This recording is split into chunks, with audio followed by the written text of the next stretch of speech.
Lord of the Mysteries, Silver Key by author Xiang Bu Dao by Ming Liao. Chapter 101-150. Chapter 101 Clown. Chapter 101, Clown. In the sewer, Sharon, floating in midair, looked straight ahead. After a moment, she suddenly said, "Here it comes again." Ah. Klein looked at Miss Bodyguard with some confusion. His spirit vision detected nothing, and his spiritual intuition gave no warning. However, considering that all the monsters here combined were no match for Miss Bodyguard, he didn't seem to need to worry about his safety. So he didn't ask further. 2 or 3 seconds later, a rustling sound came from the depths of the sewer, as if some animal was wriggling along the ground. Klein frowned slightly. His spirit vision still observed nothing. Can the monsters lurking here evade spirit vision? The next second, the clown's intuitive premonition formed an image in his mind.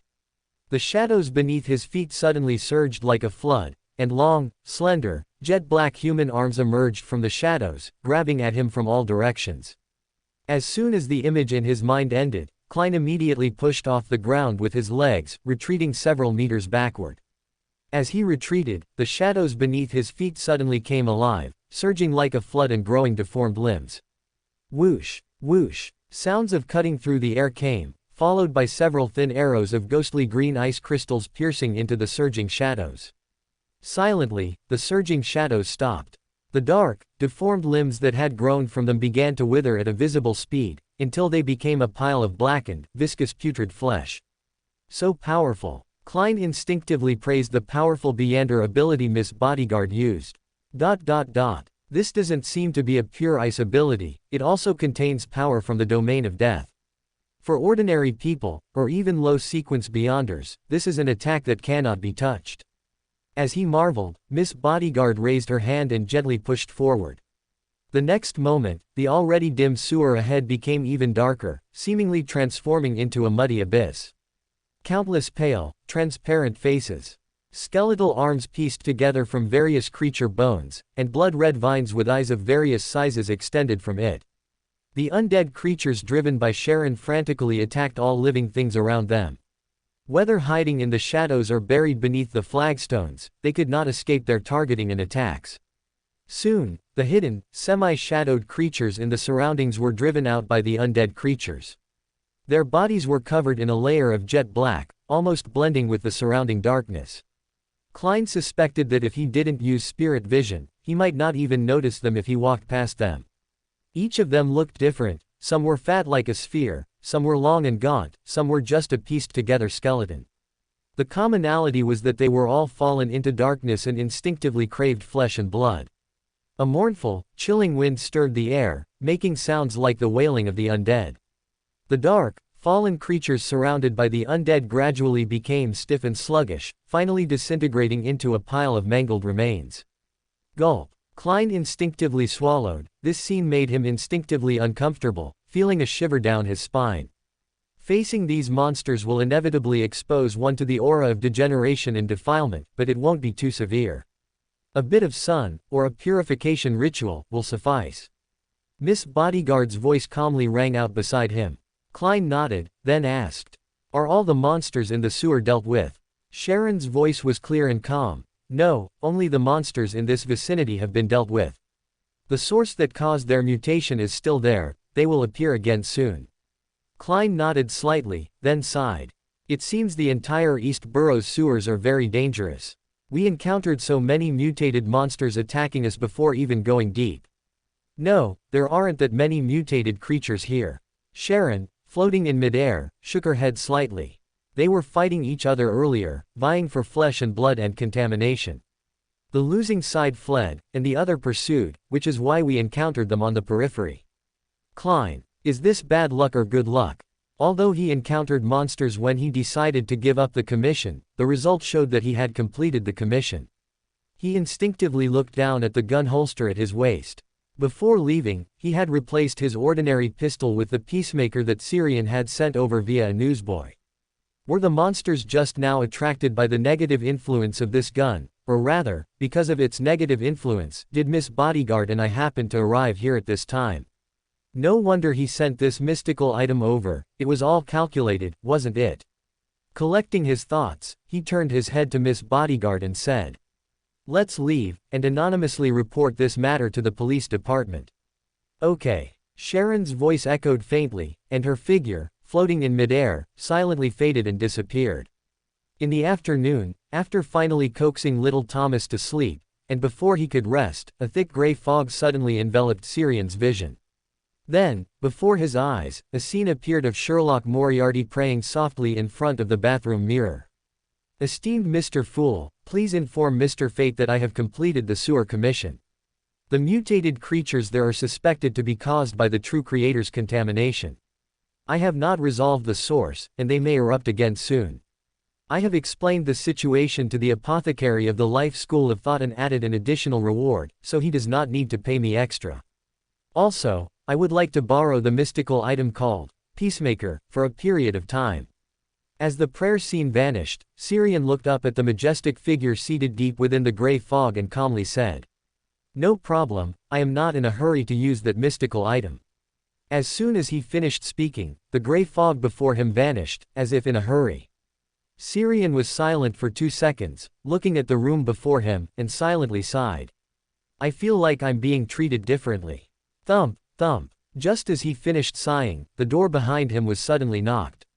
"Come in." Before he finished speaking, Owen rushed in through the door. "Syrian, I have good news for you." "Syrian, did you buy the last potion ingredient?" Owen, interrupted, paused for a moment, then said in surprise, "How did you know?" "It's not hard to guess, you practically have the words, 'I'm very excited,' written all over your face." After a slight pause, he asked again, "When do you plan to advance?" "Today, right now." Saying that, Owen took out the pre-prepared bottles and jars from his satchel. "You plan to advance here?" Syrian pointed to his room. Owen nodded gently. "Originally, I wanted to invite you to my place, but you haven't been able to go out these past few days. After the last full moon, I no longer have the confidence I once did." Syrian nodded, thinking, and said, "Let's go to the attic on the 3rd floor, it's quieter there. More importantly, it's convenient for me to set up a spiritual wall to prevent the servants or neighbors from calling the police because of your screams." Owen, smiley face. ... All right then. After confirming that little Thomas was sleeping soundly and wouldn't suddenly wake up, Syrian took Owen to the 3rd floor attic, which was used for storing miscellaneous items. After sprinkling a circle of herbal powder in the corners of the walls and setting up a spiritual wall that could isolate the inside from the outside, he turned to Owen. "Begin, or you can meditate for a while to adjust your state." "No need, I've been ready for a long time." Owen shook his head, then took out the prepared potion ingredients and a glass from his satchel. A gray, curved crystal with strange patterns, a bright red rose with 2 small and 1 large crescent-shaped cracks, like a human face, pre-distilled pure water, herbal powder, and juice. He seemed to have practiced many times. His movements were without hesitation as he placed each ingredient into the glass, then gently shook it a few times. The ingredients in the glass quickly melted together, becoming a liquid stained with gold, yellow, and red. They intertwined yet were exceptionally clear, with bubbles swirling and rising within the liquid, but unable to escape, only to burst silently. Clink. A gold coin flicked from Owen's hand, performing a simple divination. After confirming the potion was successfully concocted, he looked at Syrian. "Should I drink it?" Syrian nodded gently, then took a step back, blocking the attic doorway. Gulp, gulp. Owen tilted his head, his Adam's apple bobbing slightly, as he drank the brilliant liquid in the glass in his hand. Smash. The glass in his hand suddenly fell to the floor, and he stood motionless, his cerulean eyes filled with suppression and madness. Syrian frowned. His powerful spiritual intuition allowed him to feel that Owen's surging and overflowing spirituality was establishing a connection with an extremely distant coordinate. Is this the essence of the Abraham family's bloodline curse? The surging spirituality and inspiration connect with Mr. Dorr, who is trapped deep in darkness and storms, allowing them to perceive his existence and hear his voice. But because they are too weak, the voice of Mr. Dorr they hear turns into terrifying, sanity-shattering whispers. As he muttered to himself, he extended his right hand, condensing a shimmering crystal ball. The crystal ball shattered with a pop, transforming into sparkling starlight that merged into the surrounding void. The astrologer's interference with divination is essentially to disrupt and conceal surrounding information, thereby causing other people's divinations to fail. This disruption and concealment of information also seems applicable in the current situation. Although he cannot interfere with the information transmitted by Mr. Dorr, he can conceal the overflowing spirituality from Owen, interfering with and lowering his spiritual intuition. Chapter 102 Monday. Chapter 102 Monday. Oh, exalted one from the unknowable, you are the door above dimensions, you are the embodiment of art and fantasy. Please allow your loyal devotee to report his progress to you. In a daze, Syrian heard a familiar prayer. His spirit instinctively began to ascend along this connection, entering a higher dimension from which he could survey all things. Soon, his spirit stabilized, hovering above the dimension like a transcendent observer.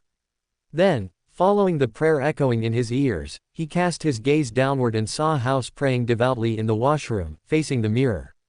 Syrian, blood. Did the washroom mirror save the galaxy? Why do you all like to pray in front of a mirror? As his gaze fell upon him, House, standing in front of the mirror, showed an uncontrollable expression but quickly regained his outward composure. Only his clasped hands in front of his chest still trembled slightly from excitement. Even across dimensions, Syrian could clearly hear his heavy breathing. He even wondered if the other party might faint from high blood pressure due to excessive excitement. Taking a deep breath and suppressing his emotions, House said in a hoarse voice. Exalted Lord, I have joined the Mechanical Heart Squad as per your instructions and participated in the investigation of the serial murder case. Today, I finally guided those foolish evil god worshippers in the squad to focus the killer's motive on Beander rituals.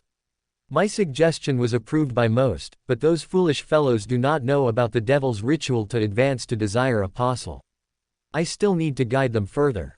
In the Church of the Steam Evil God, most devil-related information is highly classified, and content involving advancement rituals requires senior deacons to have access.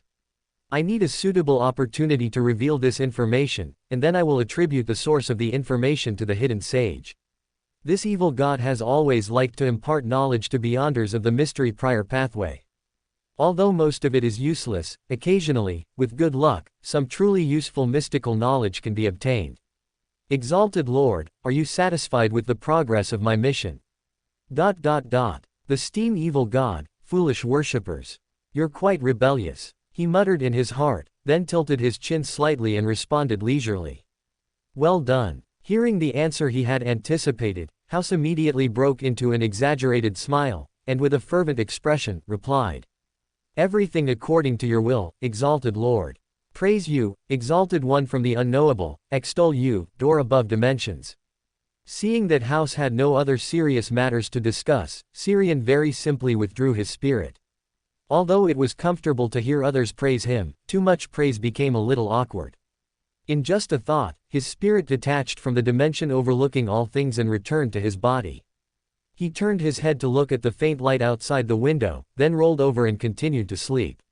He slept until the sky outside was bright, awakened by little Thomas bursting into the room. When will this kind of day end? His sleep disturbed, but with nowhere to protest, Syrian reached out and vigorously ruffled little Thomas's neatly styled golden short hair. Little Thomas, his hairstyle ruined, stared at him in wide-eyed astonishment. A few seconds later, he staggered out of the room. He was going to find Uncle Haven to accuse Uncle Syrian of his crimes. After spending the morning playing with little Thomas at home, Syrian handed little Thomas over to Haven before 3 in the afternoon, and then hid in the attic on the 3rd floor. After Owen's advancement to clown here last time, he found that the attic on the 3rd floor was actually a good hiding place. It was quiet enough, and no one in the family, whether Haven, little Thomas, or his servants, would usually come up here. Syrian found a clean chair and sat down, looking at the pocket watch in his hand. When the pointer reached 3 in the afternoon, his vision was instantly filled with gray-white fog, and at the same time, an invisible pulling force came from the depths of the gray fog, attempting to drag his spiritual body out of his physical one. Syrian suppressed his instinct to resist and, yielding to that pulling force, ascended above the gray fog. This time, figures appeared at the very top, very bottom, and on both sides of the mottled long table in the ancient palace. Syrian looked thoughtfully at World, who was appearing at the very bottom of the table for the first time in the tarot club. His true vision failed, he could not see through this dummy, only vaguely perceiving its stiffness, lack of vitality, and unlifelike nature. Noticing Syrian's gaze, Klein immediately manipulated the dummy, whirled to return a cold stare. Such a strong sense of being spied upon. This fellow is a bit too bold, completely disregarding me, the fool. He's actually spying on a new member right in front of me. Klein's thoughts suddenly diverged, constantly considering how to discipline Syrian to instill in him sufficient reverence for the fool. Good afternoon, Mr. Fool. Good afternoon, Mr. Hanged Man, good afternoon. Justice Audrey's clear voice greeted every member of the tarot club, until she turned and saw, whirled at the very bottom of the mottled long table, her words suddenly stopping. His diverging thoughts were interrupted by Miss Justice's greeting. Klein temporarily gave up on that problem, leaned back in his chair, and said leisurely. This is the new member, Mr. World. Good afternoon, Mr. World. Justice Audrey politely greeted this new member, and at the same time, curiously scrutinized him. He doesn't show much expression, and even his body language is minimal. It seems he is a reserved gentleman. I wonder where he comes from. Directly opposite her, Hanged Man Alger was also observing the new member, but not for too long. After a brief silence, he turned his head to look at Mr. Fool, at the head of the table, bowing slightly. Mr. Fool, it's still 6 pages of the diary this time. The last page will be given to you next time. All right. Klein nodded lightly, then helped Hanged Man Alger materialize the 6 pages of the diary he had already memorized, making them appear directly in his hands. Seeing that this week's diary had been submitted, Hanged Man Alger turned his head to look at Syrian and asked with a hint of curiosity. Do you still need to collect diaries older than a certain history? Syrian was startled, then belatedly realized that he seemed to have forgotten about this matter. The Rosel's diary that Miss Justice and Mr. Hanged Man had given him, which Mr. Fool had already read, he had not yet performed the ritual to request a bestowal from Mr. Fool. It's all because there were too many things to do in the days after the tarot club ended last week, and Klein didn't remind me either. At the head of the mottled long table, Fool, Klein, who was reading Rosel's diary, also thought of the diaries he had piled in his junk heap. Last week coincided with the peak of my detective business, and in the following days, Miss Bodyguard was with me, so it was indeed inconvenient. More importantly, this fellow didn't proactively perform the ritual of requesting bestowal all week. After 2 seconds of silence, Syrian nodded gently towards Hanged Man Alger. Yes, I plan to collect some of Rosel's diary and read them to someone later. Someone. Wait, read. Justice Audrey was the first to react, exclaiming in surprise. Mr. Destiny, you also recognize this cipher invented by Emperor Rosel. After speaking, she realized that it was Mr. Fool's reading time, and speaking so loudly was truly impolite. Thinking this, she quickly looked towards the head of the mottled long table and bowed in apology to Mr. Fool, who was looking at her. I apologize, Mr. Fool, I was too excited just now. It's fine. Klein responded calmly, then continued to read Rosel's diary in his hand, though he was slightly distracted, paying attention to the others. Hanged Man Alger's diary this time still contained a lot of useful information, but at the same time, he was also very curious how Syrian would explain the fact that he could understand Rosel's diary. But because of Miss Justice's impulsiveness just now, no one spoke again during Mr. Fool's reading time. The hall was so quiet that even the sound of Mr. Fool turning the diary pages was clearly audible. Because it was quiet and there was no communication, the members of the tarot club present could only focus their attention on Mr. Fool, of course, only subtly, with the corner of their eyes. Then they all noticed a problem. Mr. Fool's gaze lingered on a particular page of the diary for a bit too long. Chapter 103, Transaction Segment. While everyone was curious about what kind of content could make the Fool linger, Fool, Klein, at the head of the mottled long table, had already reined in his thoughts and then made the diary in his hand disappear. His gaze swept over everyone. Fortunately, I reacted in time. If I had kept looking, there would have been a problem. Even if the content on a page of the diary was strange, it shouldn't have held the fool's gaze for so long. Not to mention others, at least Syrian would definitely have reacted. He was one of only 2 people present who could read Rosel's diary and knew what Emperor Rosel wrote in his diary. The reason he had never submitted Rosel's diary was most likely because the diaries he had recorded Emperor Rosel's romantic daily life, right? As thoughts flickered, Klein tapped the edge of the table with his finger and looked at Justice Audrey to his side. You did very well, resolving Backland in less than a week. As per our agreement, what kind of reward do you wish for?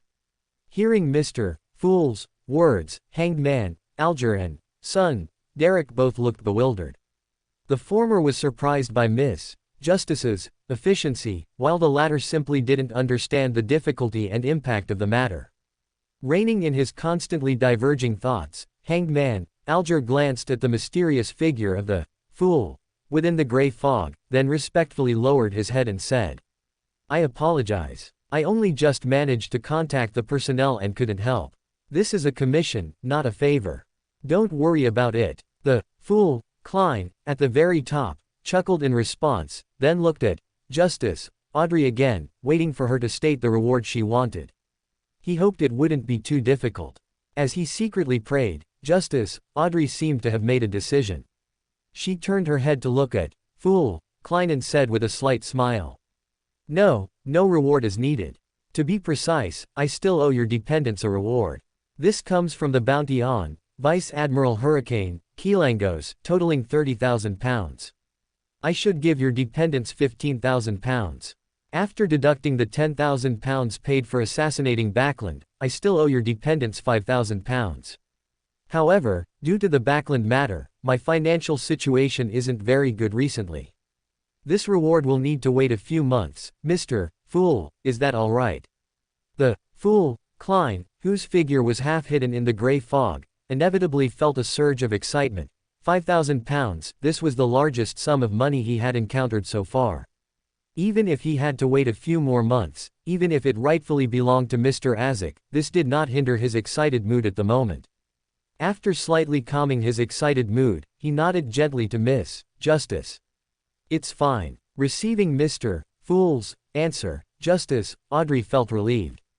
Then she turned to look at Syrian. Mr. Fate, the information you provided played a very important role in this matter. I should pay you an information fee. No need. Syrian interrupted her. This was a commission from Mr. Fool. I merely did my part. Moreover, this information isn't too secret, anyone with a mind could investigate it.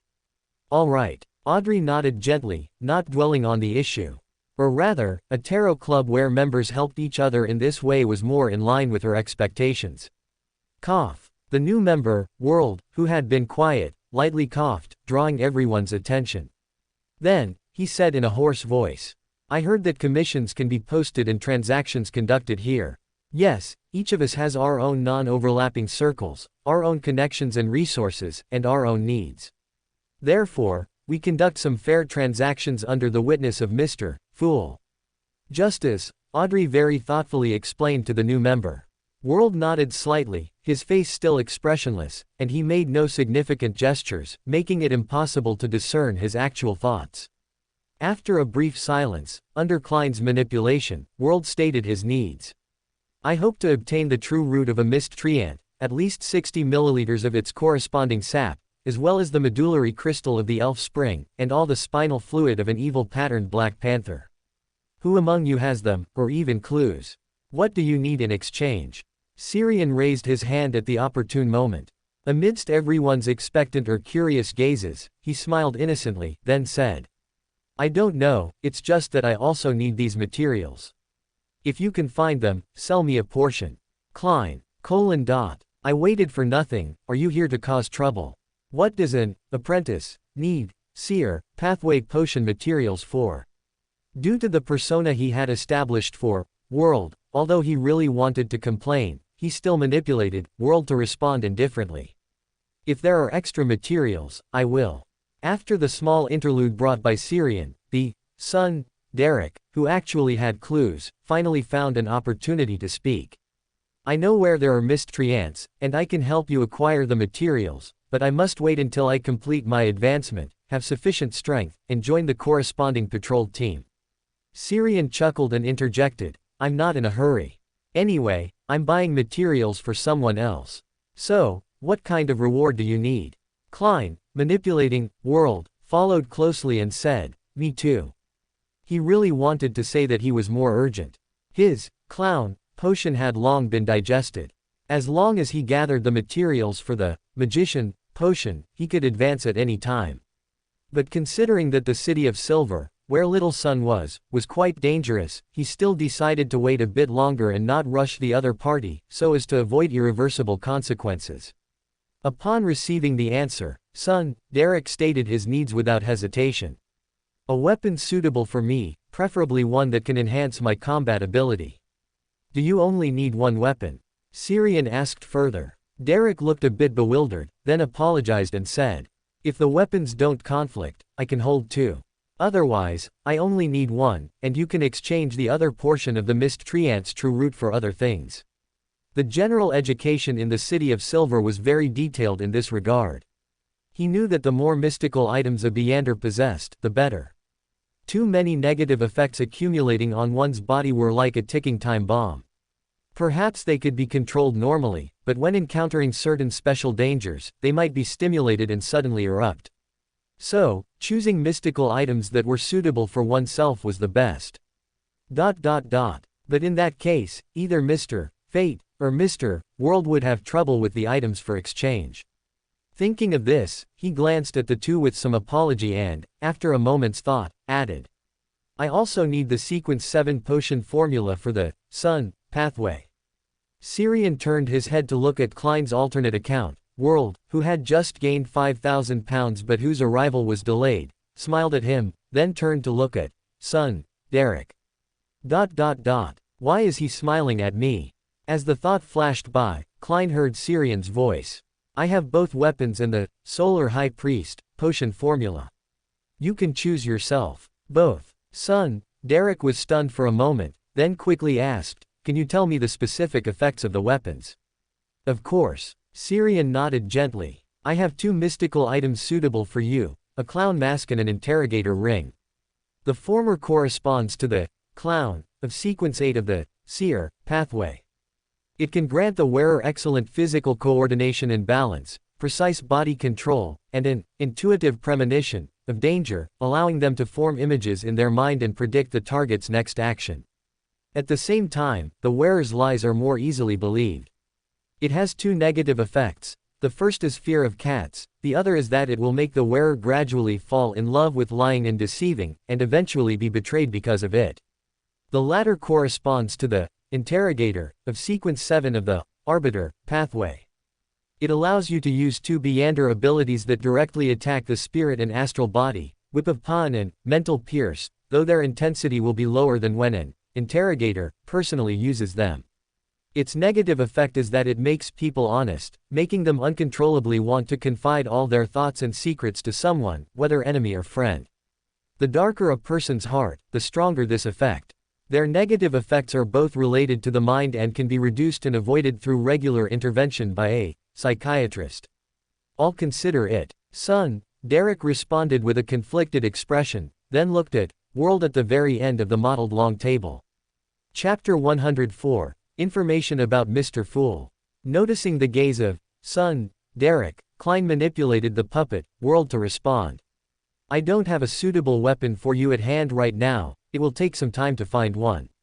No problem. Derek nodded slightly, then looked at Syrian. Mr. Fate, can I make my decision later? Of course. Syrian smiled and nodded. However, I suggest you choose the clown mask, or the potion formula for the Solar High Priest. They are of similar value and more suitable for you. After all, wearing a mask doesn't affect your ability to use weapons, does it? And you don't seem to be very good at lying, a mask can help you with that. Necessary lies can cover up some secrets. As for negative effects, as long as a psychiatrist intervenes regularly, they generally won't be too severe. Moreover, you can also seek help from Mr. Fool. In this pathway, Mr. Fool is the absolute authority. Syrian's calm words caused intense reactions from everyone present, especially Justice, Audrey and Hanged Man, Alger, who appeared even more agitated than Derek himself. Fool, Klein, sitting at the head of the mottled long table, was also excited, but due to the gray fog's concealment and everyone's attention being drawn to Syrian, he was not noticed.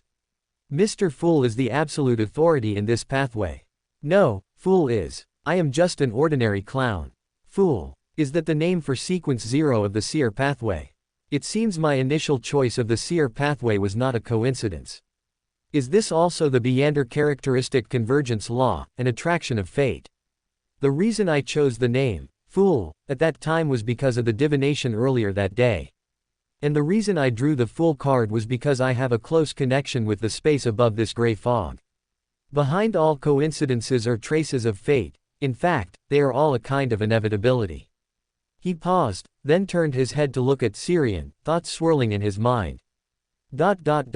Why does he know these things, and why is he saying them now? Is he testing me? As expected of someone who has encountered multiple evil gods and survived, he knows many secrets. Perhaps pulling him above the gray fog in the first place was a mistake. As he pondered, he saw Miss Justice curiously peeking at him. Seeing that he had no reaction, she looked back at Syrian and asked curiously. Mr. Fate, what did you mean just now? Does the clown, no, the seer pathway, fall under the purview of Mr. Fool? Hanged man, Alger had been silently bowing his head. As a member of the Storm Church, he had a deeper understanding of Beander pathways and deities, and thus thought of more. Mr. Fate's meaning just now was that Mr. Fool belongs to the seer pathway and completely controls this pathway, just like the deities worshipped by the 7 great Orthodox churches. Alger was startled by the blasphemous thought that popped into his mind, but he couldn't help but let his thoughts wander, considering more. Why does Mr. Fate know these things? And what is his identity? As his thoughts drifted, he heard Syrian's calm, slightly chuckling reply. Sequence 0 of the seer pathway is called Fool. Sequence 0. Everyone, except Klein, who had just learned of Sequence 0's existence from Rosal's diary, was stunned. Without giving them a chance to think, Syrian leaned back in his chair and continued. The being closest to the Fool was once one of the deities worshipped by the Night Country, the ancestor of the Antigonus family, and the direct descendant of the ancient god Destruction Wolf, Phlegre. In the 4th epoch, the Night Country was annihilated by the Evernight goddess church. Antigonus and Mother disappeared one after another. Only a small number of survivors from the Night Country escaped, scattered across the northern continent nations, living under new identities. This was not difficult for a faceless. At the end, Syrian revealed a subtle hint of sadness, making it unclear whether he was sympathizing or sighing. This was something he had planned long ago, to create a background for himself to explain why he knew so many hidden secrets of the mystical world. Anyway, the Night Country was gone, so no one would find anything. And only this identity could explain his reaction when he first saw the Fool. As he pondered, his gaze swept around. None of the figures on either side of the mottled long table spoke. Even, son, Derek was astonished to hear the name of the ancient god Destruction Wolf. Their gazes were more or less subtly directed at Mr. Fool at the head of the table, wanting to ask, but not daring to. This might be the closest we've ever been to Mr. Fool's true identity. I'm really curious, but is it inappropriate to ask directly? Justice, Audrey's thoughts wandered, feeling very conflicted. Directly opposite her, hanged man, Alger was equally unsettled, even forgetting to hide the expression on his face. Antigonus, once the being closest to the Fool. Just now, Mr. Fate only said he disappeared, not died.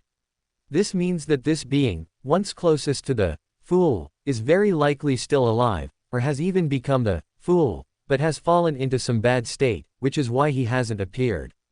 This seems to match Mr. Fool's current state. Could it be? Compared to the contemplation and hesitation of Justice and hanged man, son, Derek was more worried. In the records of the City of Silver, Destruction Wolf Phlegre was not a positive figure. If Mr. Fool is connected to the Destruction Wolf, will I bring danger to the City of Silver? No, Mr. Fool is a benevolent being. He might be connected to the Destruction Wolf, but that doesn't mean he is as terrifying and dangerous as the Destruction Wolf. Fool, Klein, who was being subtly and cautiously watched by everyone present, was equally unsettled. However, he was concealed by the gray fog, so in everyone's eyes, he remained quietly and calmly seated, making no comment or reaction to Mr. Fate's words. The Night Country. There was indeed such a country in the fourth epoch, which later mysteriously disappeared. I didn't expect it to be annihilated by the goddess's church. Perhaps the goddess herself was involved. Only a true god could annihilate a country protected by Antigonus, who was close to the fool. Moreover, the Night Country was precisely located in the Hornassus mountain range, which matched the language I heard after touching the Antigonus family's notebook. As thoughts drifted, he turned his head to look at Syrian, one guess after another flashing through his mind. He is a descendant of the Night Country or the Antigonus family, and therefore, upon hearing the name, fool, he suspected whether I was Antigonus who was breaking free from a seal. This matches his strange reaction when he was first pulled above the gray fog. Or, he learned about the Night Country and Antigonus from a certain evil god, and thus wants to test me. The first guess is more likely, but what's more important now is how I should respond. I cannot admit it, but I don't need to completely deny it either. It's best to leave some blanks for them to guess. Anyway, the final right of interpretation is in the fool's hands. As long as I don't nod, all their guesses will not be the correct answer. Collecting his thoughts, he let out a soft chuckle, leaned back in his chair, and tapped the edge of the table twice with his finger. Then, as if recalling, he pondered and said, Antigonus is not dead, but he also hasn't become the fool, nor can he become the fool. He can't become the fool, because Mr. Fool already exists, or has existed for a long time, so Antigonus cannot truly step into that position and can only become the being closest to the fool. Hanged man, Alger's thoughts briefly became active, then he was startled by his own idea and respectfully and humbly lowered his head. He had just been guessing whether Mr. Fool was Antigonus gradually breaking free from a seal. Now it seemed that this guess was only half right. Mr. Fool is not Antigonus, not the direct descendant of the destruction wolf. Son, Derek, who came to this conclusion in his heart, suddenly breathed a sigh of relief. Justice, Audrey lightly patted her chest. This short conversation was the most thrilling news she had heard since entering the mystical world. The destruction wolf, Mr. Fool, and Antigonus, who was once closest to the fool, were all great figures approaching or having reached the level of the seven deities. Just hearing such news is very exciting. But why couldn't Antigonus become the fool? Is it because of Mr. Fool's existence? Audrey looked with a slight hint of doubt at the figure at the head of the mottled long table. She had originally thought she could approach or even clarify Mr. Fool's identity today, but now, not only was she not enlightened, she felt Mr. Fool had become even more mysterious. As everyone's thoughts ran wild, Syrian raised his hand, maintaining his persona, and posed a question to Mr. Fool. Respected Mr. Fool, do you know what state Antigonus is in now, and where he is? Hearing Syrian's question, everyone present pricked up their ears. They were also very curious about this question. Chapter 105, Talented Tarot Club. At the head of the mottled long table, Fool, Klein suddenly leaned forward slightly, and his voice, calm and even, asked in return. What price can you pay for this question? Syrian pondered for a moment, then replied. I can provide you with some information about the Abraham family, some information about the Secret Order, some information about Emperor Rosal, and even some information about the Twilight Hermit Order.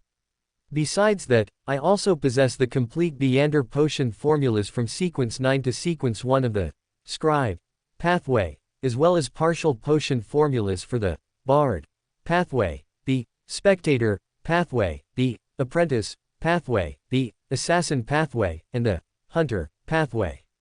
As he spoke, Syrian's lips curled into a smile in his heart. He knew that Klein would ultimately refuse the question, so he deliberately chose some rewards that would tempt him, just waiting for the other party to reluctantly refuse. Klein, degree 1 degree. I really want to agree to this transaction, but I truly don't know where Antigonus is or what state he is in. However, the complete Scribe pathway potion formula. Is this guy really a descendant of the Antigonus family? But why did he choose the incomplete Apprentice pathway himself? Is there some deeper meaning, or does he plan to switch back at a higher sequence? Also, some information about Emperor Rosal. He most likely possesses a key page or several key pages of Rosal's diary. And what is the Twilight Hermit Order? If it can be mentioned alongside the Secret Order and Emperor Rosal, it's most likely a vast and mysterious secret organization. No, what I should be considering now is how to refuse his question, not thinking about the rewards he offered. It's all because the conditions he offered are too tempting. Collecting his scattered thoughts, Klein leaned back against a chair, and said leisurely. I don't need this information and these potion formulas for now. We can make a trade when you obtain more advanced hidden information. I have a premonition that this day will not be too far off. All right, I understand. Syrian nodded slightly, his gaze returning with a hint of disappointment, then he leaned back in his chair and fell into thought. He was stimulated by Klein's last sentence. He was now a little worried that a casual remark from a beacon of destiny would make the future come true. Although he couldn't be called a beacon of destiny yet, this was a venue extended from Saphira Castle. Who knew if it would truly exert some symbolic influence on destiny? With this mood, he didn't even pay much attention to the subsequent trading session. But he hadn't zoned out for long before he was called out by World, manipulated by Klein. Mr. Destiny, can you tell me some information about the Twilight Hermit Order, and what price would be required? Klein couldn't help but exclaim. It's so convenient to have a sub-account. In the future, anything the fool finds inconvenient to say or do can be handled by the World sub-account. Syrian glanced at the gloomy World, then shook his head. No. It's not that I don't want to trade, but knowing this information would not benefit you in any way. In fact, it would be best for you to immediately forget the name of this organization after leaving Mr. Fool's Divine Kingdom. Don't think about it, don't mention it, in any way. This will make him aware of your existence. Klein, why didn't you tell me such important information earlier? I wouldn't have let you say the name, Twilight Hermit Order, then. As he thought, Klein suddenly paused. He recalled the pages of Rosal's diary he had just read, which happened to mention an organization that propagated doomsday views and worshipped the original creator. Could it be that Emperor Rosal never mentioned the name of that organization in his diary for this very reason? Twilight Hermit Order, Twilight Hermit. This is very similar to some of the concepts and actions of that organization. Could they be the same organization? The dangers of the mysterious world are truly everywhere. After sighing, he once again manipulated World to ask. Is it that organization that believes in the original creator, claims that when the end of everything appears, the original creator will resurrect from death, awaken from slumber, gather everything into himself, create a new world, a new history, and constantly interferes with historical progress for this purpose? Syrian looked at the dummy World with a peculiar expression, then nodded. Yes. However, they don't believe in the original creator, but rather the ancient sun god who claimed to be the creator. Some of their descriptions are very similar, and those who are not familiar with them can easily confuse them. Ancient sun god. Who is that again? How many unknown hidden existences are there still in this world? After sighing, Klein gave up the idea of manipulating World to ask more. He was afraid that if he asked further, he would be unable to resist or accidentally recall it after leaving above the gray fog, thus attracting attention. After a brief silence, Justice, Audrey looked at Syrian and raised her hand. Mr. Destiny, do you have the potion formula for psychiatrist? How many pounds would it cost? Syrian shook his head slightly. I only know the main ingredient portion, which may not meet your needs. Audrey's expression fell slightly, but she quickly adjusted and actively said. It's all right, a partial one is fine. I still have some time before digesting the telepathos potion, which is enough time to find the ingredients and the rest of the potion formula. A sequence 7 potion formula is between 700 and 800 pounds. If it's only the main ingredient portion, how about 400 pounds? No problem. Syrian immediately agreed. For him, it was no different from picking up money, the selling price didn't matter. If it weren't for the wealthy and generous Miss Justice, such an incomplete low to mid-sequence formula would hardly be sold. After a brief moment of thought, he then applied to the fool for a private conversation and told Justice, Audrey the main ingredients for psychiatrist. A pair of mirror dragon's eyes, and the fruit of an elder tree. I can try to acquire the remaining parts, but I'm not guaranteed to get them. Audrey nodded gently. All right, I look forward to your progress. The private conversation quickly ended, and the trading session continued. Hanged Man, Alger looked around and said, I hope to obtain the potion formula for Wind Blessed. This is sequence 6 of the Sailor pathway, and its value is relatively high. If you have any relevant clues, you can also exchange them with me for a certain reward, provided they are effective clues.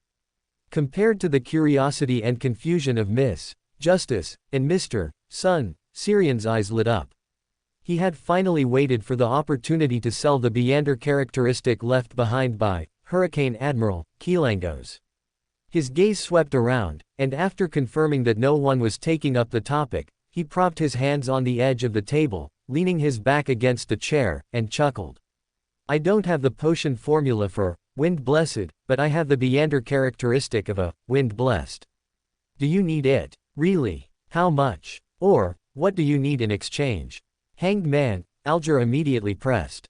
Syrian responded calmly. This, Wind Blessed, Beander characteristic comes from the legacy of Hurricane Admiral Kilangos. Because his identity is somewhat sensitive, and I don't have a chance to leave Backland, I've kept it until now. As for the exchange conditions, 4,000 pounds, or the Beander characteristic of a scribe, or the corresponding main ingredients for the potion. After a moment of silence, Hanged Man, Alger then said in a deep voice. I need to consider it. Also, why is Kilangos's Beander characteristic with you? Syrian's lips curled into a smile, and he chuckled. Of course, when Hurricane Admiral was killed by that Mr. Death Consul, I was right there. As a member of the same organization, it's quite normal for me to collect my companion's Beander characteristic, isn't it? After he finished speaking, he saw Hanged Man, Alger's body suddenly stiffen, and along with him, Miss Justice, Mr. Sun, and even Fool Klein all simultaneously turned their heads to look at him. The commission regarding Kilangos was personally issued by Mr. Hanged Man, and Kilangos was ultimately killed by the Fool's dependents. One could say it was full of the Tarot Club's traces.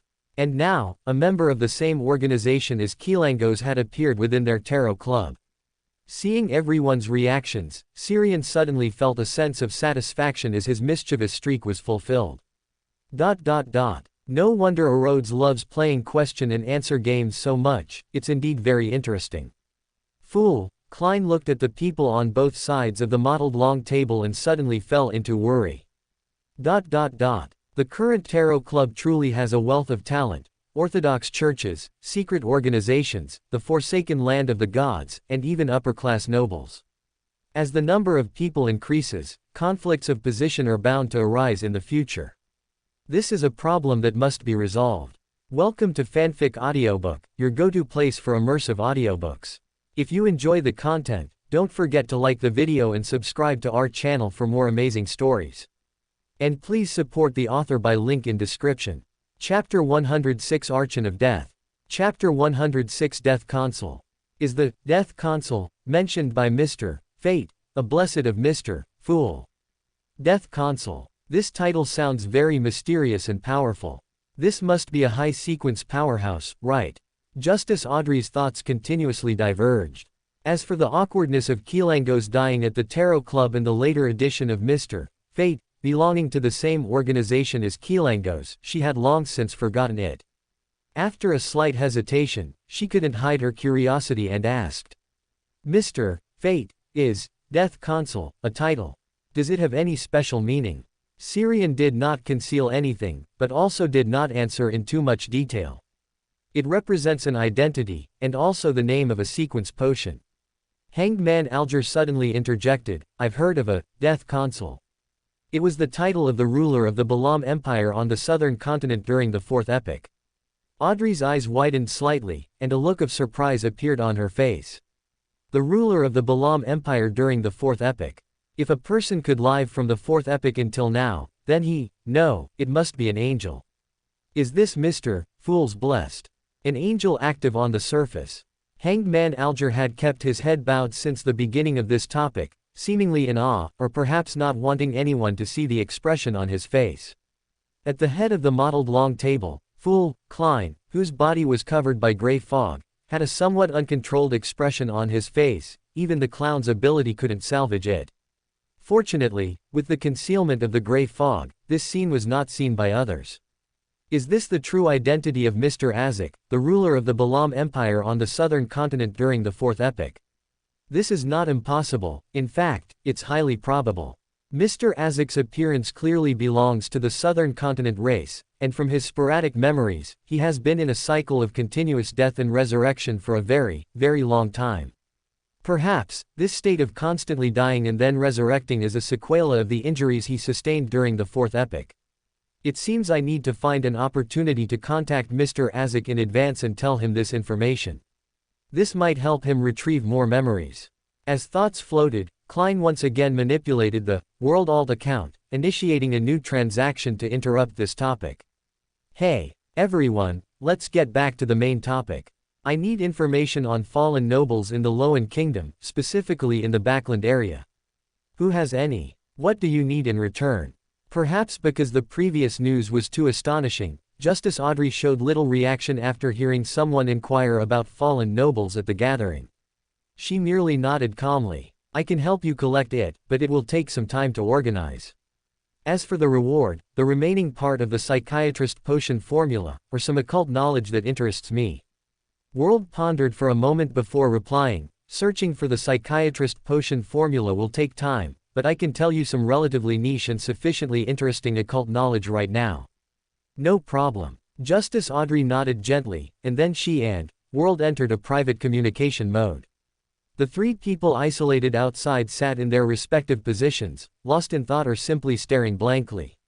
While Syrian was considering how to further refine his fabricated identity, Hangman Alger suddenly spoke up. Do you have a channel to obtain the wind-blessed potion formula? Syrian looked at him with a hint of surprise, then nodded. Yes, but the time is uncertain. Normally, the next Twilight Hermit Order gathering would be around next year, but if something happens in between, the gathering might be brought forward. During this period, I might also meet Adam individually.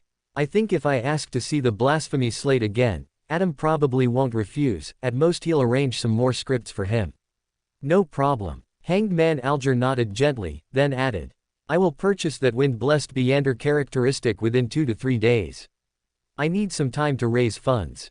Syrian chuckled and nodded. Okay, anyway, besides you, I haven't found a second customer. After their conversation ended, Son Derek immediately followed up. Mr. Fate, I choose that clown mask. I will obtain the true roots and sap of the mist treant as soon as possible. This was a topic they had been discussing, but it was interrupted when Syrian revealed information about the fool. Syrian chuckled and nodded at his classmate Son, who was sitting beside him. No problem, I will save this mystical item for you. Just follow your original plan, there's no need to deliberately speed up your actions. That would be more harmful than helpful.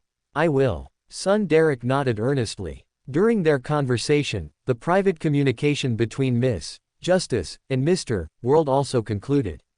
Justice Audrey's face still held unmasked emotions of surprise, admiration, and curiosity. It was evident that she was very satisfied with the information provided by Mr. World. As today's gathering was about to enter the free discussion segment, the gloomy World spoke again. I have another question. I want to know if the Soren family of Intis still has high-sequence powerhouses. As he spoke, he observed the reactions of everyone present, making judgments in his mind. Son Derek's expression was both bewildered and silent. Clearly, the City of Silver had no records of the Soren family. This angel family's rise occurred after the appearance of the Forsaken Land of the Gods. Miss Justice and Mr. Hanged Man exchanged glances, then simultaneously looked at Fate, Syrian, whom they believed was the most likely person to know the answer to this question. Seeing this, World also turned his gaze towards Syrian. He had originally intended to answer this question himself, with his main and alt accounts performing to enrich his persona, but if someone could truly answer, he would be happy to know the answer. Seeing everyone's gaze fall upon him, Syrian, who had initially not been interested in answering this question, straightened his body and turned his head to look at world at the very end. If the high sequence powerhouses you speak of refer to sequence 4 and above, then naturally there are, and quite a few. If you are asking about the Soren family's foundation as an angel family, after being suppressed by Rosal and Zeratul, it has already fallen out of the first tier. Of course, it has only fallen out of the first tier. They most likely still have a sequence 2 angel or a corresponding sealed artifact grade 0. Seeing as you're new, this information won't be charged. Anyway, it's not a secret in higher circles. Although I like free information, I always feel like you're disrupting the market.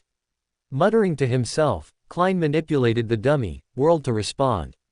Okay, if you can obtain more detailed information, I am willing to pay the corresponding price. No problem. Syrian nodded gently. I'll have a chance to chat with Hermes. That old man seems to love gossip, maybe I can get some information from him.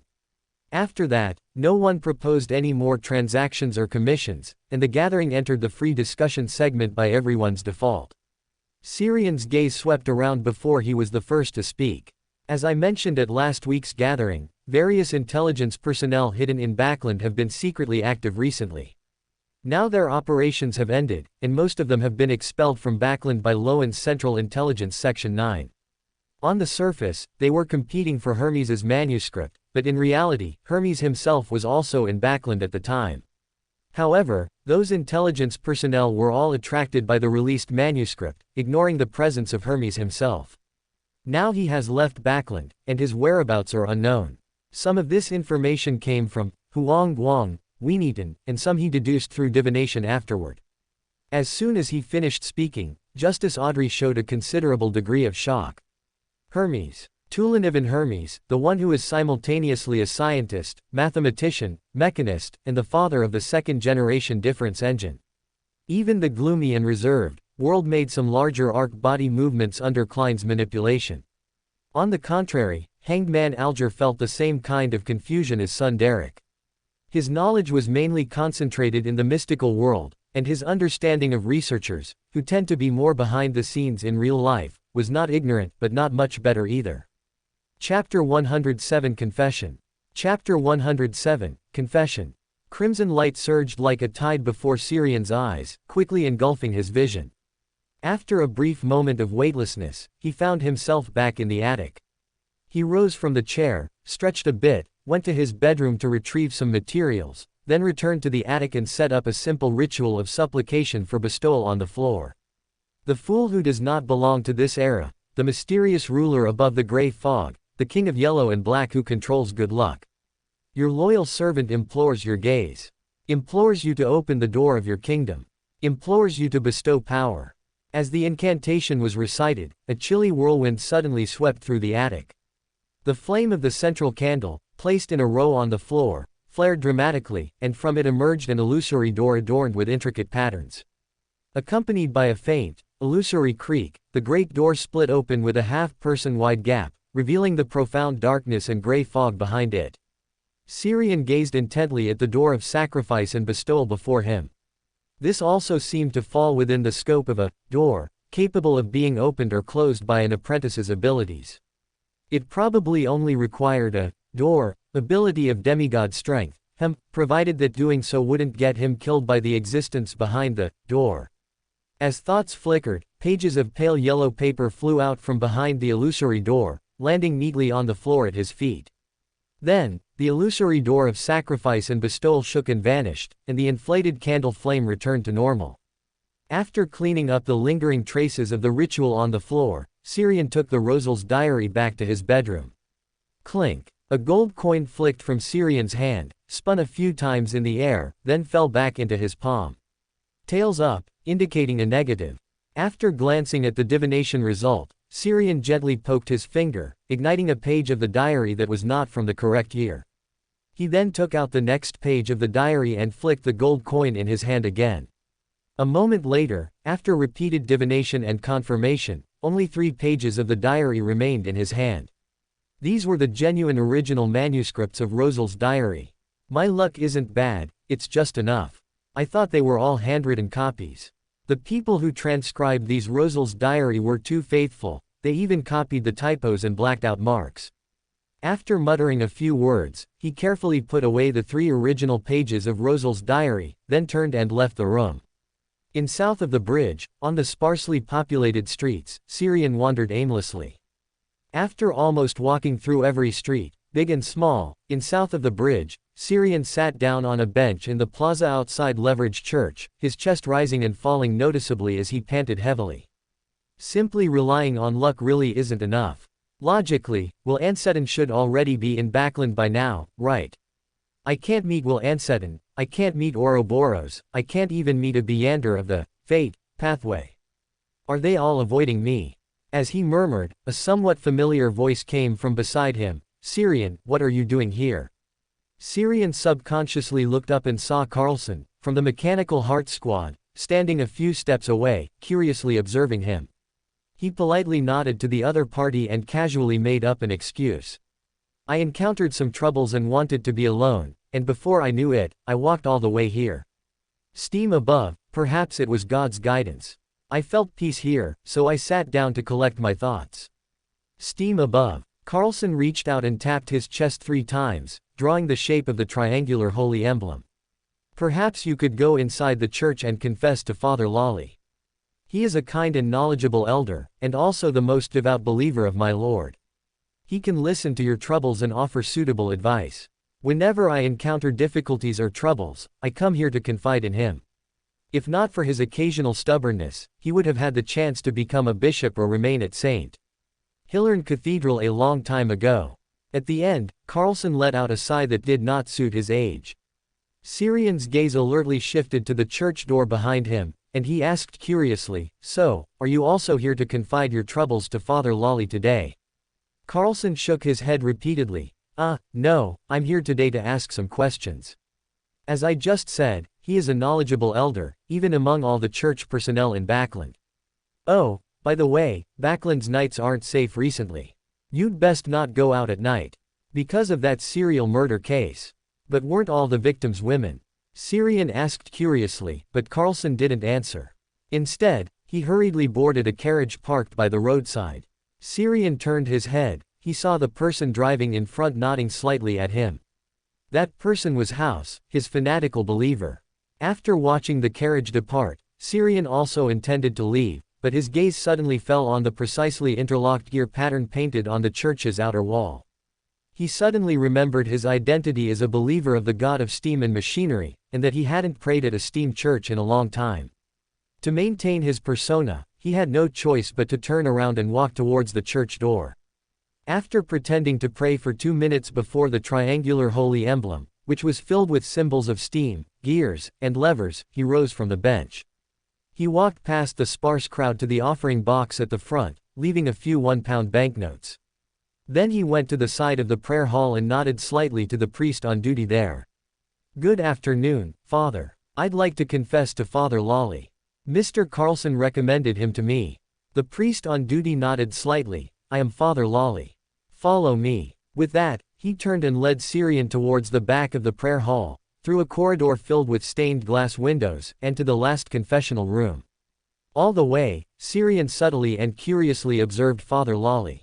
He looked considerably younger than Carlson had described. Only a few strands of white were mixed in his dark hair, his azure eyes were clear and bright, his complexion was rosy, and he seemed energetic. He wore a loose, brass-colored priest's robe, but it was clear that his build was neither thin nor did he have excess fat. If Carlson hadn't just called him an elder, Syrian would have instinctively thought he was a middle-aged priest in his 30s or 40s. In the confessional, Father Lolly placed 2 glasses of water on the table, motioned for Syrian to sit down, and smiled at him.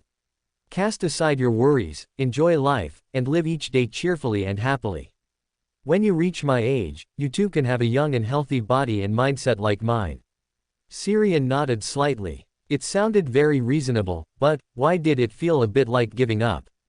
He paused, then argued, this is an ideal life, but in reality, there are always things that need to be done, always worries that need to be faced. Father Lolly shook his head. Things are never ending, and worries are inexhaustible. Whenever we satisfy one desire, a new desire immediately appears. Most of the time, we call these desires goals and ideals. Only by learning to be content, learning to reconcile with oneself, can one truly eliminate worries and enjoy life. Only a small fraction of people can drive and influence the development of the world. We don't need to measure ourselves by their standards. Accepting our own mediocrity allows us to set correct goals. Syrian. Speechless. No, you're a priest, not a master of toxic spiritual chicken soup. If everyone just gave up like this. Quote. He opened his mouth, but before he could finish, Father Lolly interrupted him. Then this world would become peaceful and beautiful. There would be no more wars, theft, murder, or strife. Syrian. After 2 seconds of silence, Syrian suppressed the urge to nod and moved past the topic. May I make a confession? Of course. Father Lolly chuckled and gestured for him to proceed. Syrian breathed a slight sigh of relief. If this topic of giving up continued, he was afraid he might actually be persuaded. Picking up the cup and taking a sip of water, he then organized his thoughts to describe the troubles he was currently facing. I want to meet a person, or rather, I want to meet either of 2 people. They should both be in Backland recently, and I know how to contact them, but I don't know if they want to see me.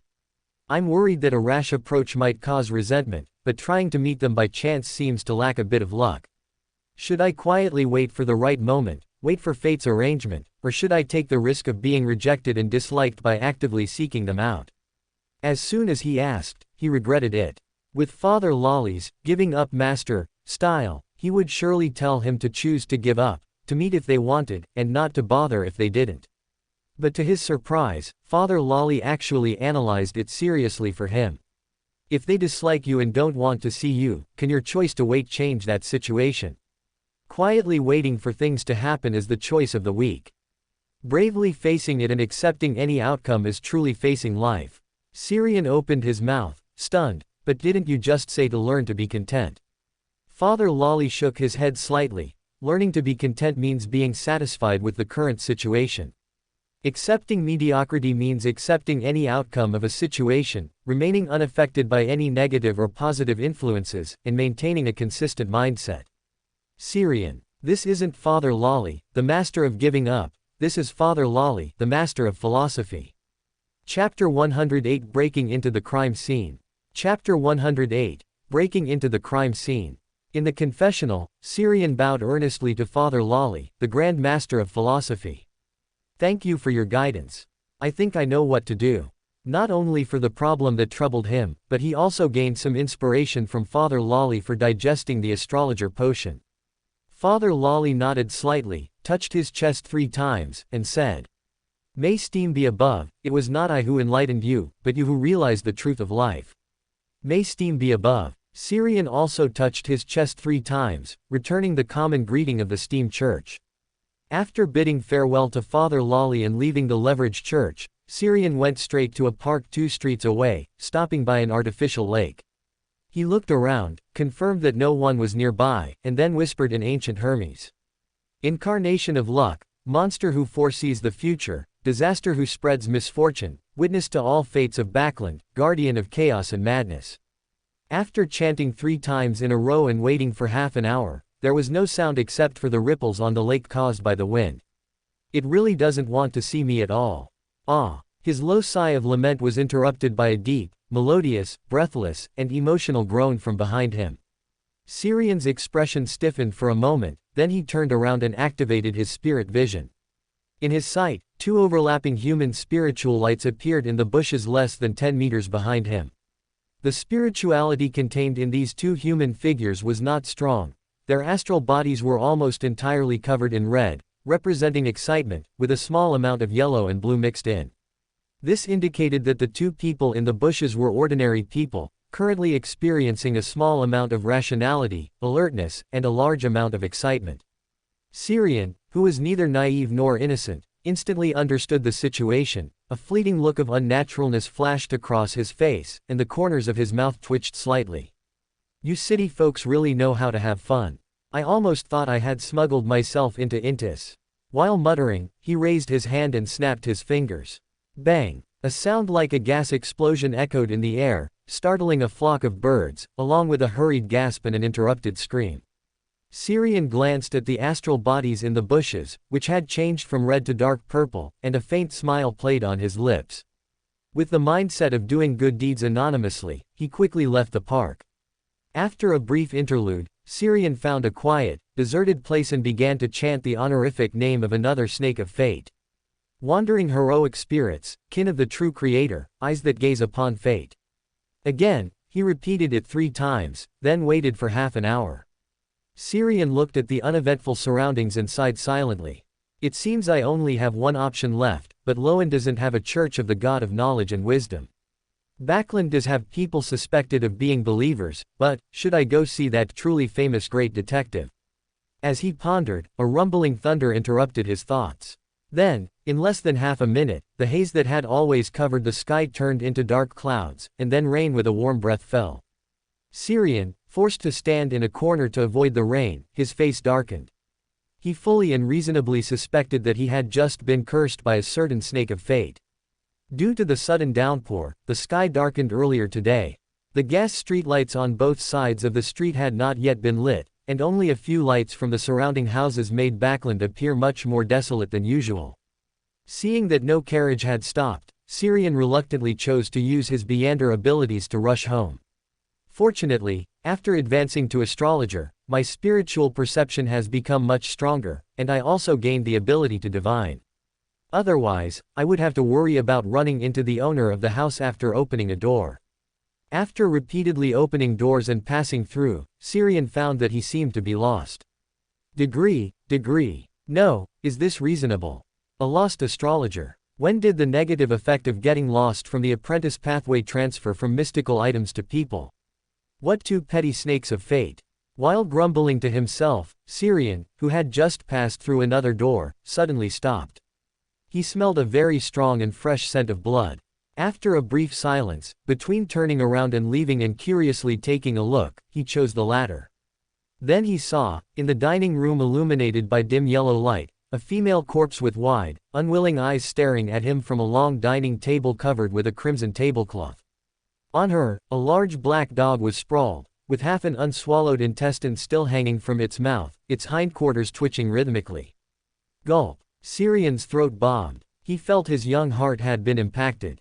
The smell of blood, the pungent scent of sulfur, and the putrid odor of fermenting food scraps gradually permeated the dining room, wafting to Xiang's nose, making his stomach churn. The black dog, still twitching on the corpse, looked at him, its magma hot, crimson eyes openly flaunting malice, but it did not move. It was chewing the intestine in its mouth, twitching its body, and simultaneously pulling out new internal organs from the torn abdominal cavity of the corpse. Go to the church. No sooner had this thought flashed through his mind than, in the next second, several pale blue fireballs emitting a strong sulfurous smell appeared out of thin air in front of the large black dog and shot towards him. Boom, boom, boom. Accompanied by the sound of explosions and heat waves, the cabinet serving as a wall between the dining room and the living room was ignited and shattered by the sulfur fireballs. After dodging the sulfur fireballs, with his speed and danger premonition, Xiang instinctively reached for his waist, but found nothing. It was then that he belatedly remembered that when he had transferred the commission earlier, he had temporarily lent the peacemaker to Klein to increase the probability of him encountering the rampant beasts in the sewers. Damn it! He cursed, then suddenly stopped, and then kicked off the ground, moving backward a certain distance. Exclamation mark! Exclamation mark! Exclamation mark! Pale blue fireballs, emitting a strong sulfurous smell, smashed onto the floor, splattering crimson sparks and acrid black smoke. Then, a toxic, eerie green flame surged around him, engulfing him completely. Xiang frowned and bent his back, maintaining a half-crouching posture, one hand extended forward, held horizontally across his chest, and the other hand pressed to the floor. The next second, the pupils of his eyes suddenly constricted sharply, then erupted in a dazzling white light. Hiss! As the dazzling white light suddenly flashed, the huge black dog hunched over the female corpse painfully closed its eyes, shedding 2 lines of physiological tears. At the same time, its lips slightly parted and closed, speaking a demonic word full of defilement and corruption from the abyss. Degenerate. Silently, the dining room began to show signs of abyssalization. The floor, walls, ceiling, and even the chairs and gas wall lamps were covered with a slightly viscous black liquid. By the time the large black dog had adjusted to the sudden surge of light and reopened its eyes, Syrian's figure had vanished from the dining room, leaving only the corrupted black mist lingering in the air. Woof, woof. The huge black dog let out a low whimper from its throat, then quickened its pace of devouring the female corpse's internal organs. In less than 10 seconds, the internal organs on the female corpse were completely devoured by it. Then, it stood up from the female corpse, tilted its head to look out the window, and grinned. Crash! The dining room's glass window, eroded by the power of the abyss, shattered and fell to the ground, while the demon dog transformed into a streaking black shadow and bolted towards the distance. It intended to hunt down the unexpected intruder from earlier, to prevent him from informing the church of its situation. Although it could not divine and lacked strong spiritual intuition, when facing a target with clear malice, a devil was definitely the most terrifying hunter. Narcissus Street, south of the bridge, a wave-like, ethereal blue glow suddenly lit up on the glass window of a house by the street. The next second, Syrian leapt out from the other side of the water curtain. Then he raised his hand and conjured a shimmering, illusory crystal ball. The crystal ball shattered with a pop, transforming into countless fragments of sparkling starlight that merged into the void. After completing the anti-divination and anti-tracking interference, he looked back behind him, then ran without hesitation towards the harvest church ahead. The astrologer's interference could only prevent the demon dog from precisely locking onto him, but with the buffer time he had, it would definitely be able to track him here. The devil's malice perception cannot know specific details of the danger, and with my interference, it should allow Father Yutravsky to set up an ambush. If it's not cowardly. Chapter 109 The Battle That Didn't Happen. Chapter 109 The Unfought Battle. Inside the Harvest Church, Father Yutravsky was wiping a candlestick at the front altar. Noticing someone entering the church, he briefly looked up, nodded, and then lowered his head to continue polishing the candlestick in his hand. Syrian looked at Father Yutravsky, who was wiping the candlestick, and asked curiously, "Isn't that Emlin's job?" Father Yutravsky shook his head slightly. He is only a volunteer and is not responsible for all the affairs in the church. Syrian nodded, not quite understanding. He finally had someone who could help him with work, but he didn't choose to exploit him. After a brief moment of distraction, he quickly moved past the question and said, "Father, could you come out to the street with me, with weapons? A serial killer, one you're good at dealing with, will be coming this way soon, well, if my interference works." Father Yutravsky gave him a deep look, then nodded gently and said, "All right, those who profane life are enemies of the church." With that, Father Yutravsky put down the candlestick in his hand, rose from the long bench, his brown priest's robe fully stretched, making him look like a small mountain, giving off a great sense of oppression. After a short wait, Father Yutravsky retrieved a heavy greatsword, wider than his palm, and a heart demon candle, more than half burned with fine black scale-like patterns on its surface, from the back of the hall. He looked at Syrian. "Let's go." The latter nodded gently, while raising his hand to condense a shimmering, illusory crystal ball, then made the crystal ball shatter with a pop, dispersing into the surrounding void.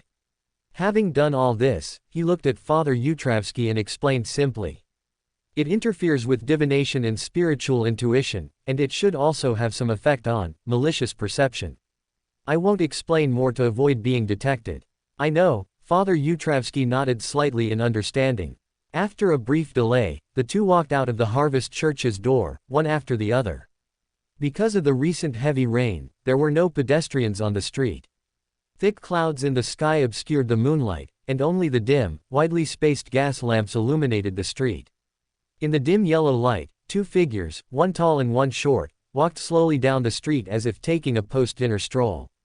The surroundings were exceptionally quiet, so quiet that one could hear the rustling of leaves on the trees along the road as the wind blew. "He's here." Father Yutravsky suddenly turned sideways, looking towards the corner of the fork in the road ahead. Snap! Syrian raised his hand and snapped his fingers, and a bright but not dazzling white light instantly illuminated most of the street. His flash trick, whose intensity he had deliberately lowered, became a lighting spell. At the same time, pure and holy dawn light emerged around them, combining with the bright flash to create an exaggerated lighting effect. From the shadows of the street corner, dispelled by the light, an exaggerated demon dog, half the size of a carriage, revealed itself. It had a pair of curved goat horns inscribed with sinister patterns on its head, a pair of giant bat-like wings spread on its back, its fur was pitch black, and it was wreathed in reddish pale blue flames that constantly flickered as if they could extinguish at any moment. Father Yutravsky took a step forward, the great sword he dragged with one hand covered in a layer of pure, holy silver-white light, coupled with the resolute expression on his face, like an emotionless executioner. Thump, thump, each step Father Yutravsky took, dragging the silver-white greatsword, brought a heavy sound, full of oppressive force. The next second, the giant demon dog opposite him suddenly began to tremble uncontrollably, then black mist with a pungent sulfur smell continuously poured out from beneath its dark fur. The surging black mist quickly enveloped the demon dog and spread outwards. Whoosh! Father Yutravsky held the silver-white greatsword horizontally across his chest. The next instant, the pure and holy dawn light around them surged dramatically, as if the dawn breaking through the night had arrived, tearing through the darkness in front of him with an unstoppable momentum. The black mist with the pungent sulfur smell was rapidly purified in the face of the holy and luminous dawn light, dissipating completely in just 2 or 3 seconds. Along with the black mist, the figure of the giant demon dog also vanished. It ran away. Syrian. What about the devil? In the midst of its advancement ritual, supposedly always irritable, bloodthirsty, and wanting to harm others. So cowardly, not devil-like at all. He grumbled a few words to himself, then turned his head to Father Yutravsky. Father, it was scared away by you. Father Yutravsky nodded gently, then lowered his gaze to the greatsword in his hand, covered in a layer of silver-white dawn light, his expression obscure. Syrian noticed Father Yutravsky's expression and took half a step back with his right leg. He instinctively felt that Father Yutravsky's current state seemed a bit off. Father, there's no need to worry too much. Since it has been exposed, there's a target to focus on. We can set up a trap in advance to deal with it. You just need to inform the 3 great churches in Backland about tonight's situation, and they will deal with this blasphemous villain, demon dog. Father Yutravsky didn't respond, only made the silver dawn light covering the greatsword disappear, then stared at the half-burned, heart demon candle, in his hand for several seconds. As Syrian hesitated whether to leave directly, Father Yutravsky finally returned to his previous peaceful state, turned his head to him and said, "Go back. I will conceal your existence from the official Beander who comes later to gather information." "Thank you very much." Syrian bowed slightly, performing a salute. Then he raised his hand to condense a shimmering, illusory crystal ball, and then made the crystal ball shatter again, dispersing into the void. After completing an anti-divination and anti-tracking interference, he didn't linger, turning and walking in the other direction of the street. Watching his figure disappear from sight, Father Yutravsky suddenly lowered his head, looking at the half-burned, heart demon candle, in his hand, and let out a deep sigh. Alas! As expected of a devil, most skilled at corrupting human hearts, it has worsened. I need to resolve this issue as soon as possible. Returning from Narcissus Street, where the Harvest Church was located, to Wildy Street, Syrian didn't alarm anyone, directly returning to his room through door. He looked around, confirming that no one had entered his room during his absence. Phew, it's still a bit inconvenient. It would be great if I could move out and live alone. He muttered softly, then pulled a gold coin from his pocket, held it in his hand, and repeatedly murmured. My encounter today is related to the snake of fate. My encounter today. After muttering it several times, he flicked the gold coin in his hand. After spinning a few times in the air, the gold coin landed back in his hand. Heads up, indicating affirmation. Sure enough, I'm 80% sure it was the little snake. Ouroboros usually just watches coldly. I only chanted your honorific name twice, what a stingy fellow. He grumbled twice, then flicked the gold coin in his hand again. Clink. This time he didn't catch it. The gold coin passed his outstretched hand, landed on the desk, bounced twice, and then just slipped into the not quite closed window crack, falling outside. Syrian. My money. After a silent pause, Syrian silently made a mental note against Will Anseton, whom he had not yet met. In a dark corner of West Backland, near the Tassoc River, a child's voice suddenly rang out. Damn it, I chose the most correct way to handle it, so why do I suddenly feel even more unlucky? It must be that stupid great snake consuming too much of my luck. Should I temporarily leave Backland? No, never mind. The increasingly chaotic destiny here is more conducive to my concealment. Anyway, I'm planning to restart. In an office beneath St. Hilary Cathedral in St. George Borough, several Mechanical Heart Squad members were gathered. At the head of the dark, long table, Icons Bernard, the captain and deacon of the machinery hivemind, whose face had hard, clear lines but was always topped with messy, unruly brown hair, looked around and then spoke in a low voice. Gentlemen, another victim appeared tonight. This is already the 11th victim of the serial murder case. And because of the identity of this victim, all three great churches have been pressured by the kingdom's upper nobility. The serial murder case, which has been suppressed, might make the headlines of the Tassoc Post, the Times, and several other newspapers tomorrow. Chapter 110 Opportunity to Act. Chapter 110 An Opportunity to Act. Inside the room, a member of the machinery hivemind said indignantly, "Why weren't those nobles anxious before? Didn't they think this so-called serial murder case was less concerning than their runaway pets?" Baron Willie Stanham spoke up, stopping the young Mechanical Heart Squad member's complaint. As the captain of the Mechanical Heart Squad initially responsible for this serial murder case, he and his team members also attended this meeting. Baron, who had just complained, was a newly joined member under him. After stopping his subordinate's speech, Willie looked at Icons Bernard and said in a deep voice, "Tomorrow's newspaper will definitely cause panic among the public. Should we intervene to some extent?" Icons Bernard shook his head and sighed, "No need. The kingdom's nobles intend to pressure us. Our intervention cannot stop the spread and escalation of this matter." He paused, then continued, "Solving this serial murder case as quickly as possible is what we need to do most. Given the widespread victim group, high danger, and significant public opinion it has caused, this incident will be jointly handled by the three great churches. Although it's a joint effort, I hope that our machinery hivemind will resolve this incident first." The many Mechanical Heart Squad members in the room looked at each other, then all turned their gaze to Willie's squad, who had initially been in charge of the serial murder case. Willie exchanged glances with Mr. Max, the Mechanical Heart Squad deacon at the head of the table, then said, "We have some clues, but we haven't had time to verify them yet." After a slight pause, he turned his head to House. "You speak." House nodded slightly, stood up from his seat, passed down the prepared material, and then began to speak.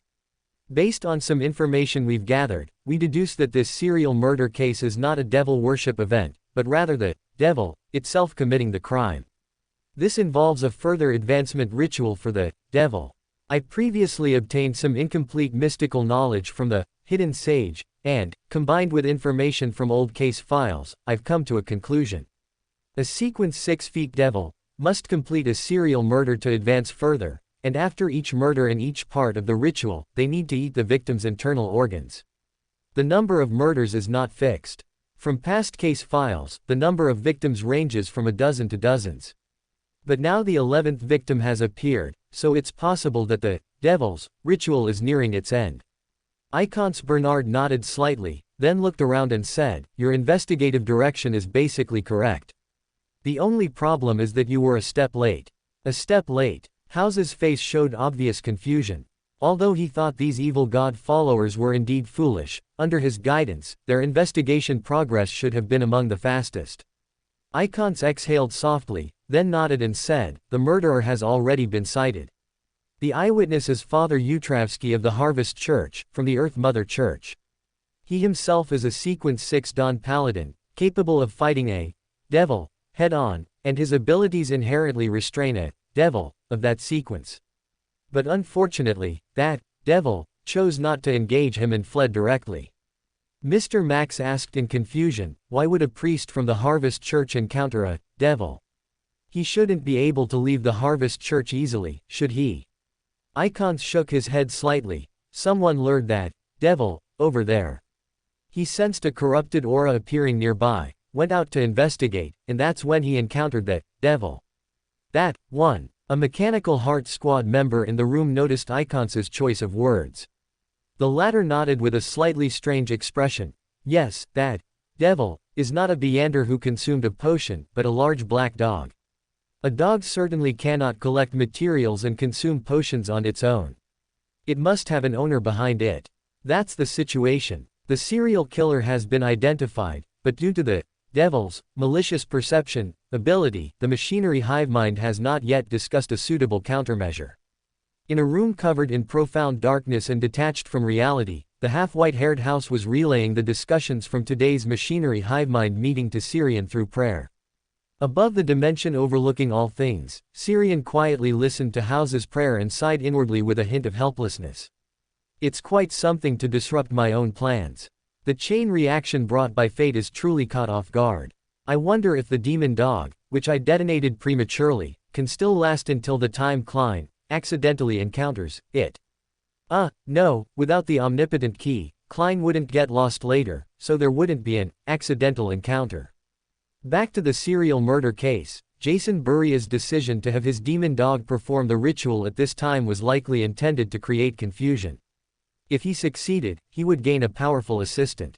If he failed, it would still attract the attention of the Loan military and the three great churches, creating convenience for his assassination of Duke Negan. Now the only problem is that the true identity of the demon dog was discovered prematurely, and his plan is about to be disrupted. I don't think I should be happy. This was a commission from the Twilight Hermit Order. If he fails, doesn't that mean the Twilight Hermit Order fails?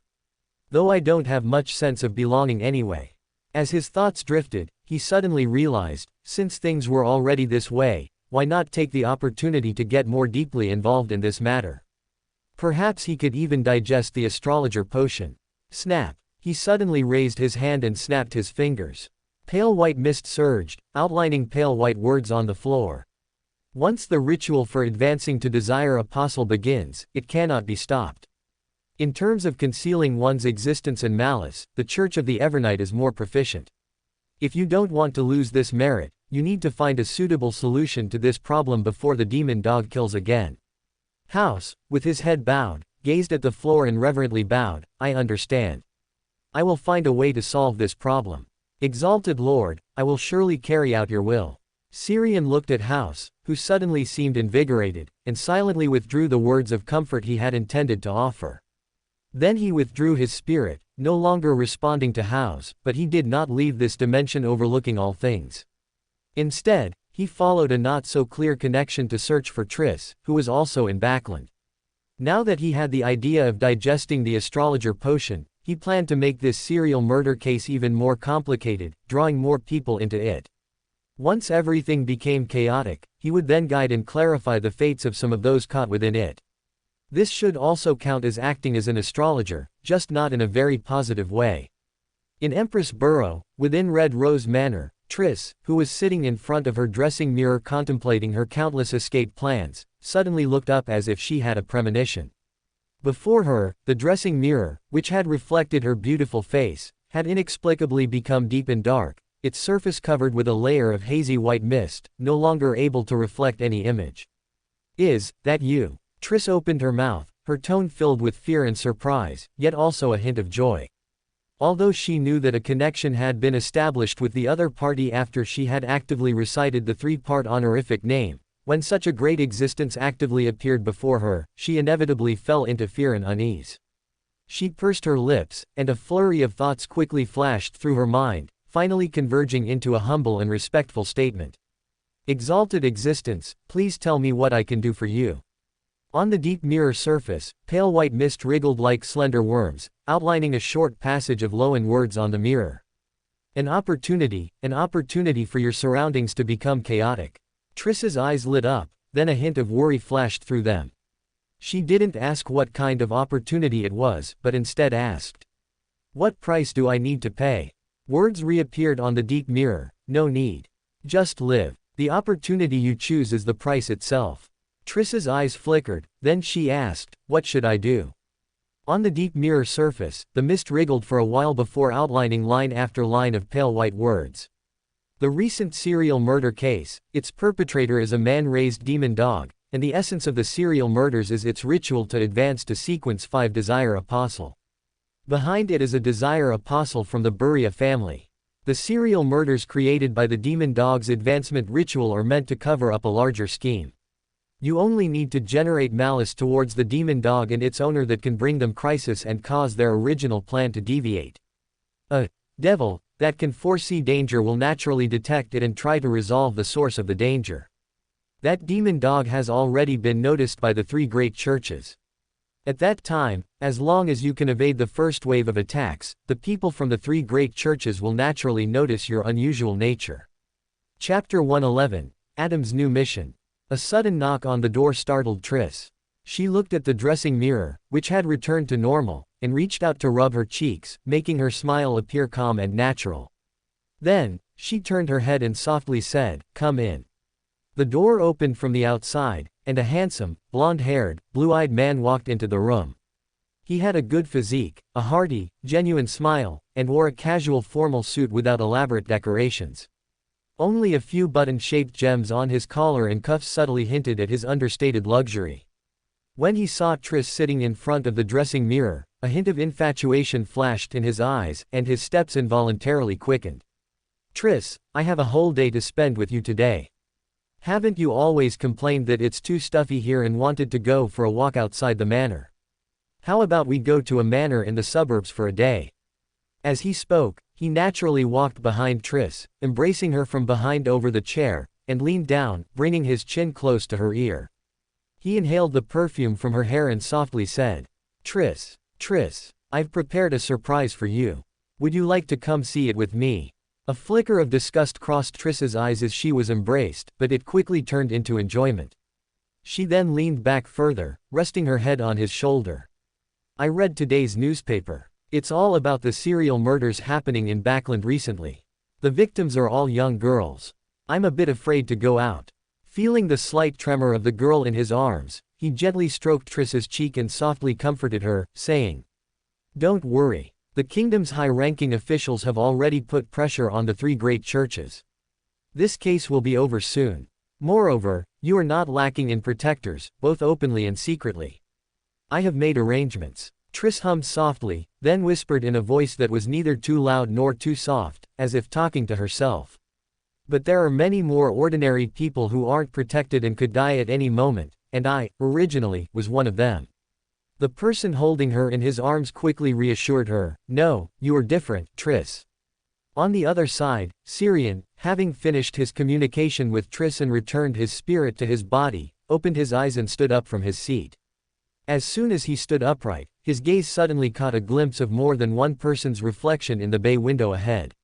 His heart thumped, but the next second, the vigilance that had just risen in his heart abruptly disappeared, and he immediately relaxed. After half a second of confusion, he quickly understood the reason. He had been appeased by a spectator. Thinking of the spectator, the image of a blond priest subconsciously appeared in his mind.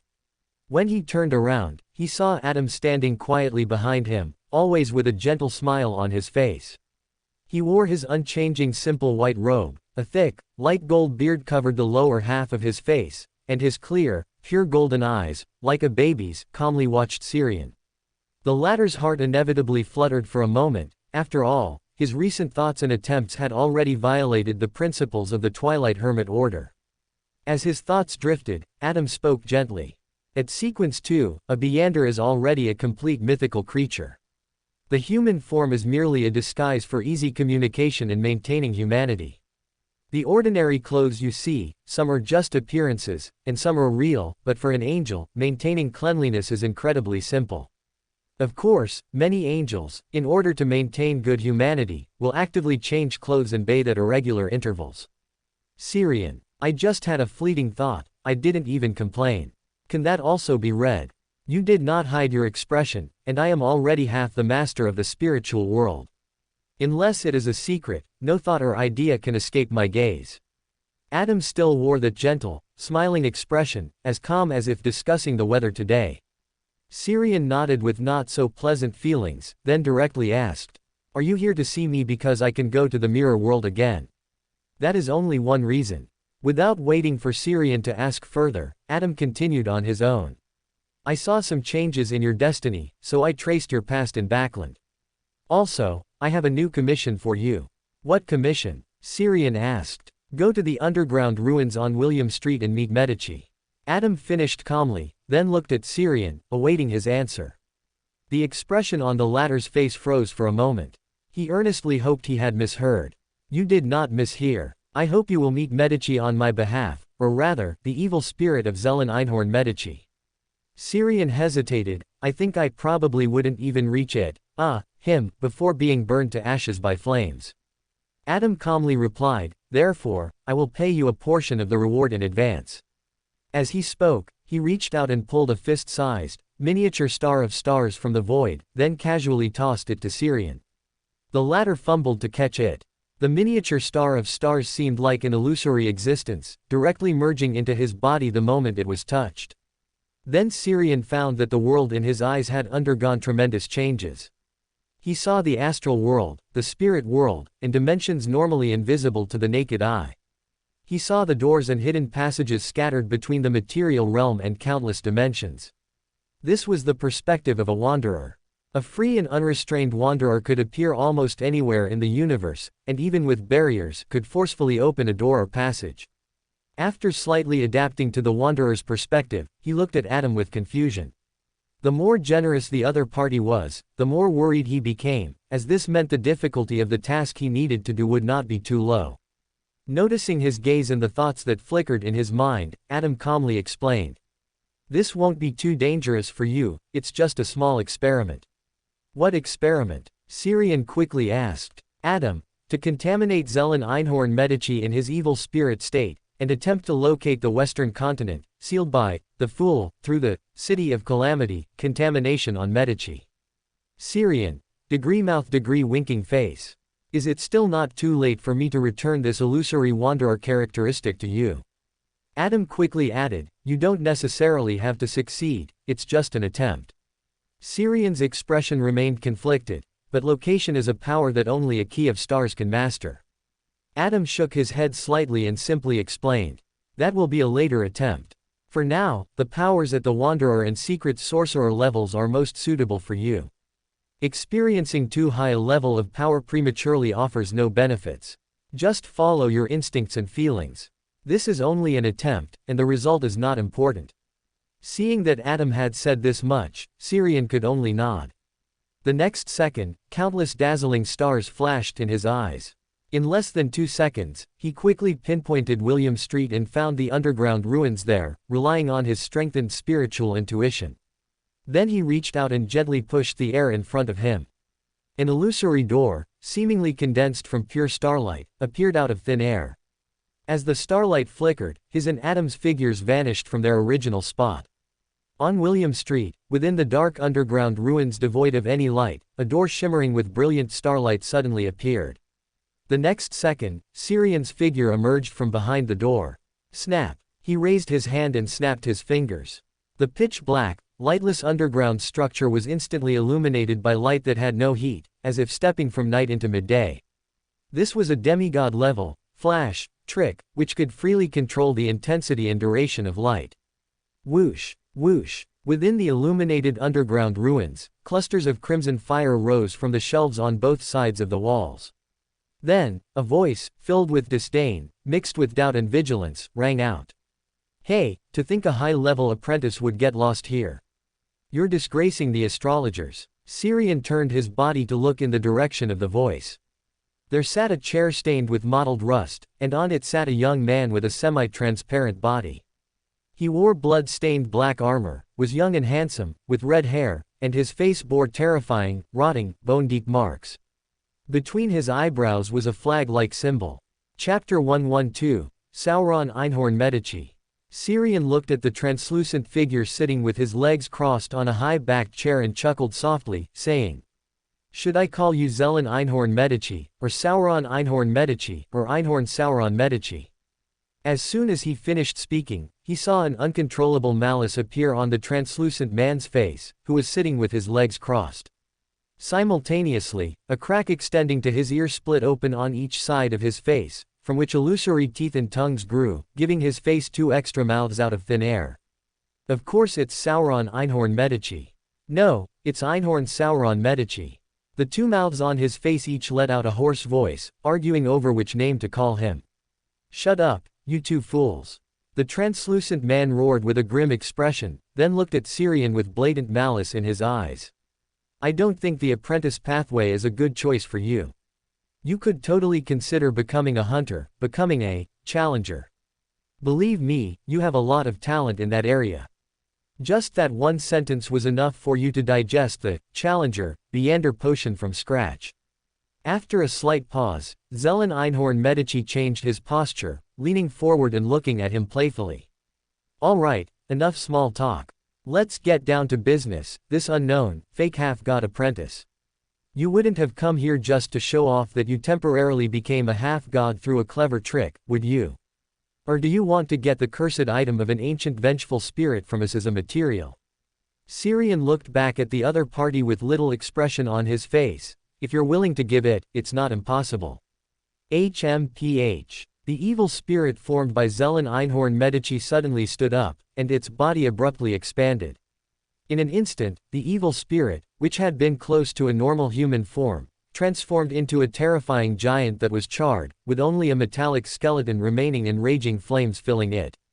The giant's body, like the evil spirit before it, was even more illusory and highly transparent. But on the illusory, transparent surface of this giant, real, blood-colored, yellowish pus-like magma continuously splattered, blooming into blackened purple flames and various weather phenomena in midair and on the ground. Syrian stood steadily in place, as if in a different dimension from the surrounding blooming blackened purple flames and various weather phenomena, unaffected in the slightest. After standing silently for a moment, he calmly said, "Why don't you save some strength? Aside from this intimidating aura, your power can barely reach the level of an ordinary half-god, at least not until your three consciousnesses achieve unity." As soon as he finished speaking, the three mouths on Zelen Einhorn Medici's face spoke simultaneously. On the matter of killing you, our opinions are very unified. After saying that, the three mouths on its face spoke separately again. A trash apprentice who only runs away and scurries around. How long can this power on you, which doesn't belong to you, last? Can you continuously resist the contamination from a former king of angels? Syrian curled his lips and chuckled in response. At least for now, it seems perfectly fine. Besides, how do you know that while you are trying to contaminate me, I haven't contaminated you in return? The illusory giant, into which Zelen Einhorn Medici had transformed, looked up and laughed loudly. Haha, you're saying you want to contaminate me, contaminate a king of angels. Syrian corrected, it's a former king of angels, now just a mixed-state evil spirit. Boom. His response was a longsword burning with red and light purple flames. Where the flaming longsword struck, a series of explosions erupted, tearing off more than one layer of the ruins, floor and walls. After the rampant flames, Syrian still stood steadily in place. Although the evil spirit's attack was exaggerated, it did not penetrate space or tear open dimensions, so he was not harmed in the slightest. Seeing the evil spirit's attack weaken, Syrian immediately mocked. You're not trying hard enough, are you still repelling each other? Shut up. The flame giant, now slightly more illusory and transparent than before, roared at him, three different voices overlapping. At that instant, even across dimensions, Syrian felt some scorching heat. With the three consciousnesses united, Zelen Einhorn Medici unleashed power approaching Sequence 3. But the scorching heat he felt was not a Sequence 3 level attack piercing through space and dimensions, but rather the contamination from Zelen Einhorn Medici, contamination with the Beander characteristics of a king of angels. This cunning conspirer was secretly contaminating him while attacking him, or rather, the attack was a facade, and contamination was the goal. This was also the most effective means to harm Syrian in this state. Different dimensions could help him isolate harm from reality, but could not isolate deeper levels of contamination. Watching lightning, ice electricity, fog, and other illusory symbols constantly derive from within his body, watching his hands continuously crack and hot, bright red liquid flow out, Syrian slowly curled his lips.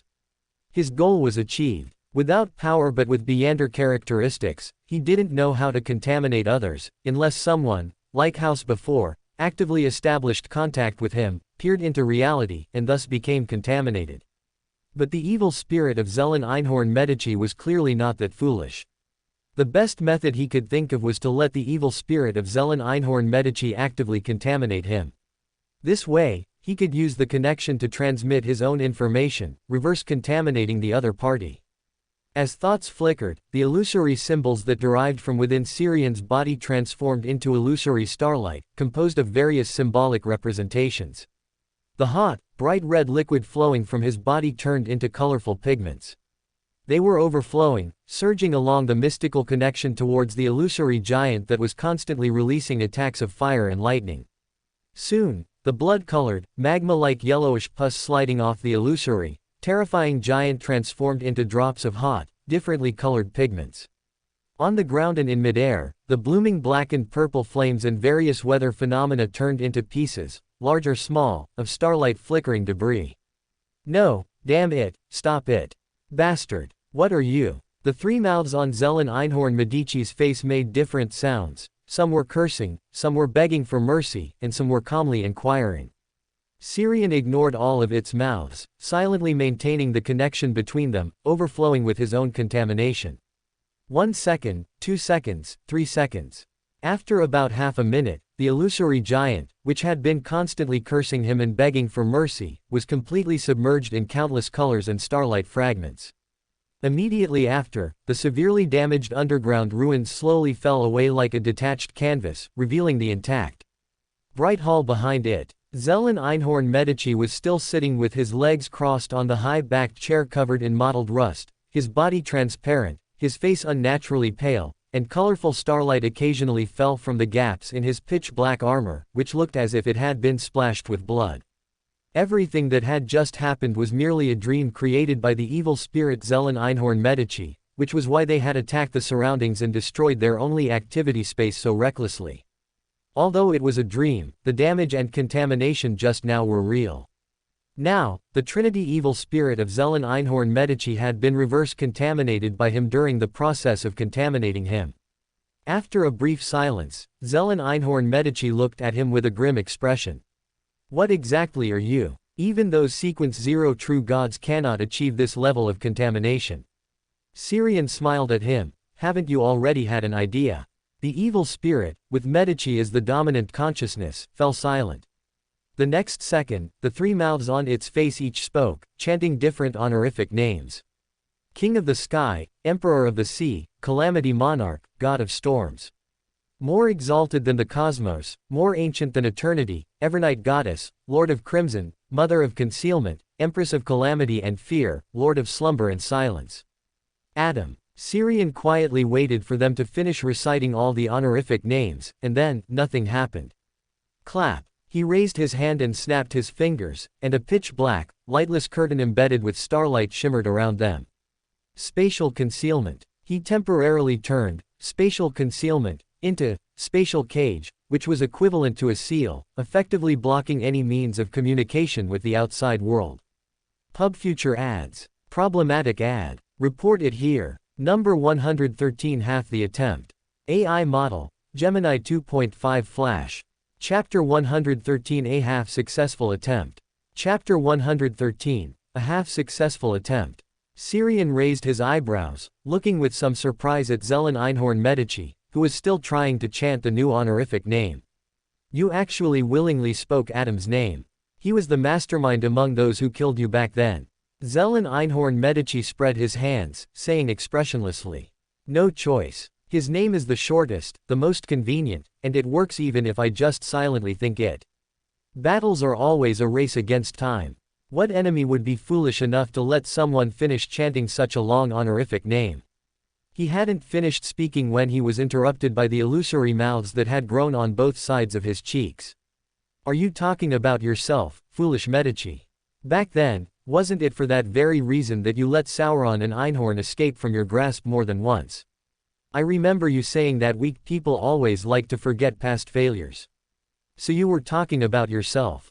Medici frowned deeply, wanting to tear off the two mouths on his face, but unfortunately, he couldn't. Two contaminated fools. He cursed, then looked back at Syrian. So, your contamination makes people chatterboxes. That's truly interesting. I don't know, after all, this is my first time trying to actively contaminate someone else. Syrian shrugged, then, after a slight pause, he suddenly said seriously. You don't need to keep shouting his name or cursing him in your mind. He is watching, but he won't respond to you. You. Medici opened his mouth, but his words were cut off before he could speak. In his sight, Syrian's body suddenly dematerialized, turning into a pile of colorful starlight. Countless abstract symbols emerged within the starlight, gradually coalescing into an illusory, layered door of starlight. He could feel that this door of starlight had established some kind of connection with him. He seemed to have become a key to opening this door. This is your true goal. Then you're probably going to be disappointed. The living me could indeed sacrifice calamities and establish connections, but now, I am just a malevolent spirit, and I'm forcibly mixed with two idiotic malevolent spirits. The illusory lips on Medici's left and right cheeks, formed by the wills of Sauron and Einhorn, uncharacteristically did not object or argue. Under the crisis, they finally reached a consensus. Zell and Einhorn Medici stared with a grim expression at the door of starlight, which was gradually solidifying and constantly swaying in the center of the hall.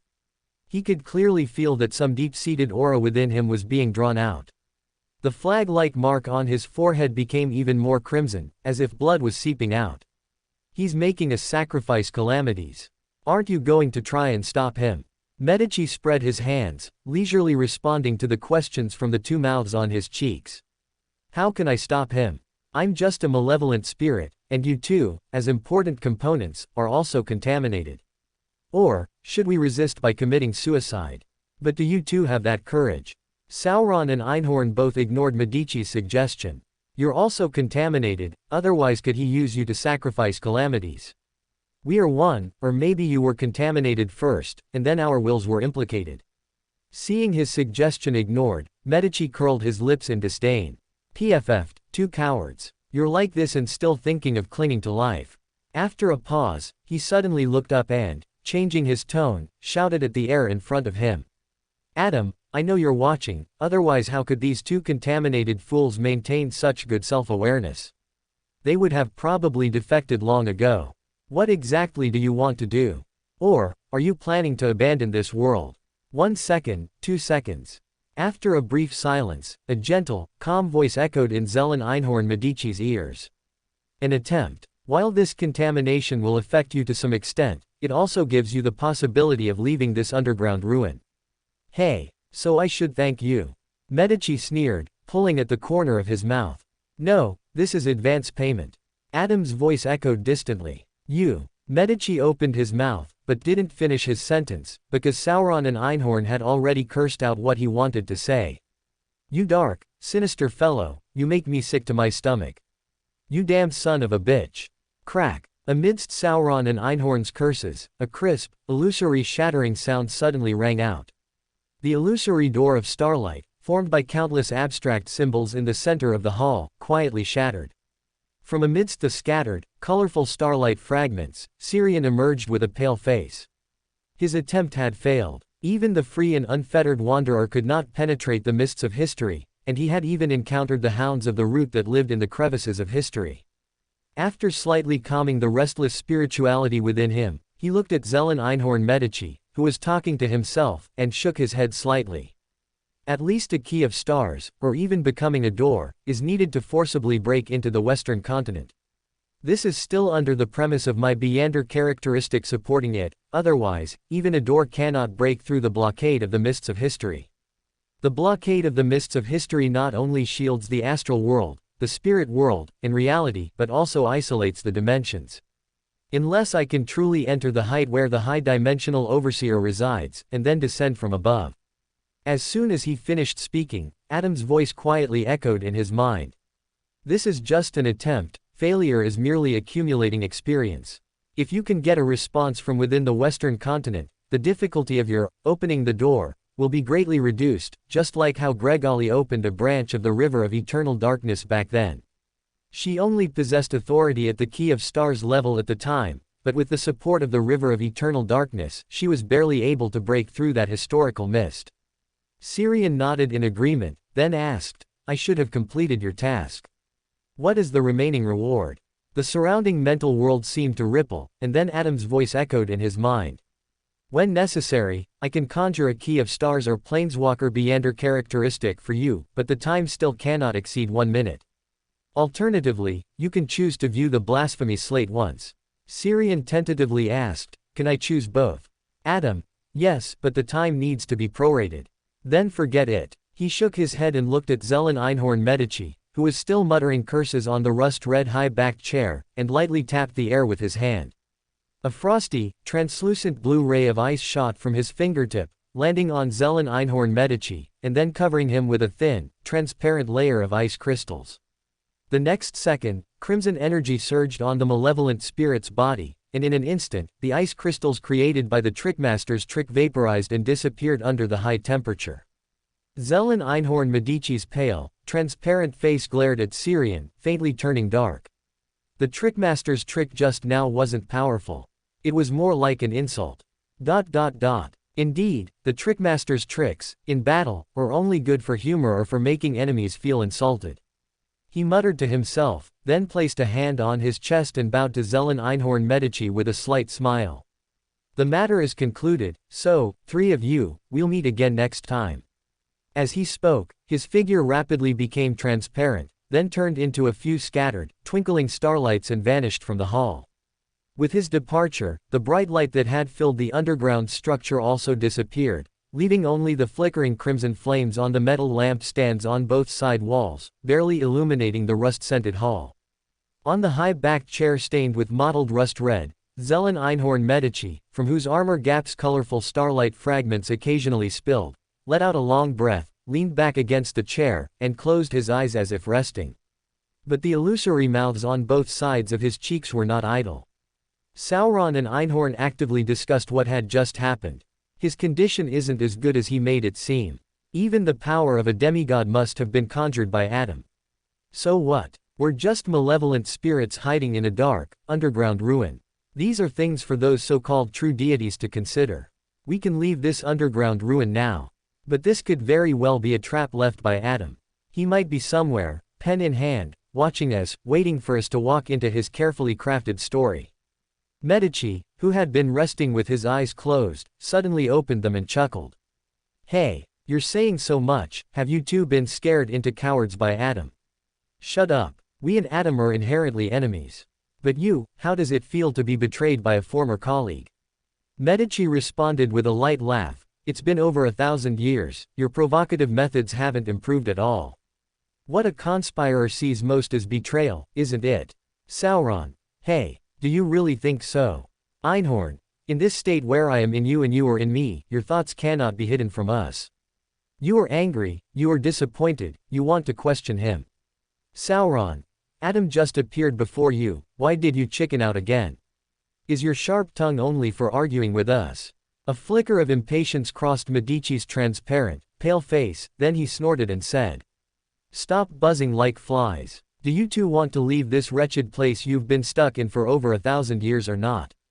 Sauron and Einhorn said in unison, of course. Chapter 113, a half-successful attempt.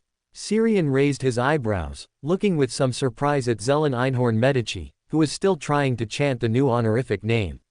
You actually willingly spoke Adam's name. He was the mastermind among those who killed you back then. Zelen Einhorn Medici spread his hands, saying expressionlessly. No choice. His name is the shortest, the most convenient, and it works even if I just silently think it. Battles are always a race against time. What enemy would be foolish enough to let someone finish chanting such a long honorific name? He hadn't finished speaking when he was interrupted by the illusory mouths that had grown on both sides of his cheeks.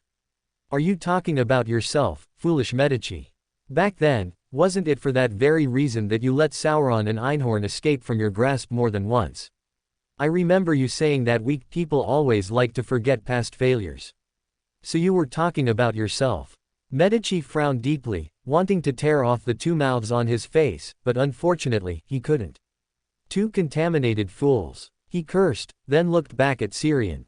So, your contamination makes people chatterboxes. That's truly interesting. I don't know, after all, this is my first time trying to actively contaminate someone else. Syrian shrugged, then, after a slight pause, he suddenly said seriously. You don't need to keep shouting his name or cursing him in your mind. He is watching, but he won't respond to you. You. Medici opened his mouth, but his words were cut off before he could speak. In his sight, Syrian's body suddenly dematerialized, turning into a pile of colorful starlight. Countless abstract symbols emerged within the starlight, gradually coalescing into an illusory, layered door of starlight. He could feel that this door of starlight had established some kind of connection with him. He seemed to have become a key to opening this door. This is your true goal. Then you're probably going to be disappointed. The living me could indeed sacrifice calamities and establish connections, but now, I am just a malevolent spirit, and I'm forcibly mixed with two idiotic malevolent spirits. The illusory lips on Medici's left and right cheeks, formed by the wills of Sauron and Einhorn, uncharacteristically did not object or argue. Under the crisis, they finally reached a consensus. Zell and Einhorn Medici stared with a grim expression at the door of starlight, which was gradually solidifying and constantly swaying in the center of the hall. He could clearly feel that some deep-seated aura within him was being drawn out. The flag-like mark on his forehead became even more crimson, as if blood was seeping out. He's making us sacrifice calamities. Aren't you going to try and stop him? Medici spread his hands, leisurely responding to the questions from the two mouths on his cheeks. How can I stop him? I'm just a malevolent spirit, and you too, as important components, are also contaminated. Or, should we resist by committing suicide? But do you too have that courage? Sauron and Einhorn both ignored Medici's suggestion. You're also contaminated, otherwise could he use you to sacrifice calamities? We are one, or maybe you were contaminated first, and then our wills were implicated. Seeing his suggestion ignored, Medici curled his lips in disdain. PFF'd, two cowards. You're like this and still thinking of clinging to life. After a pause, he suddenly looked up and, changing his tone, shouted at the air in front of him. Adam, I know you're watching, otherwise how could these two contaminated fools maintain such good self-awareness? They would have probably defected long ago. What exactly do you want to do? Or, are you planning to abandon this world? 1 second, 2 seconds. After a brief silence, a gentle, calm voice echoed in Zell and Einhorn Medici's ears. An attempt. While this contamination will affect you to some extent, it also gives you the possibility of leaving this underground ruin. Hey, so I should thank you. Medici sneered, pulling at the corner of his mouth. No, this is advance payment. Adam's voice echoed distantly. You. Medici opened his mouth, but didn't finish his sentence, because Sauron and Einhorn had already cursed out what he wanted to say. You dark, sinister fellow, you make me sick to my stomach. You damned son of a bitch. Crack. Amidst Sauron and Einhorn's curses, a crisp, illusory shattering sound suddenly rang out. The illusory door of starlight, formed by countless abstract symbols in the center of the hall, quietly shattered. From amidst the scattered, colorful starlight fragments, Sirian emerged with a pale face. His attempt had failed. Even the free and unfettered wanderer could not penetrate the mists of history, and he had even encountered the hounds of the root that lived in the crevices of history. After slightly calming the restless spirituality within him, he looked at Zell and Einhorn Medici, who was talking to himself, and shook his head slightly.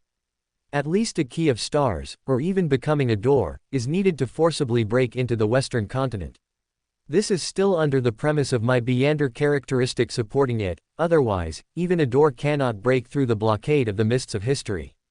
The blockade of the mists of history not only shields the astral world, the spirit world, in reality, but also isolates the dimensions. Unless I can truly enter the height where the high-dimensional overseer resides, and then descend from above. As soon as he finished speaking, Adam's voice quietly echoed in his mind. This is just an attempt, failure is merely accumulating experience. If you can get a response from within the Western continent, the difficulty of your opening the door will be greatly reduced, just like how Gregali opened a branch of the river of eternal darkness back then. She only possessed authority at the Key of Stars level at the time, but with the support of the river of eternal darkness, she was barely able to break through that historical mist. Sirian nodded in agreement, then asked, I should have completed your task. What is the remaining reward? The surrounding mental world seemed to ripple, and then Adam's voice echoed in his mind. When necessary, I can conjure a Key of Stars or Planeswalker Beander characteristic for you, but the time still cannot exceed 1 minute. Alternatively, you can choose to view the blasphemy slate once. Sirian tentatively asked, can I choose both? Adam, yes, but the time needs to be prorated. Then forget it. He shook his head and looked at Zell and Einhorn Medici, who was still muttering curses on the rust-red high-backed chair, and lightly tapped the air with his hand. A frosty, translucent blue ray of ice shot from his fingertip, landing on Zelen Einhorn Medici, and then covering him with a thin, transparent layer of ice crystals. The next second, crimson energy surged on the malevolent spirit's body, and in an instant, the ice crystals created by the Trickmaster's trick vaporized and disappeared under the high temperature. Zelen Einhorn Medici's pale, transparent face glared at Syrian, faintly turning dark. The Trickmaster's trick just now wasn't powerful. It was more like an insult. Indeed, the Trickmaster's tricks, in battle, are only good for humor or for making enemies feel insulted. He muttered to himself, then placed a hand on his chest and bowed to Zelen Einhorn Medici with a slight smile. The matter is concluded, so, three of you, we'll meet again next time. As he spoke, his figure rapidly became transparent, then turned into a few scattered, twinkling starlights and vanished from the hall.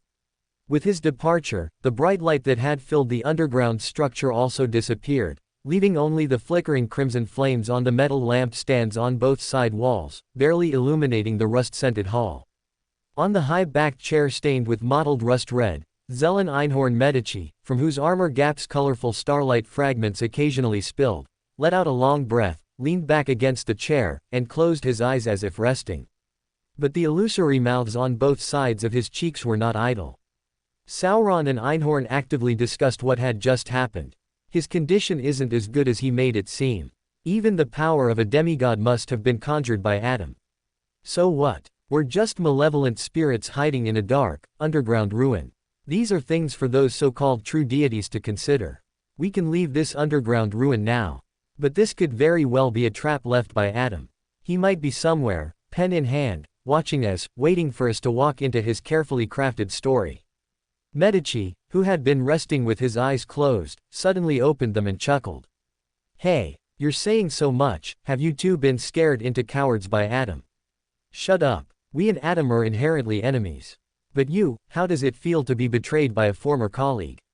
Medici responded with a light laugh. It's been over 1,000 years, your provocative methods haven't improved at all. What a conspirer sees most is betrayal, isn't it? Sauron. Hey, do you really think so? Einhorn. In this state where I am in you and you are in me, your thoughts cannot be hidden from us. You are angry, you are disappointed, you want to question him. Sauron. Adam just appeared before you, why did you chicken out again? Is your sharp tongue only for arguing with us? A flicker of impatience crossed Medici's transparent, pale face, then he snorted and said. Stop buzzing like flies. Do you two want to leave this wretched place you've been stuck in for over 1,000 years or not? Sauron and Einhorn said in unison, of course. Chapter 114, Trap and Counter Kill. On William Street, outside the underground ruins, Syrian's figure suddenly flashed out. He looked around, then took another step, his figure becoming ethereal and tinged with mottled starlight. Just as the flash was about to complete, his movement suddenly paused, and a faint, ethereal prayer echoed in his ears. The eye that overlooks the mundane world, the source of all fantasies, the creator of the world within the painting. Great Lord, your devout follower begs for your guidance. He tilted his head slightly, and brilliant stars appeared in his eyes. After a brief distraction, he found the source of the prayer, right in Sherwood Burrow, not far away. The next second, his figure was tinged with mottled starlight, rapidly fading and disappearing from his original spot. At the same time, in an unnamed black hotel on Plea Street, next to William Street, Syrian's figure flashed into existence. Directly in front of him, a dark-haired, brown-eyed woman with heavy makeup was kneeling before a blank scroll, her head bowed in prayer. Great Lord, you are the truth of the world, the source of all fantasies, the true savior of the world. Great Lord, please listen to my prayer, please grant me guidance. Syrian's gaze easily saw through her disguise. He recognized her, Zoila Hernandez, a fanatic corrupted by the high-dimensional overseer, who had attempted to assassinate him more than once. Because the distance was too close, or perhaps due to a coincidence in luck, the prayer originally directed at the high-dimensional overseer was directly received by me. As thoughts flickered, he raised an eyebrow, looking at the figure praying with her head bowed. He was certain Zoila Hernandez had already discovered him, the intruder, but resolving the intruder seemed less important than praying to her lord. Fanatics really aren't quite right in the head. Or perhaps the similar aura I have to the high-dimensional overseer misled her. He sighed inwardly, then chuckled and said aloud, "Your lord probably can't give you guidance anymore. Why don't you believe in me instead?" Snap. As he spoke, he raised a hand and snapped his fingers. The surroundings suddenly darkened, and even the slightly distant walls and ceiling became blurred, as if isolated from the world. A demigod-level, black curtain trick. This already possessed some of the power of secrecy.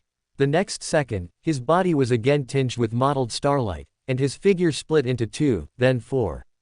In less than a second, his figure appeared in every corner of the room, completely surrounding Zoila Hernandez. This was an effect similar to clones, created by high-frequency flashes. Zoila Hernandez finally stopped praying. She stood up from the floor, her expression devoid of sorrow or joy, and looked around, taking in every high-frequency flash. The Lord has foreseen this. I have been waiting for your arrival. The next second, all of the Syrian figures that were high-frequency flashing paused simultaneously. From an infinitely high place, a gaze overlooking all things descended. Then, all of Syrian's figures in the room simultaneously became thin and vivid, losing their thickness and weight, becoming characters in a painting. He had been observed by the high-dimensional overseer and a part of his fate had been influenced. Sherwood Borough, 15 Minsk Street. Klein, who was brewing himself a cup of black tea, paused and looked back as if he had a premonition. The next second, Syrian, tinged with mottled starlight, his figure sometimes faint, sometimes vivid, appeared behind him. I'm going to retrieve the peacemaker. As he spoke, he reached out and grabbed at the air. A faint blue light flashed, and the peacemaker, which Klein had sealed in a metal box, appeared directly in his hand. How did you do that? Klein's eyes widened slightly. This was definitely not a method a Sequence 7 should possess. Moreover, the current Syrian exuded a subtle pressure that made his heart pound, a pressure he hadn't felt even when facing the Sequence 5 Miss Bodyguard and Rosago before. I'm in a hurry, next time. Before he could finish, Syrian's figure suddenly vanished from his sight. Gazing at the spot where he had disappeared, Klein murmured. I always feel like his words just now were intermittent, as if countless versions of him were continuously relaying a single sentence. Before he finished speaking, he suddenly heard a familiar prayer echoing. The fool who does not belong to this era, the mysterious ruler above the gray fog, the king of yellow and black who controls good luck. In the hotel on Plea Street, a layered, illusory starlight door emerged from the colorful scroll, quickly solidifying from illusion to reality. Detaching itself from the scroll itself. The next moment, Syrian walked out from behind the starlight door, completely unharmed. Your lord is indeed formidable. He managed to subtly interfere with my fate through previous contacts, laying down such a future. But he doesn't seem to have calculated that I am now an unrestrained and unfettered wanderer. As he whispered, a dense gray fog suddenly permeated Syrian's vision. He saw the fool sitting calmly in the depths of the gray fog. The place you are in is false. The fool's voice entered his mind. The next second, he saw a crimson light rise in the gray fog, and then a new perspective, one that overlooked his surroundings, appeared in his mind. This was similar to his experience of overlooking reality from above the dimensions, yet somewhat different. Having had similar experiences of overlooking things, he quickly adapted and, through the vision in his mind, determined that he was currently inside a scroll made of stacked, colorful blocks. So that's how it is. He sighed softly, then extended both hands forward, plunging them into the void. Rip. A faint, echoing sound of illusory tearing rang out, and he forcibly ripped open a dangerous rift in the void before him. Tear space. This was the Wanderer's most powerful ability, capable of directly tearing the void, tearing through almost all barriers and obstacles. As the space was torn open, the room enveloped in gloom, and even the entire hotel began to shrink rapidly, like a punctured balloon. As the pungent smell of decay and cheap paint assailed his nostrils, though unpleasant, Syrian felt a sense of reality he hadn't experienced before. Whoosh! The sound of air being cut suddenly rang out, and a palm-length feathered arrow pierced through Syrian's throat, embedding itself in the wall beside him. It's a pity, this me you see is still just an afterimage, just like every me you saw earlier. Also, I didn't concentrate all of my flashing clones here, so from beginning to end, the sacrifice you and your lord prepared could entrap me. Whoosh, whoosh. His reply was two feathered arrows piercing his chest. Syrian shrugged. This was merely an afterimage left by his high-frequency flash, how could it be harmed? He turned around, looking at Zoila Hernandez, who had shed her disguise and revealed her true appearance behind him. Her skin was sallow, and she had many black spots. She was so gaunt that her body seemed to be just skin and bones, and the spiritual light on her body was extremely dim, as if she had contracted some terrifying disease and was already critically ill. If it weren't for his astrologer's spiritual intuition, he would even doubt if he had recognized the wrong person. Just over a month ago, she was a strong, healthy gang leader capable of wielding knives and guns, but now she had become like this. Although surprised, he roughly understood why the other party was able to create such a complex, reality-intertwined, and hidden world within a painting that could help the high-dimensional overseer cast his true gaze. Zoila Hernandez, as a fanatic, had sacrificed her flesh, spirituality, and even her soul. But unfortunately, my luck was better. The trap targeting me was triggered precisely during the period when I could experience the Wanderer's power. He murmured inwardly, then Syrian made a figure, flash, into existence before the blank scroll behind Zoila Hernandez. What are you doing? Cough cough, you can't. Noticing his actions, Zoila Hernandez's face suddenly contorted into a grimace of fear and horror, and she shrieked at him in a hoarse voice. But because her real body was too weak, she started coughing uncontrollably after only a couple of words, and a touch of decaying dark red stained her pale lips. One of Syrian's figures flashed in front of her and lightly patted her shoulder. The next second, frosty white ice crystals appeared on her, instantly freezing her weak body. At the same time, the Syrian in front of the blank scroll reached out both hands, plunging them into the void, then pulled with force. Rip. The blank scroll that Zoila Hernandez had used to pray to the high-dimensional overseer was torn apart by him. Chapter 115, I'm Still Too Kind. Above the gray fog, within the magnificent ancient palace, Klein sat in the fool's seat, and through the prayer light, he witnessed Syrian's high-frequency flashes and space rips, in reality, causing his jaw to drop in astonishment. That's quite something. Is this the ability of a high-sequence apprentice? How did he do it? Was it a powerful sealed artifact from the apprentice pathway, or the secret of something on him? As he muttered, he saw the image in the prayer light suddenly dim, as if covered by a lightless black curtain, making it impossible to see the specific content. What's going on? Klein stood up from his seat in surprise. This was the first time he had encountered something that could interfere with the perspective of the prayer light above the gray fog. Was it Syrian himself, or the evil god behind that blank scroll? If it's the former, how did he do it, and what does he want to hide? If it's the latter. After a brief silence, Klein reached out and materialized his usual citrine pendant. Regardless of the source of the interference with the prayer light, he had to react. In reality, Syrian had an invisible clone use the black curtain trickmaster. Relying on his own Deander characteristic and the secrecy ability of a demigod level, black curtain to affect Klein's vision above the gray fog, the clone that had just torn the blank scroll immediately reached out to grab at the void before him. After a difficult struggle, he pulled a transparent, spherical mass of wing-like membranes, resembling dragonfly wings, from the void. As he squeezed the sphere, slightly crack, after a phantom sound, the sphere, composed of countless wing-like transparent membranes, shattered into countless faint specks of light, which were drawn into his body. The next second, all the flashed Syrian figures disappeared simultaneously, leaving only the one who had absorbed the power from the blank scroll. He stood blankly on the spot, his eyes reflecting a constantly squirming, brilliant cosmos wrapped in chaotic colors. It wasn't until the figure seated deep within the gray fog reappeared before his eyes that he finally came to his senses. Phew. Coming back to his senses, Syrian let out a long breath and bowed respectfully to the figure before him, thanking him.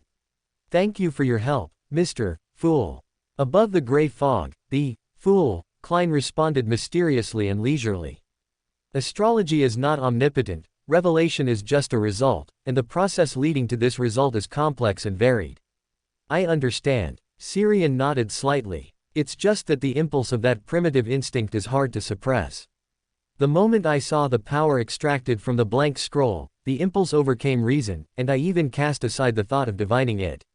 This is probably one of the traps left by the high-dimensional overseer. It was truly thrilling. Fortunately, my luck has been good today. Did will change his nature and replace the curse of bad luck with a blessing of good fortune. As thoughts flickered, he heard the sound of ice crystals cracking.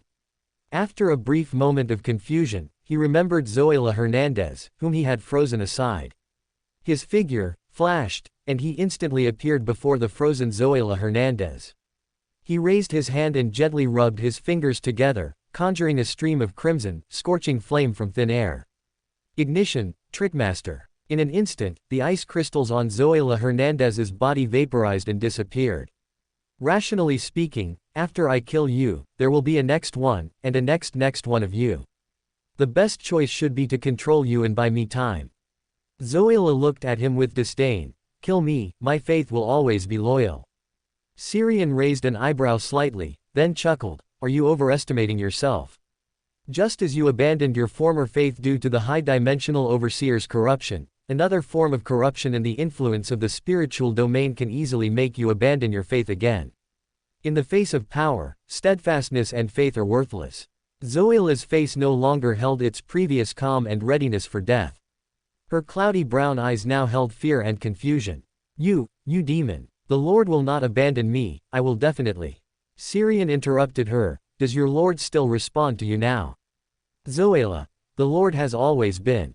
Syrian. Where? Zoila's expression became momentarily blank, then she once again said with a look of readiness for death. Kill me. Do you think that's possible? Syrian retorted. You've caused me so much trouble, would killing you directly really satisfy me? I told you, I want you to abandon your faith again. There's no revenge more satisfying than making a fanatic abandon their faith. You demon, you can't. Bang. A sudden gunshot interrupted Zoila's words, and the deep fear etched in her eyes gradually turned into relief. Bang, bang, bang. Then came a series of gunshots, all the bullets in the magazine emptied within a single second. Bullets trailing silver flames entered Zoila's body, then disintegrated, turning into countless fragments of dawn-like light. They were dense and innumerable, forming a shimmering and violent sharp hurricane that instantly tore and pulverized Zoila's body. Looking at the completely vanished corpse before him, Syrian lowered his head and sighed. I'm still too kind. Above the gray fog, Klein, who was observing this scene through the prayer light, twitched his mouth slightly. Compared to making a fanatic change their faith, your act of directly killing her is indeed kind, but only if you hadn't deliberately intimidated her beforehand. As he muttered to himself, Klein saw a fierce wind suddenly pick up around him. Amidst the gale, a blurry figure rapidly approached Syrian's location. Before he could even warn, an ear-splitting thunderclap boomed. Rumble. A silver-white bolt of lightning, as thick as a bucket, suddenly struck down, precisely hitting the art studio where Syrian was located. Nearly half of the studio's walls and floor were damaged, and the remaining parts were scorched black, with tiny electric snakes darting about. At the same time, Syrian's figure flashed directly into midair. He maintained his steady stance in the strong wind by continuously flashing, silently confronting the figure enveloped by the storm. It was an old man wearing a black soft hat, a black robe embroidered with a storm symbol, and unusually serious silver eyes. The cardinal of the Storm Church, Archbishop of the Backland Diocese, the God's Singer, a snake. He glanced at the cheap apartment below, struck by lightning. Through the information carried by the wind, he knew there were no living people inside, nor any hidden dangers. Then, he gazed at Syrian, whose face and figure were obscured by a black curtain. A demigod of the apprentice pathway, are you from the Aurora Order? Is the evil aura that erupted here related to you? His tone was not polite, and he was secretly accumulating power, ready to attack at any moment. This was a necessary caution when facing a suspected Aurora Order demigod. Syrian ignored his questions and said in a deliberately hoarse voice, "You are a bit impolite. I just helped you resolve a potential danger involving an evil god." Ace Snake snorted. HMPH, I will investigate and judge the truth of the matter myself. Are you planning to flee now, or will you come with me to the Holy Wind Cathedral? Rumble. His response was a muffled thunderclap. A silver-white lightning bolt, as thick as a bucket, pierced through the storm and precisely struck him, scattering a dense array of electric arcs. Ace Snake's face instantly darkened. He wasn't harmed by that lightning bolt, but to be struck by lightning replicated from his own body was an absolute provocation. Very well, it seems you've made a third choice, to stubbornly resist. Ace Snake's angry voice was gradually drowned out by the sound of wind colliding with the air. Then, a terrifying hurricane, visible to the naked eye, appeared, swirling and enveloping Syrian's constantly flashing figure. At the same time, the clouds in the sky continuously pressed down, and silver-white electric light moved between the heavy dark clouds, like sharp arrows poised to strike. Syrian's figure flickered rapidly at various positions in mid-air and on the ground, creating a siege formation by himself. Some of them reached out and dragged a lightless black curtain from the void, some created intense flashes of light, some summoned streams of fire. Frost, or created thunderous sounds. He used almost all the trickmaster he had mastered, and although this couldn't cause any harm or impact to a saint, it was highly ironic. At least for now, this god singer was truly enraged by his actions. In an instant, silver-white electric light and sharp wind blades emerged simultaneously, attacking every flashed figure around, as well as the surrounding streets, houses, streetlights, and roadside trees. Chapter 116 Prophecy and Acting. Chapter 116 Prophecy and Acting. Under the wide-ranging lightning and wind blades, Syrian's figures, which were flashing on the ground and in midair, had their survival space compressed and continuously diminished. After all the flashing figures disappeared, Syrian's body suddenly became illusory, stained with mottled starlight, and merged with the surrounding space. Merging into space. This was the manifestation of an apprentice's survival ability after becoming a demigod, serving as both a form of concealment and an adaptation to the different planetary and extra-dimensional environments in the universe. The raging storm was also one of these extreme environments, to which apprentices could adapt. As he merged into space, the dense, fine currents no longer made his skin tingle and numb, and the howling, swirling winds no longer made it impossible for him to move. Of course, the lightning and wind blades striking from midair could still directly harm him. Attacks of that intensity were beyond the scope of adaptation. HMPH. In midair, God Singer Ace Snake let out a cold snort. Instantly, the air below vibrated, erupting with a sound like a large caliber gunpowder explosion, tearing a windless zone even in the rapidly swirling hurricane. On the ground, Syrian, who was in a hidden space covered by shadows, now felt warm liquid flowing from his ears, and he was also deaf. If he hadn't hidden the space he was in time, just that single sound would probably have shattered his body. Apprentices are still too fragile. Muttering a low sigh, he reached out his hand, about to dispel the spatial concealment, when a simple, silver-plated mirror suddenly appeared in his line of sight. The mirror reflected the scene of this street, layer upon layer, continuously stacking, without end.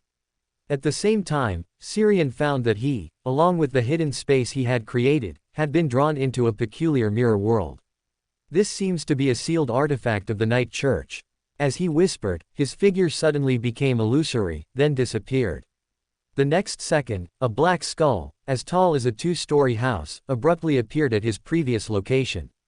A chilling wind, whose source was unknown, swept around, making one's hair stand on end, heart pound, and body tremble uncontrollably, as if facing the deepest fear in one's heart.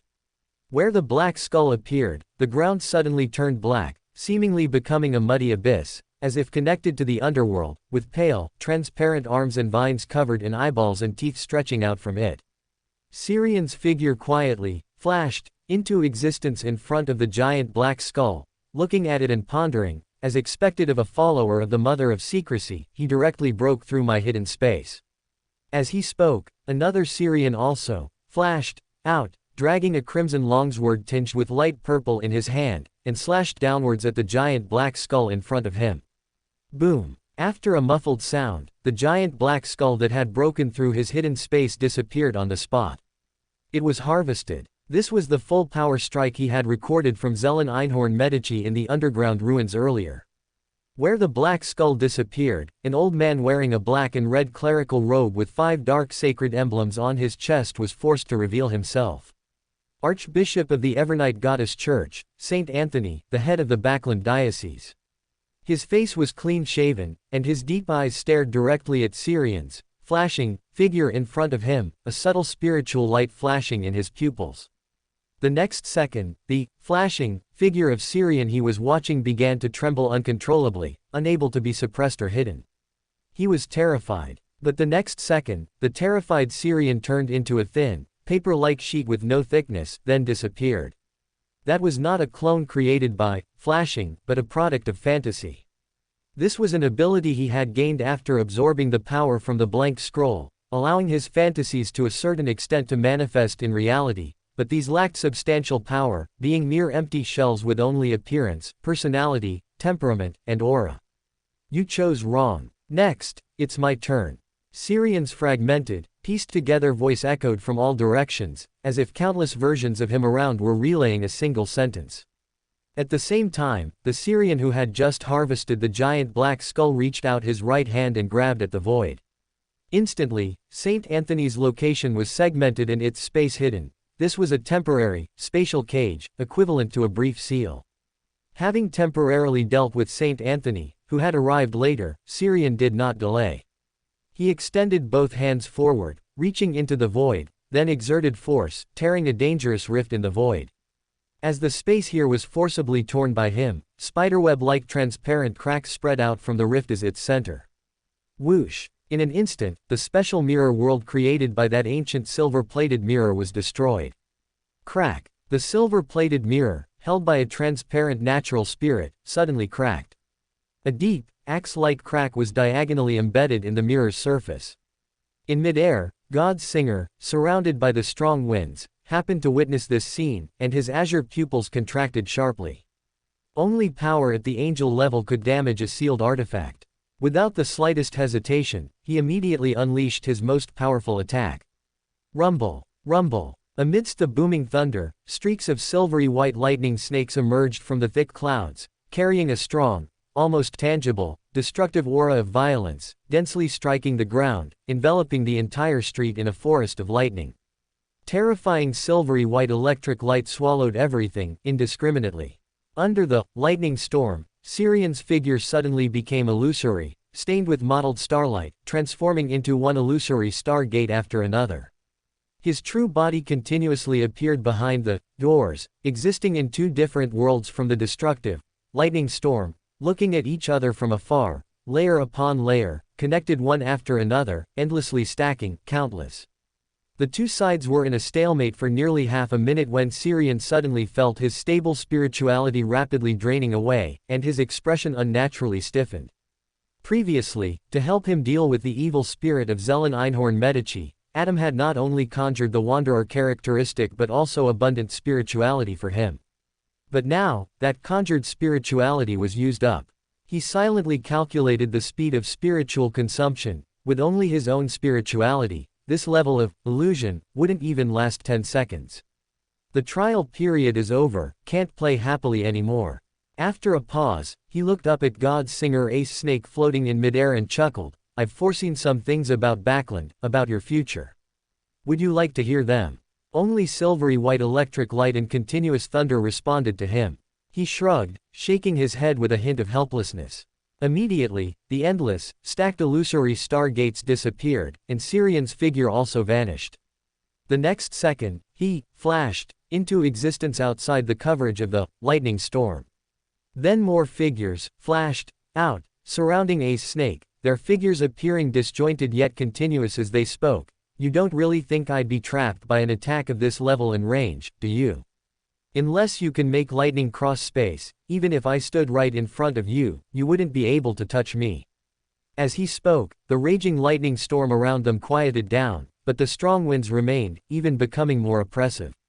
Ace Snake's voice was so loud it seemed to pierce the eardrums. "What do you want to tell me?"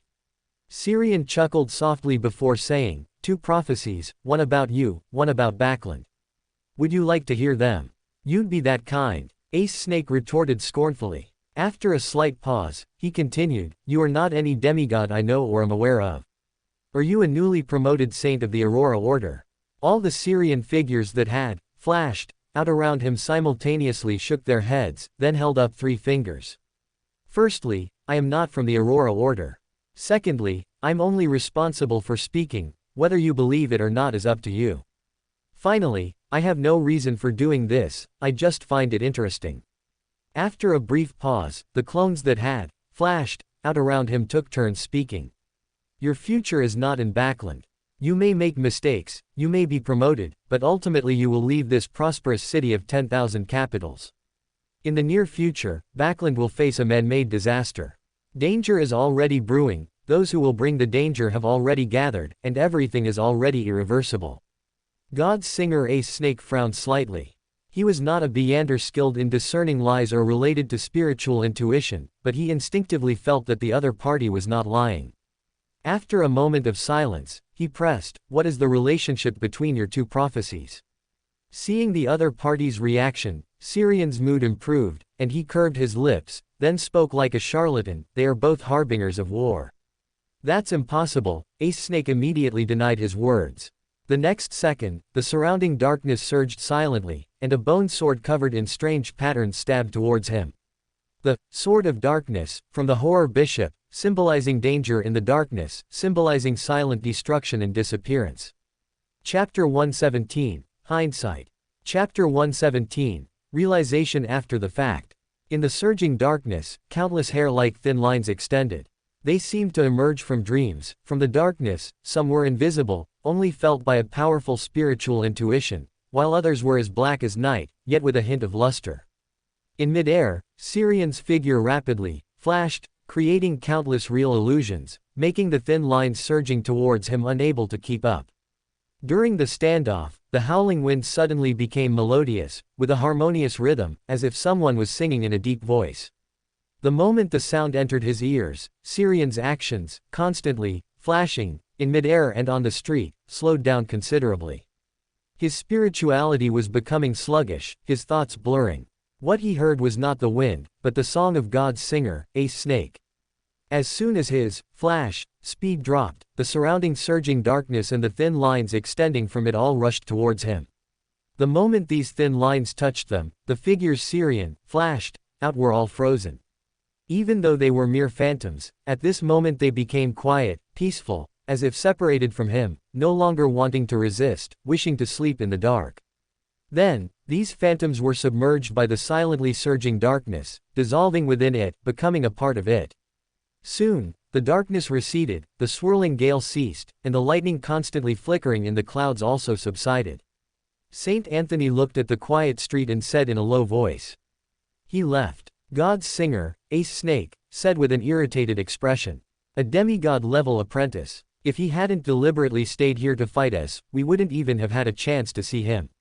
What was his purpose? Saint Anthony pressed. As he spoke, a transparent elemental spirit floated to Saint Anthony's side, holding an ancient silver-plated mirror that looked as if it had been split by an axe, returning this sealed artifact that could unfold a special mirror world. Looking at the diagonal crack on the mirror's surface, Saint Anthony's eye twitched slightly. He brought this sealed artifact because he sensed the commotion here, wanting to use the special mirror world to separate the Beander from reality. To prevent greater chaos. But he didn't expect that the one fighting Ace Snake here would be a high-sequence apprentice, who easily destroyed the mirror world created by 1 to 63, and even damaged this sealed artifact with unknown means. Silently sighing, he looked at the Storm Church's God Singer and said in a deep voice. 163 is damaged.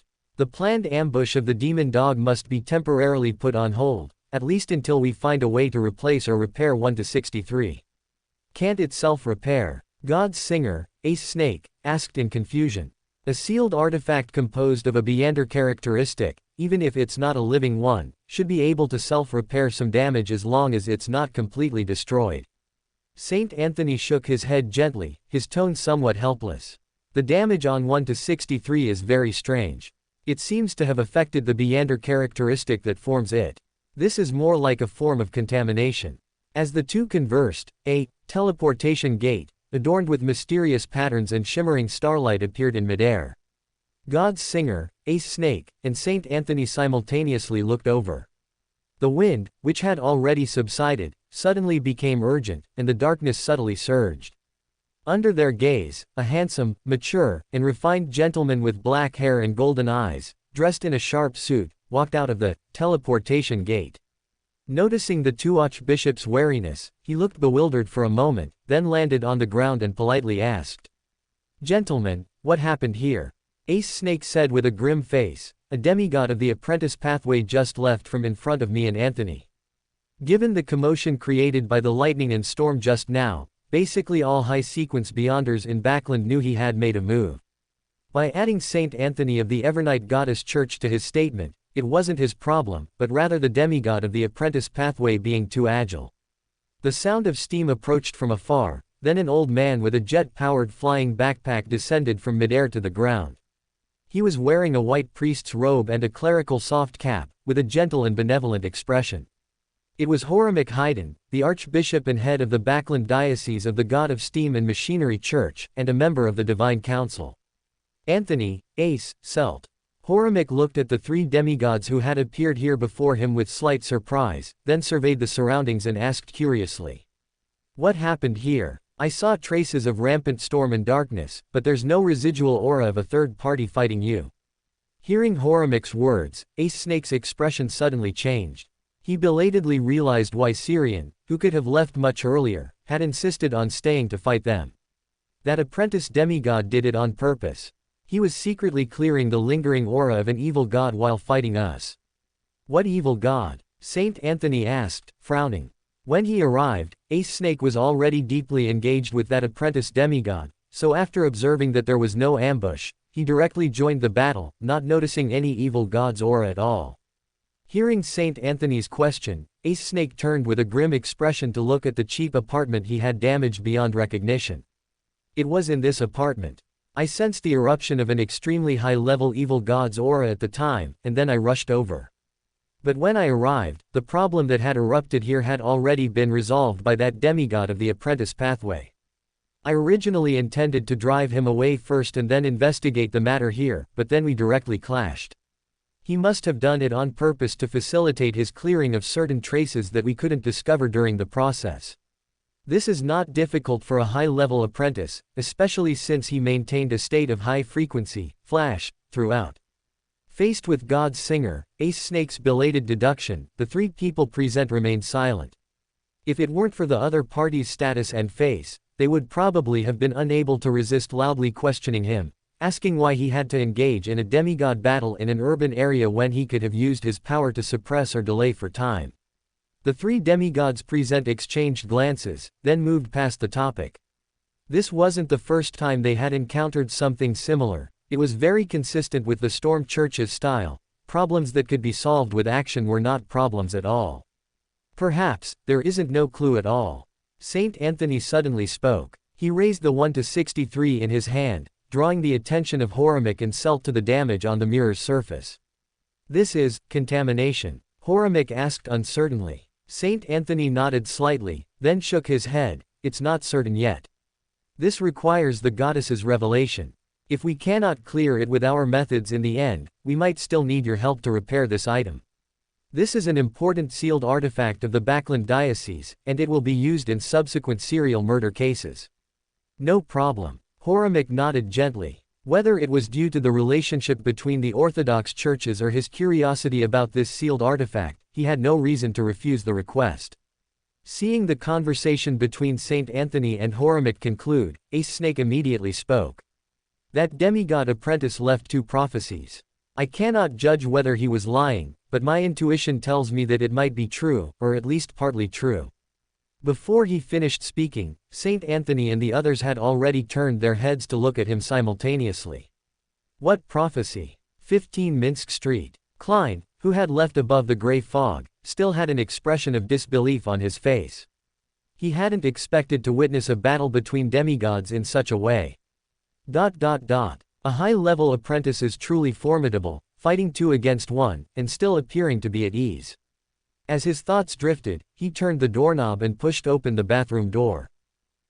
Why are you here?" Klein saw Syrian sitting on the living room sofa, his expression visibly flustered, an effect even his clown ability couldn't salvage. He subconsciously glanced around, very worried that in the next moment, violent lightning or silently surging, dangerous darkness would surge out from some corner, affecting him, an innocent bystander. Noticing Klein's actions, Syrian calmly explained. No danger followed. I took a detour through the spirit world. My spirituality couldn't hold up, so I had to find a familiar place to make an emergency landing. Is my place your emergency landing strip? Klein grumbled in his heart, then naturally showed a curious and bewildered expression on his face and asked. So, what exactly happened? Chapter 118 Bathroom Boy. Chapter 118, Bathroom Boy. I accidentally stepped into an enemy's trap, so I had no choice but to advance to demigod with an invincible stance, then fight 2 veteran demigods for a long time, and after toying with them for a bit, I leisurely departed.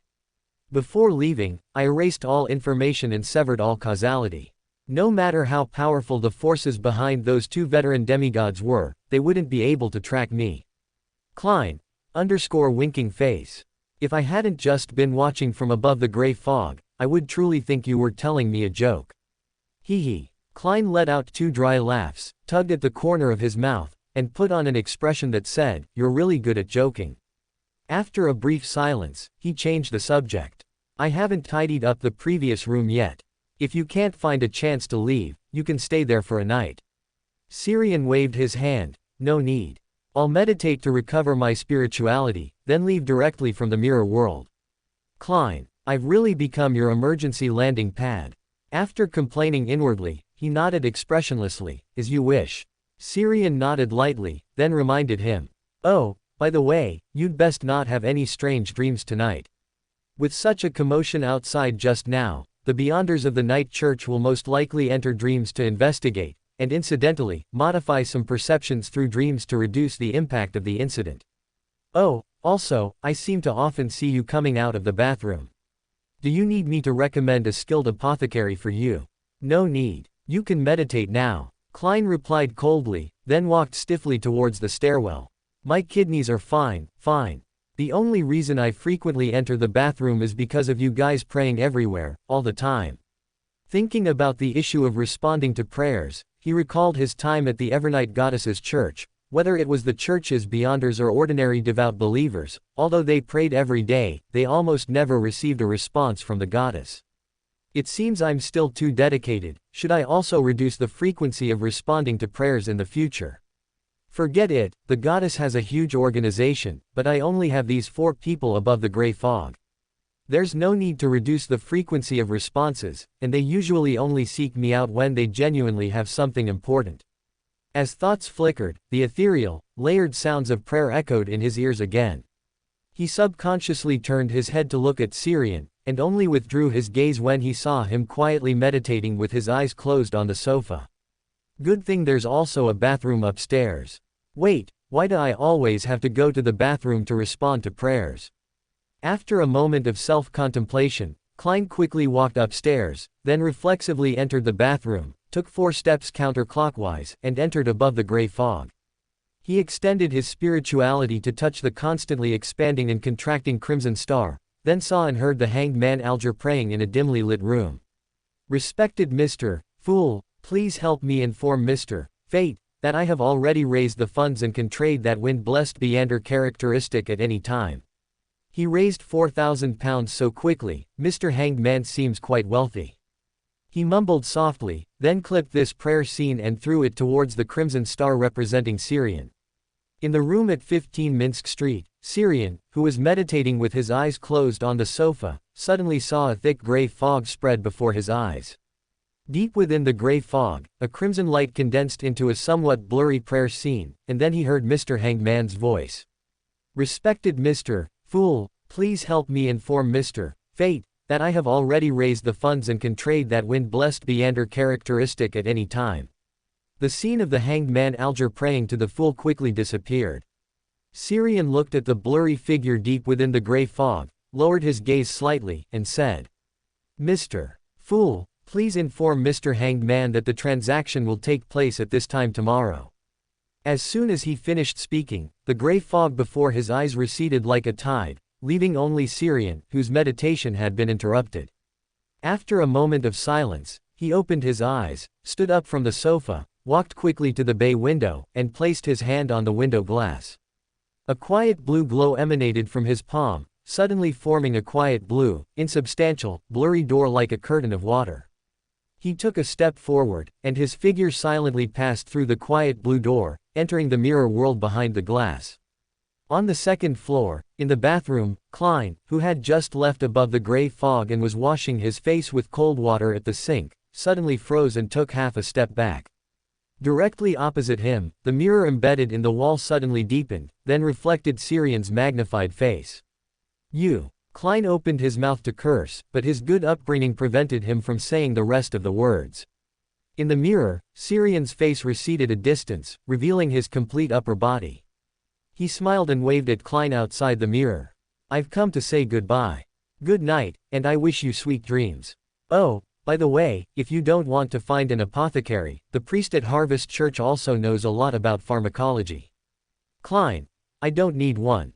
Syrian shrugged. "All right then, goodbye, bathroom boy.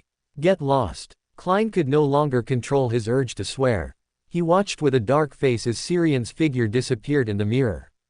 If his hand could reach into the mirror, he would definitely drag out the person who slandered his image and give him a good beating. Why didn't those two demigods from the Storm Church and the Night Church leave this guy with some unforgettable memories just now? The next day, Syrian slept until noon, only to be awakened by the continuous knocking on his room door. He reluctantly got up, got dressed, and then opened the door.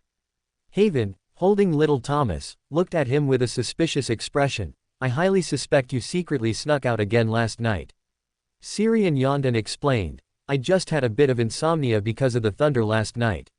Haven casually handed him a newspaper that little Thomas had been holding, and at the same time said, "It was a storm. Last night, an illegally constructed building in Sherwood Borough was struck by lightning, affecting nearby residents. Fortunately, there were no casualties." After a slight pause, he changed the subject. "It's a good idea for Beth and her family to leave Backland. At least there won't be such extreme weather in the seafront county." Vaughn and Beth have returned to Backland. They plan to take little Thomas to seafront county today. "We'll go to the steam train station this afternoon to send them off." Syrian had no objections, but was a little curious. "Aren't they staying a few more days? Should we organize a farewell party or something?" Haven shook his head. "Vaughn's new job is very busy, and Beth also has a lot of matters to deal with during this time. They even left their property in Backland for me to handle. As for a party, you can wait until New Year's. Beth told me earlier that she and Vaughn planned to invite us to Seafront County for New Year's. The weather there is more suitable for winter, and Mother and Father have already agreed." Syrian pointed to himself in confusion. "What about me? Didn't anyone ask for my opinion?" Haven shrugged with an innocent expression. "Perhaps everyone unanimously agreed that you just need to come along and be responsible for eating, drinking, and having fun." Syrian: "I feel discriminated against." Haven: "Never mind the discrimination for now. You take care of little Thomas for a while today, I still need to go to the lab." With that, without giving Syrian a chance to retort, Haven directly placed little Thomas into his arms. Little Thomas, dressed in a children's suit, looked at him excitedly. "I want a small cake, a fruit-flavored one." In an office beneath St. Hilarion Cathedral, Archbishop Holemick personally convened a meeting of high-ranking church officials. Icons Bernard, a machinery hive-mind deacon who wielded sealed artifact 2-111, Mira Rhodes, also participated in the meeting. And Archbishop Holemick had personally stated before the meeting began that he needed icons to ask Mira Rhodes a few questions. He listened to Archbishop Holemick's narration with a determined mood, then, under the gaze of the high-ranking church officials, took out the ancient silver mirror with strange patterns and placed it on the table. The next moment, ripples spread across the surface of the silver mirror, and then individual crimson loan words, as if liquid were dripping, appeared. "I sense the call of doubt, ignorant mortal. What question do you wish to ask the great Rhodes?" Chapter 119 New information about the witch cult. Chapter 119 New information from the demonist sect. The fool who does not belong to this era, the mysterious ruler above the gray fog, the king of yellow and black who controls good luck. Your loyal servant implores your gaze. Implores you to accept his offering. Implores you to open the door to your kingdom. The natural power stirred by the incantation whipped up a howling gale, causing the flame of the candle representing the fool in the very center to suddenly surge. Amidst illusory creaks, a phantom door, wreathed in gray fog and covered in mysterious patterns, swayed open.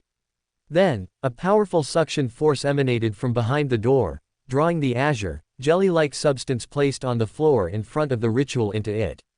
After 2 or 3 seconds of silence, the illusory door swayed open again, and a leather briefcase was flung out from behind it, landing at Syrian's feet. Then the illusory door creaked shut and vanished. "Thank you for your help." Syrian placed his hand on his chest and bowed solemnly.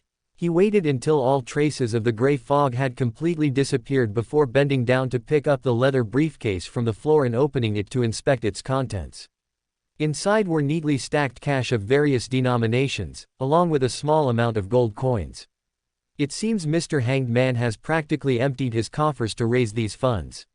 With these £4,000, plus the £400 from Miss Justice, in my previous savings, I now have about £5,000 in total. Hey, with this amount of savings, I must be richer than most middle-class families in Backland, right? As he muttered to himself, overlapping, illusory prayers suddenly echoed in his ears. A young male voice, "Owen." He murmured, then pulled over a chair, sat down, and closed his eyes, entering a meditative state. He then found that he no longer needed to rely on the special connection brought by prayer to directly elevate his spirit and enter the dimension above, overlooking all things. His connection with the dimension seemed to have become even closer. Not only that, I also seemed to be able to make my body enter here. I would need to set up a ritual beforehand, establishing fixed coordinates in both dimensions. Moreover, this process of ascending and descending dimensions would consume a lot of spirituality. My current sequence 7 level might not be able to withstand it. The best option seems to be sequence 5. This is, as long as I think it, the answer appears in my mind. Is there also an all-knowing dimension within the boundless dimensions? Or is it the identity of the Lord of Dimensions at play? As he murmured, he reached out and conjured a Loan gold coin from thin air, flicking it into the air with a clink. A moment later, he looked at the imagined gold coin in his hand and fell into thought. Both divinations yielded affirmative answers, which is very interesting. There really is an all-knowing domain within the boundless dimensions. After a brief sigh, he calmed himself and cast his gaze downwards, following the illusory prayers in his ears. Subsequently, a dim room, filled with the strong scent of essential oils, appeared in his field of vision. Only 2 candles were lit in the room, surrounded by special symbols drawn with spiritual materials, and a half-meter-tall dressing mirror. Standing in front of the mirror was a completely unfamiliar young man, who, judging by his attire, seemed to be a servant in some manner. His emotions were clearly visible, both excited and nervous. Why is there still no response? I'm doing everything according to the steps described by Ms. Triss. Triss. She's not only romancing Prince Edsack but also seducing the male servant at Red Rose Manor. You city folks really know how to play. Hey. After a slightly malicious guess about Triss's seduction of the male servant, he chuckled, then flicked his finger. Instantly, a faint layer of mist permeated the dim room, barely illuminated by the candlelight, with fragmented, twinkling starlight faintly visible within the mist. The sudden change caused the male servant, who was performing the ritual to communicate with Syrian, to stiffen. He stood there bewildered and at a loss. This isn't what Ms. Triss described. I haven't summoned some evil god, have I? As he stammered to himself, Syrian manipulated the mist to gather and converge behind the mirror placed in the center of the ritual. Then, the mist surged, outlining Loan words imbued with starlight. Is this the response you were expecting? Watching the changes around him, the male servant's throat bobbed, constantly swallowing the saliva secreted in his mouth due to nervousness, and he stammered. Yes, no, not, I. The words on the mirror quickly dissipated, then reformed.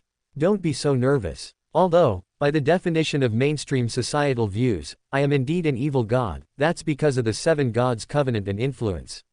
Setting aside such positional issues, I don't think I meet the standard of an evil god.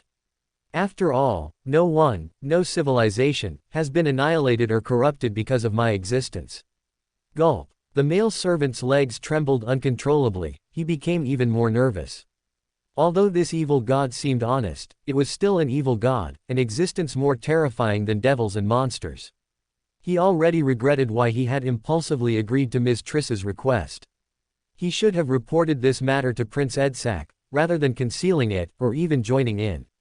This is too nervous. I don't even have the ability of a spectator. Can we even communicate like this? Syrian frowned slightly, looking at the male servant whose legs were shaking like sieves. He then controlled the mist within the mirror, reforming lines of words. Tell me the reason you prayed to me. The male servant in front of the mirror stammered, all right. It's Ms. Triss. I accidentally discovered her secret.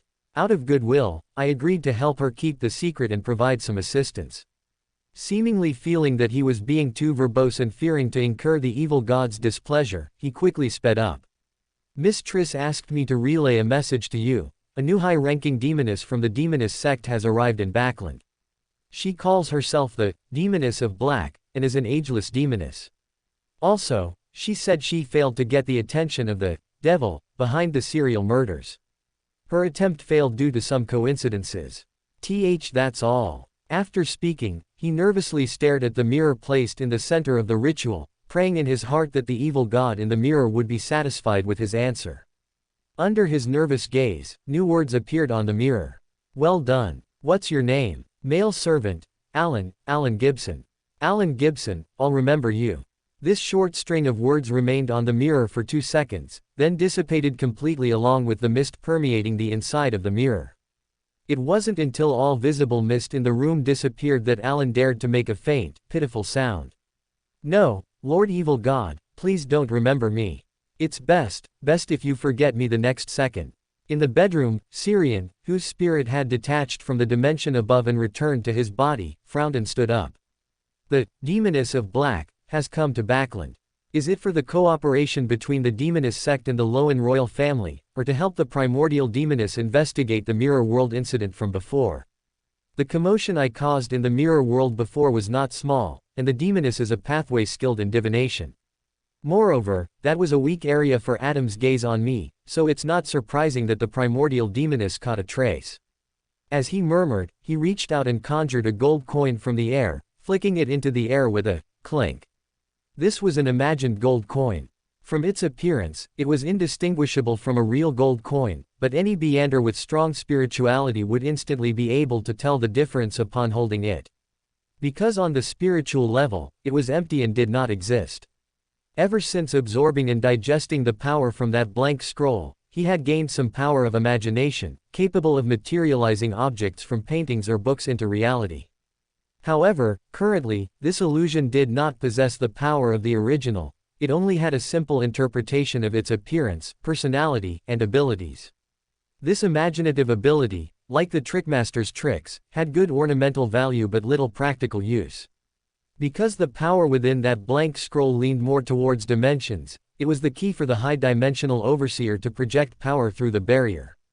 It belonged to an incomplete otherworld traveler, possessing the ability to cross dimensions and borrow power from different dimensions to display various wondrous or terrifying abilities.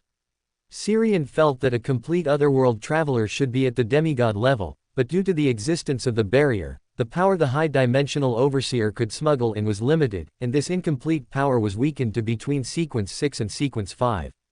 Thinking of this, Syrian couldn't help but sigh.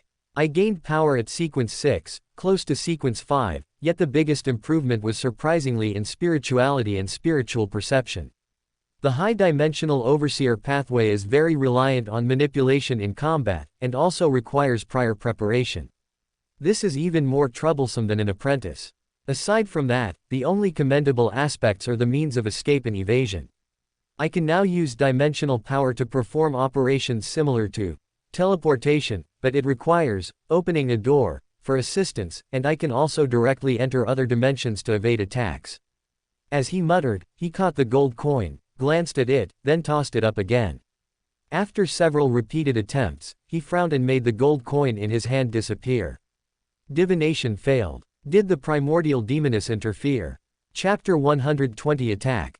Chapter 120 Attack. In the afternoon, after seeing off the Thomas family, Haven mysteriously pulled Syrian onto a public carriage heading to the outskirts of the North District. After a series of transfers, the two arrived at a nearly abandoned 3-story house in the western outskirts of the North District.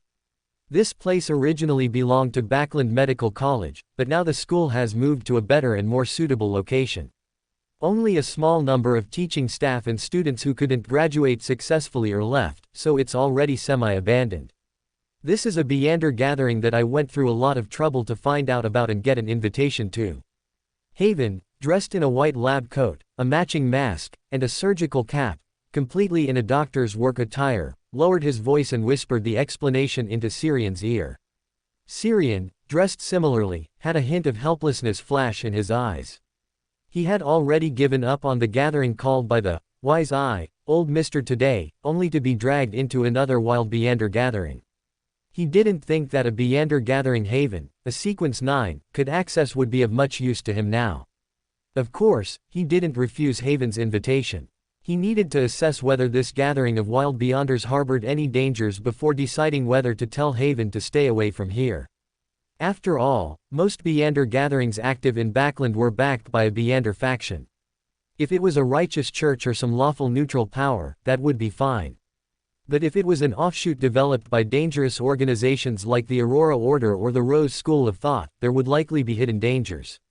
As he pondered, he had already passed through the door under Haven's lead and entered a room converted from a lecture hall. In the center of the room was a small pool filled with pungent preservative, soaking several relatively intact corpses. On either side of the lecture hall, 2 transparent glass coffins stood, also filled with corpses preserved in fluid, but they were not as complete. Some had no skin, some no internal organs, and some were just skeletons. On the semicircular steps in the room, about a dozen people, dressed like them in white lab coats, matching masks, and surgical caps, sat sparsely. They all sat silently in their places, as quiet as the surrounding corpses and skeletons. Haven, walking half a step ahead of him, clearly stiffened, evidently stimulated by the environment of the gathering. Syrian raised his hand and lightly patted his shoulder, and the latter's body trembled reflexively. It's just a slightly creepy environment, is it really enough to be this scared? Syrian looked at Haven, saw his slightly constricted pupils, his constantly downcast gaze, and his tightly clenched, whitened knuckles, and then belatedly realized. Could he be afraid of corpses? It seems I don't need to assess the danger level of this gathering. With his performance, he definitely won't come again. Muttering to himself, he half-guided, half-dragged Haven to a seat far from the corpse specimens. After waiting for a while, a corpse soaking in the pool in the center of the classroom suddenly sat up on its own, looked around, and then spoke in a deep, hoarse voice. Let's begin. After 2 seconds of silence, the white-coated figure sitting in the rightmost row of the lecture hall spoke first. I want to know about people, items, or locations in Backland with abnormal luck recently. Each piece of information is priced at £100, but the information must be true and valid. I have ways to discern lies, so don't try to take shortcuts. I will not deliberately call true and valid information false. Mr. A can bear witness to this. After he finished speaking, the corpse soaking in the preservative pool nodded slightly. I can act as a notarizer. In the back row of the lecture hall, Syrian's eyebrow twitched. Mr. A, what a coincidence, it certainly fits the style of this classroom. Searching for people, items, and locations with abnormal luck in Backland during this period, is this helping Ouroboros track the little snake? If my luck hadn't suddenly turned abnormally good before, I would definitely report that impolite little snake. Did it foresee this scene in advance, which is why it suddenly swapped my bad luck for good luck? Well, that's very, snake of fate. What if I insist on selling the information now? As his thoughts drifted, he suddenly felt an inexplicable palpitation, a sense of impending disaster. The palpitation only disappeared when he emptied his mind of thoughts. Really, not a cute little snake at all.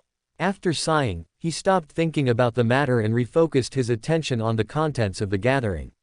It was mostly transactions for selling Beander materials, or demanding Beander materials and mystical items, some successful, some failed.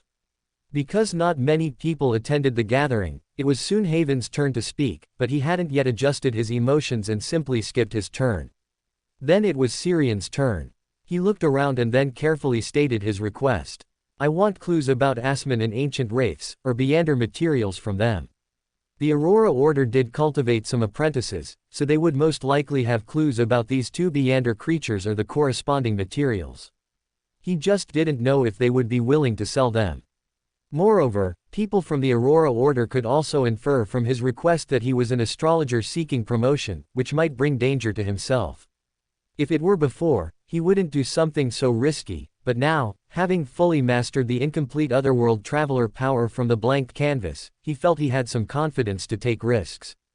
At least in terms of escaping and preserving his life, the methods he commanded were no less than, or even surpassed, some demigods. After a brief silence, the white-coated figure who had earlier posted the task of finding people, items, or locations with abnormal luck in Backland looked back at him, chuckled, and said, I know a place where ancient wraiths are active. 500 pounds, how about it? Syrian shook his head directly, refusing. Too expensive, forget it. 400 pounds. The person seemed unwilling to give up. Syrian still shook his head, refusing. Still too expensive. It seems you're not very sincere. The person shook his head, then ended the exchange. Afterwards, several more people proposed their needs or items to sell, but none were successful. Then, Mr. A, lying in the preservative pool, directly announced the end of today's gathering. Syrian and Haven's departure order was right after the person who was looking for people and items with abnormal luck in Backland. After leaving the semi-abandoned medical college building, he turned to look at Haven beside him and whispered, Do you have a weapon? Huh. Haven was stunned for a moment, then nodded. I have a handgun I assembled myself, and 2 tubes of not too powerful liquid explosives. Why do you ask? Is there danger? As he spoke, he nervously looked around, but saw nothing. Syrian nodded lightly. Perhaps there will be. Remember to stay away from me then, otherwise, you might get caught in the crossfire. Is it that person from the gathering just now? Why, just because you sought 2 Beyonder materials? Haven quickly reacted, but still didn't quite understand. We'll talk about it when we get back. Syrian hadn't finished speaking when his spiritual intuition suddenly warned him, and then he saw something unusual emerge from the shadow beneath his feet. The next second, the shadow beneath his feet suddenly came alive, rising like water, trying to entangle him tightly. Snap! Syrian raised his hand and snapped his fingers. A dazzling light instantly illuminated the surroundings, dispelling all darkness and shadows, forcing the anomaly hiding in his shadow to reveal itself. It was a young man in a white lab coat with blonde hair and blue eyes. The flesh around his eyes squirmed unnaturally, unaffected by the flash. I was once an astrologer too, so I know exactly how to deal with an astrologer. As he spoke, a phantom, slowly turning book was reflected in his light blue eyes. I come, I see, I record. As the incantation was recited, his body suddenly melted like a candle, turning into pure, viscous flesh, and lunged towards Syrian. At the same time, Syrian's body suddenly etherealized, tinged with mottled starlight. The next second, the viscous flesh that lunged at him missed. After missing, the viscous flesh writhing in midair twisted strangely, extending fleshy tentacles, and lunged at Syrian again. But it could never touch Syrian's body, as if the two were in different dimensions. Chapter 121 Counterattack. Chapter 121, Counter-Kill. Seeing that it couldn't harm Syrian, the wriggling mass of viscous flesh immediately turned and lunged at Haven. Bang! A gunshot rang out, and a bullet with a silver tail flame plunged into the flesh, scattering sharp silver light specks. Sizzle. Hiss. Ah. After a muffled scream, the wriggling mass of flesh quickly contracted, reforming into the figure in the white coat. The Rose Bishop's flesh magic belonged to the domain of corruption and mutation, which was precisely countered by the holy silver bullet.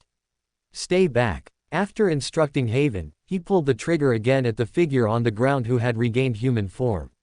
Bang! Bang! The bullets hit the ground. That person flashed to dodge the attack.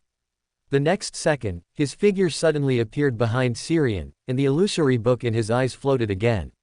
I come, I see, I record. Suddenly, Syrian's shadow beneath his feet surged again, separating from him and transforming into a pitch-black version of himself, becoming an independent, dark, corrupted shadow creature. This was a Beyonder ability at the demigod level, belonging to the Black Knight's corrupted shadow. The moment the corrupted shadow creature appeared, it displayed intense hostility towards Syrian, as if they were incompatible. Syrian frowned, looking at the independent entity formed by his shadow. He felt that the corrupted shadow creature formed by his shadow seemed abnormal, with a sense of oppression that even made him feel a tremor in his heart. The white-coated figure pointed at Syrian and shouted loudly, "Kill him!" The completely pitch-black corrupted shadow creature, with only two deep red lights flickering in its eyes, did not obey the command. It turned to look at the white-coated figure who had created it with a Beyonder ability, its deep red eyes filled with undisguised killing intent. The white-coated figure was startled, took half a step back, swallowed, and said with a lack of confidence, "You, what do you want to do? I am your master, quickly kill him." He was not a true Black Knight and did not fully understand this Beyonder ability, so he did not realize that the corrupted shadow creature he had created with the recorded Beyonder ability had gone out of control. The corrupted shadow creature, formed from Syrian's shadow, slowly withdrew its gaze, then reached out and grasped the air. The next second, a straight, deep, dark greatsword was pulled out of thin air by it. Spirit Flesh Blade. One of the Black Knight's core abilities, a manifestation of power from the corruption domain, it not only corrodes flesh and annihilates souls, and breaks barriers but also renders any creature with corrupt thoughts defenseless. Syrian's eyebrows twitched as he watched. With this move alone, his corrupted, animated shadow could already be considered half a demigod. Quickly kill him, the white coat urged from behind the corrupted shadow. After being urged, Syrian's corrupted, animated shadow held the deep, dark greatsword with both hands, slowly raised it, and then fiercely brought it down. "You." The man in the white coat opened his mouth but ultimately couldn't finish his sentence. His body, diagonally sliced into two halves from left shoulder to side waist, fell to the ground unwillingly. The incomplete corpse rapidly melted under the corrosion of the corruption domain's power, like rainwater falling on hot steel. After eliminating the person who had created it with a Beyonder ability, Syrian's corrupted, animated shadow turned its head to look at him. Snap! With a crisp sound, a dazzling light, capable of dispelling all darkness and shadows, appeared again. In the light, the corrupted, animated shadow's body became faint, showing signs of dissolving, but it was only a sign, not actual dissolution. Whoosh! The sound of air being cut could be heard as the pitch-black, deep, spirit flesh blade obliquely pierced through Syrian's illusory body, which was tinged with starlight, failing to truly touch him. He stood there motionless, like someone watching a circus performance, quietly observing his corrupted shadow continuously wielding the spirit flesh blade to attack him. When he was in another dimension, it was difficult for him to be harmed by reality, but at the same time, he lacked the means to attack reality. After quietly appreciating his corrupted shadow's unskilled sword movements for a while, Syrian took out a folded drawing from his jacket pocket, shaking it open. On the drawing, there was only a sun, casually scribbled like a child's doodle. Seizing a gap in the corrupted shadow's attack, Syrian left the dimension and returned to reality, holding the drawing in one hand and reaching for the crude sun with the other. In an instant, a blazing golden sun was pulled out of the drawing by him, and its intense, bright sunlight filled the entire street. This was not merely a product of fantasy. He had also incorporated the power of a certain dimension full of light, making it a false sun, created by him. The light of the false sun was neither sacred nor scorching, but it was absolutely bright enough. This light was more than 10 times brighter than his flash trick. If he was willing to expend spirituality and had made more thorough preparations in advance, this light could be even brighter. Under the dazzling, piercing light, the corrupted shadow body holding the spirit flesh blade suddenly collapsed, turning into a wriggling, constantly evaporating, faint black liquid. Syrian, who had closed his eyes beforehand, relied on his spiritual intuition to lock onto the formless corrupted shadow, then unhesitatingly pulled the trigger. Bang! Bang! Bang! All the bullets from the peacemaker were unleashed in just half a second. All the bullets disintegrated on their own before touching the corrupted shadow, turning into pieces of dawn-like light. Dense, countless fragments of light formed a shimmering and violent, sharp hurricane. The sharp silver storm, whose light was obscured by the false sun, completely pulverized the formless corrupted shadow on the ground. and purified it, leaving no trace. At the same time, Syrian felt that the part of his spirit that had been separated had returned to him, accompanied by an unprecedented sense of exhilaration. It was as if after a long period of rain, the sun had finally appeared, and seeds buried in the soil had finally sprouted in the morning, the gloom in his heart purified, and hope was seen anew. This is somewhat similar to the spiritual sublimation achieved after the negative personality, materialized by a spectator, is eliminated. As he murmured, he lightly rubbed his fingers, making the overly bright and dazzling, false sun, in midair disappear. Only after the surrounding light returned to normal did he open his eyes. Not far in front of him, there was a pool of human-shaped bloodstain on the ground, and on top of the bloodstain lay a strange eye, stained with brilliant starlight, quietly. This eye contained complex gray-white patterns and was full of unreality. Good luck, it's practically the Aurora Order's money-spreading child. Not only did he deliver it to my door, but he also helped me solve the potential psychological issues after integrating the power from the blank scroll. Muttering to himself with a sigh, he bent down and picked up the solidified Beander characteristic from the ground, then walked towards Haven, who had not yet recovered his vision from the intense light earlier. The trouble has been resolved, we can go home with peace of mind. Saying that, he took Haven's hand and led him towards an unoccupied, abandoned house at the front of the road. Are you injured? Do you need to go to Harvest Church to buy Beander potions? I'm sorry, I shouldn't have brought you to this Beander gathering before I even understood the situation here. Syrian shook his head slightly, comforting him, don't worry, it has nothing to do with you. And I'm not injured, on the contrary, I've gained quite a lot. If converted into pounds, it would probably be around 5,000 or 6,000 pounds, or even more. As he spoke, he had already led Haven to the door of the abandoned house. He reached out and pressed on the half-broken door panel, and with a slight twist of his wrist, the door panel creaked open as a faint blue, water curtain-like light covered the entire doorframe. He pulled Haven into the door, and then their figures appeared directly in another house several hundred meters away. After repeating the operation several times, the two quietly arrived near St. Samuel Cathedral in the North District. On the other side, on the ground that looked as if it had been cut by countless blades, a man in a white robe, with a feminine and handsome appearance, emerged from the shadows. He first looked at the marks on the ground, as if cut by countless blades, then turned his head to look at the human-shaped bloodstain on the other side. Killed by pure corruption, power, and the Beander characteristic has already been picked up. The other side is also a scribe, or, has mastered a mystical item with most of its power. As he murmured, an illusory, star-filled door with mysterious patterns quietly formed.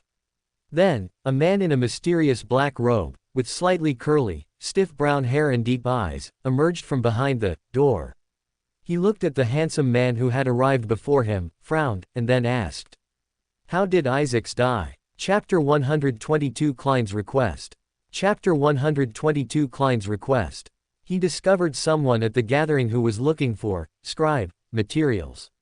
He suspected the other party was an apprentice, newly cultivated by the Abraham family and wanted to capture him. I advised him against it, but he trusted his divination results too much. At this point, the effeminate and handsome man in a white robe curved his lips into a slightly mocking smile. Even I, a secret supplicant, know not to blindly believe divination results, unless it's the will of a god, but he, a seasoned astrologer, doesn't understand this. The brown-haired man who appeared later frowned slightly. You're very dissatisfied with him. The white-robed man nodded slightly, but his tone did not soften. I am the Lord's divine emissary, the person in charge of the Lord's Backland diocese. Of course, you are Mr. A. The brown-haired man nodded slightly, then looked at the human-shaped bloodstain on the ground and sighed. He was originally my most satisfactory student. If he could complete this mission for His Royal Highness, the Angel of Destiny, he would have become a candidate for divine emissary. Unfortunately, I had already warned him and even given him revelations, but he still paid the price for his pride. After a pause, he added, I will stay in Backland for a while. Killing people who shouldn't be killed and taking things that shouldn't be taken will inevitably incur a price. Hearing this, Mr. A looked at him with a slightly surprised expression. Even at your saint level, you can't track that person through divination. The brown-haired man shook his head slightly. A high-level battle erupted here, and my spiritual intuition has been warning me not to directly divine any information about this place. High-level battle. A hint of doubt flashed in Mr. A's eyes as he scanned the surroundings again. Neither the cut marks on the ground nor Isaac's, who was reduced to a human-shaped bloodstain, showed any signs of high-level power having ravaged the area. The brown-haired man did not explain, merely stating indifferently, "Go to the Lord's altar. I need to ask the Lord for some help." As he spoke, he gently pushed the air in front of him with his hand, and an illusory door, seemingly condensed from pure starlight, appeared. South of the bridge, after a winding detour and multiple anti-divination and anti-tracking interferences, Syrian and Haven finally returned home. In the living room, after Syrian helped Haven sit down, he asked with some concern, "Are your eyes all right?" Haven shook his head. "My vision is a bit blurry, but it's not a big problem." After a pause, he asked with some hesitation, "What sequence are you now? You were very powerful in the battle just now, much more powerful than me." Noticing the subtle hint of dejection in Haven's words, he hesitated before replying. "Sequence 7 feet astrologer. At this stage, I don't have much combat ability myself. I relied on mystical items just now. I'll go to Father Utravsky at the Harvest Church later to buy some potions. The light just now exceeded the human eye's tolerance limit, and if I don't find a way to treat it, there will definitely be sequelae." Regarding his eyes, Haven said with a very positive attitude, "Actually, this isn't a big problem. As far as I know, powerful, savant, can perform mechanical modifications on themselves. And it's cool, isn't it?" Syrian stared at Haven intently for a while, then concluded that he probably really thought that way, and would even do so in the future. After a pause, he nodded. "Yes, but before you can modify yourself, eyes with visual impairments are definitely inconvenient." Haven nodded slightly, then moved on from the topic. "By the way, what was that harvest worth 5,000 or even 6,000 pounds you mentioned earlier?" "This, a sequence 6 feet scribe, Beander characteristic. It can replace the main ingredient of the corresponding sequence's potion. Because there are relatively few Beander of the apprentice pathway, related items often have a premium, so its actual value exceeds 6,000 pounds. As Syrian spoke, he held up the strange eye, stained with brilliant starlight, and showed it to Haven. Equivalent to the main ingredient of a potion. Haven's expression suddenly relaxed. He thought of the origin of this Beander characteristic. It was the remnant of another Beander after his death. Noticing Haven's expression, Syrian put away the scribe Beander characteristic and explained. "It's just as you think. After every Beander dies, the potions he consumed during his life will precipitate in the form of Beander characteristics. So, for Beander who want to advance, in addition to normally hunting Beander creatures for potion ingredients, hunting higher sequence Beander is also an option. Of course, most normal people wouldn't do this. All major organizations will retrieve characteristics after a Beander's death to cultivate new recruits. Those who actively hunt Beander are either cultists or lunatic." After a pause, he skipped this somewhat heavy topic and asked instead, "You probably don't know about the Beander characteristic law and the acting method yet. Are you interested in learning about them?" Haven, Beander characteristic law and the acting method. That evening, inside the Harvest Church on Narcissus Street, south of the bridge. The stained glass window beside the main door suddenly opened on its own, and then Syrian's figure leapt out of the window, passing through a layer of dark blue water curtain. As soon as he stood firm, a brass-colored candlestick flew straight towards him. Clap! Syrian calmly raised his hand and snapped his fingers. The next second, the candlestick strangely spun in midair and then fell back to its original spot. Emlyn, dressed in a brown priest's robe, stared blankly at the candlestick that had returned to his hand. Although he hadn't used much force just now, it was definitely more than a normal person's full throw, yet the candlestick had simply returned to his hand. "You advanced again?" Emlyn asked with uncertainty. He clearly remembered that Syrian could at most control a rag before, but now he could make a candlestick, on which he had applied force, return to its original position. "More or less," he vaguely replied, his gaze passing over Emlyn to the empty table in front, then asked, "Is Father Utravsky not here?" Emlyn snorted, somewhat displeased, and said, "He went to some mysterious Beander gathering, leaving me here to look after the church and guide any believers who might come to pray. He thinks too highly of this broken church of his. Usually, not even a few people come in all day, let alone at this late hour. Who would come here to pray for no reason? Syrian wanted to say, didn't I just come? But considering he wasn't a believer of the Earth Mother either, he simply skipped the topic. It seems you're close to becoming a full-fledged member. Father Utravsky is even confident enough to leave you alone. That's right. Emlyn subconsciously raised his chin, but then reacted and glared at him angrily. My faith is the moon, the great and benevolent moon, not the Earth Mother. Anyway, Father Utravsky isn't here tonight, so if you want to buy potions from him, come back tomorrow. Can't you brew potions? Syrian pressed. Emlyn looked at him strangely and retorted, aren't you afraid I'll poison you? Syrian nodded calmly, no, I'm not. I'm an astrologer. I just need to toss a coin once to know if the potion is harmful or not. Emlyn's expression stiffened, turning faintly dark. After struggling for a while between helping and not helping, he looked back at the holy emblem of life at the front of the hall, then turned to Syrian and said, what potion do you need? Let me be clear, I'm expensive, and I can't currently concoct Beander potions that require special ingredients. Syrian looked at Emlyn with some surprise. Under the latter's impatient urging gaze, he solemnly performed a common courtesy of the Earth Mother Church, then chuckled. A common potion will do, to restore vision damaged by strong light. Eyes. That's not common at all. You wait here. Emlyn grumbled and turned to walk towards the back of the prayer hall.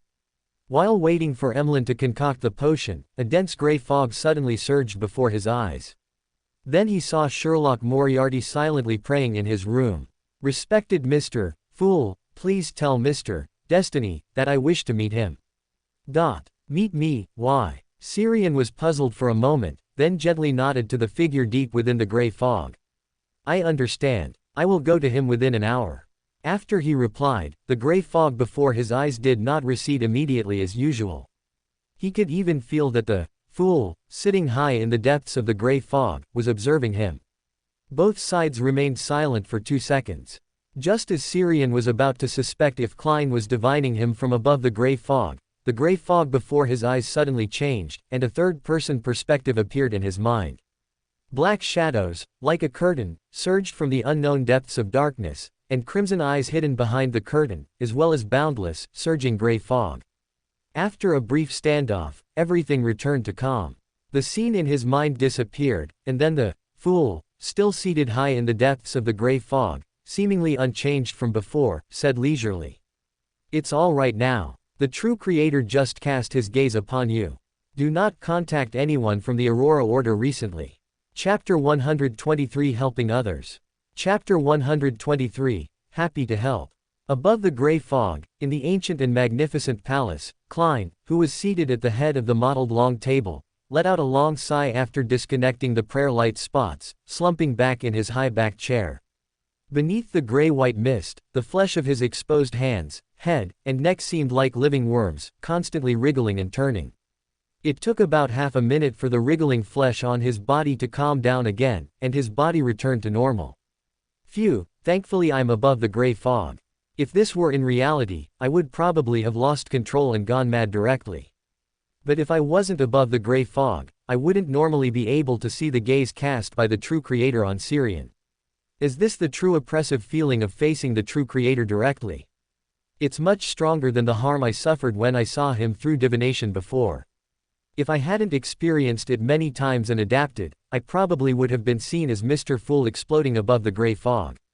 However, it's not without harvest.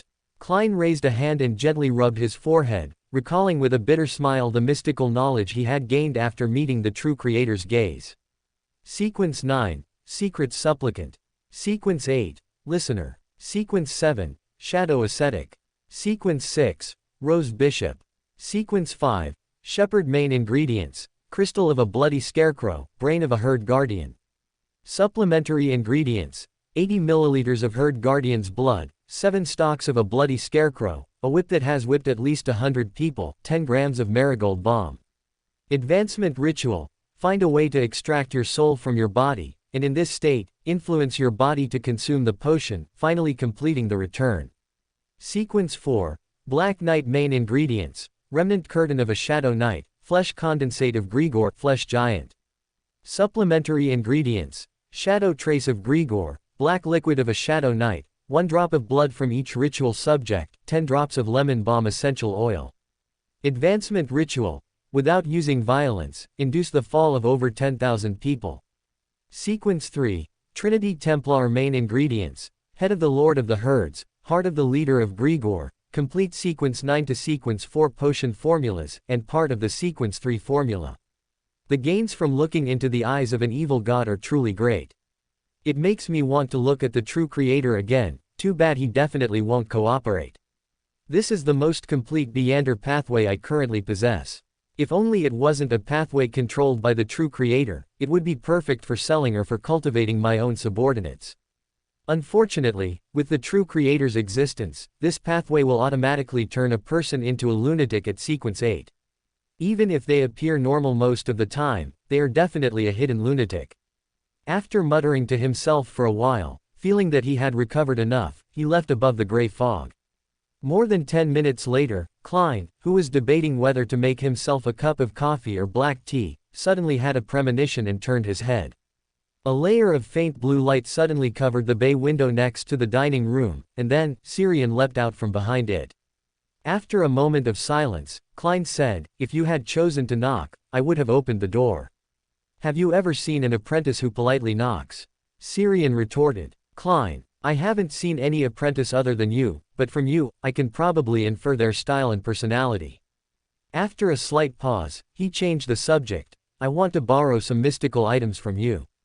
I lack powerful weapons. Just for this." Syrian was a little surprised but still nodded. "Sure, do you want to borrow the Peacemaker or the Interrogator's ring?" Klein, "Both." Syrian raised an eyebrow slightly and asked curiously, "Who are you going to kill?" Klein, "Someone who deserves to die." "All right then." Syrian pouted. Seeing that Klein didn't want to answer the question, he didn't press further. Instead, he pulled out 2 folded drawing papers from his pocket, spread them out in his hand, and then reached his hand into them. To Klein's surprise, he pulled out a shiny silver pistol and a brass-colored interrogator's ring from the drawing paper. Klein didn't immediately take the 2 mystical items. Instead, he curiously stared at the blank drawing paper spread out in Syrian's hand. Neither his spirit vision nor his spiritual intuition could detect anything. In his perception, the 2 drawing papers in Syrian's hand were just ordinary drawing papers, nothing more. He asked with some curiosity, "Can the door on the drawing paper also be opened?" Syrian, "Theoretically, yes, but I'm not opening the door on the drawing paper, but the drawing paper itself. There's a concept called world in a painting. I use my ability to connect with the world in a painting to store items that are inconvenient to carry with me." "Apprentices are really convenient," Klein exclaimed, reaching out to take the 2 mystical items, then explained. "I'm tracking a past enemy. I've recently found some clues, but he has other Beyonders around him. I think killing him might be very difficult, and there might even be considerable danger. I can't confirm the level of danger, so I'm hesitant about whether to ask for your help. The reward I can offer is a complete sequence 4 potion formula." Syrian's eyes lit up slightly. "You know, I'm always happy to help." He didn't actually have a great desire for a sequence 4 potion formula from a non-apprentice pathway, but he had a collecting addiction for all 22 complete Meander pathways. This is like getting wool from a sheep, isn't it? The true creator's gaze was originally drawn by him, and now I'm trading with him using the knowledge I gained from the true creator." Muttering to himself, Klein said in a deep voice, "With you there, at least my chances of a safe retreat are greater.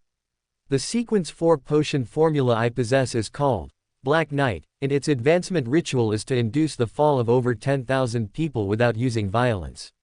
Syrian didn't have any particular thoughts about the ritual itself. He was more curious about another question. What is the standard for judging fall? Do diligent people become lazy, generous people become selfish and indifferent, cheerful people become gloomy and reclusive, or do normal people become bloodthirsty and mad thugs?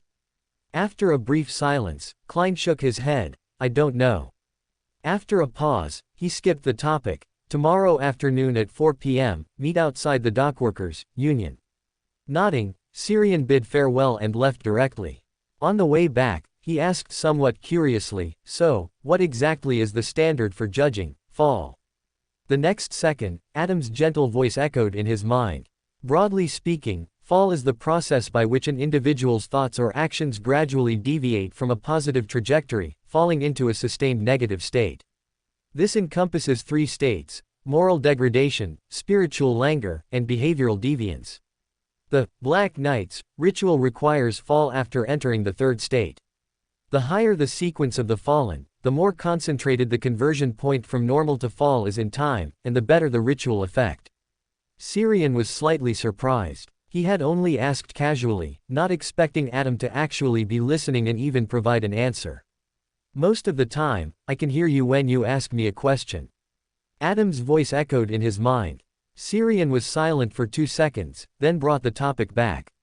"It sounds like there are no loopholes to exploit in this ritual." Adam's voice leisurely sounded, "There are. Amen once studied them. Beyonders who choose your three pathways more or less have such a hobby. They like to find loopholes in rules, they like shortcuts. The Black Knight's advancement ritual essentially connects the advancer with a large number of fallen thoughts, acting as a temporary, stable anchor. And because this pathway itself symbolizes fall, all thoughts imbued with fallen ideas are most suitable. This can be achieved by a spectator stimulating negative personalities, and then replacing the personalities after the ritual is complete.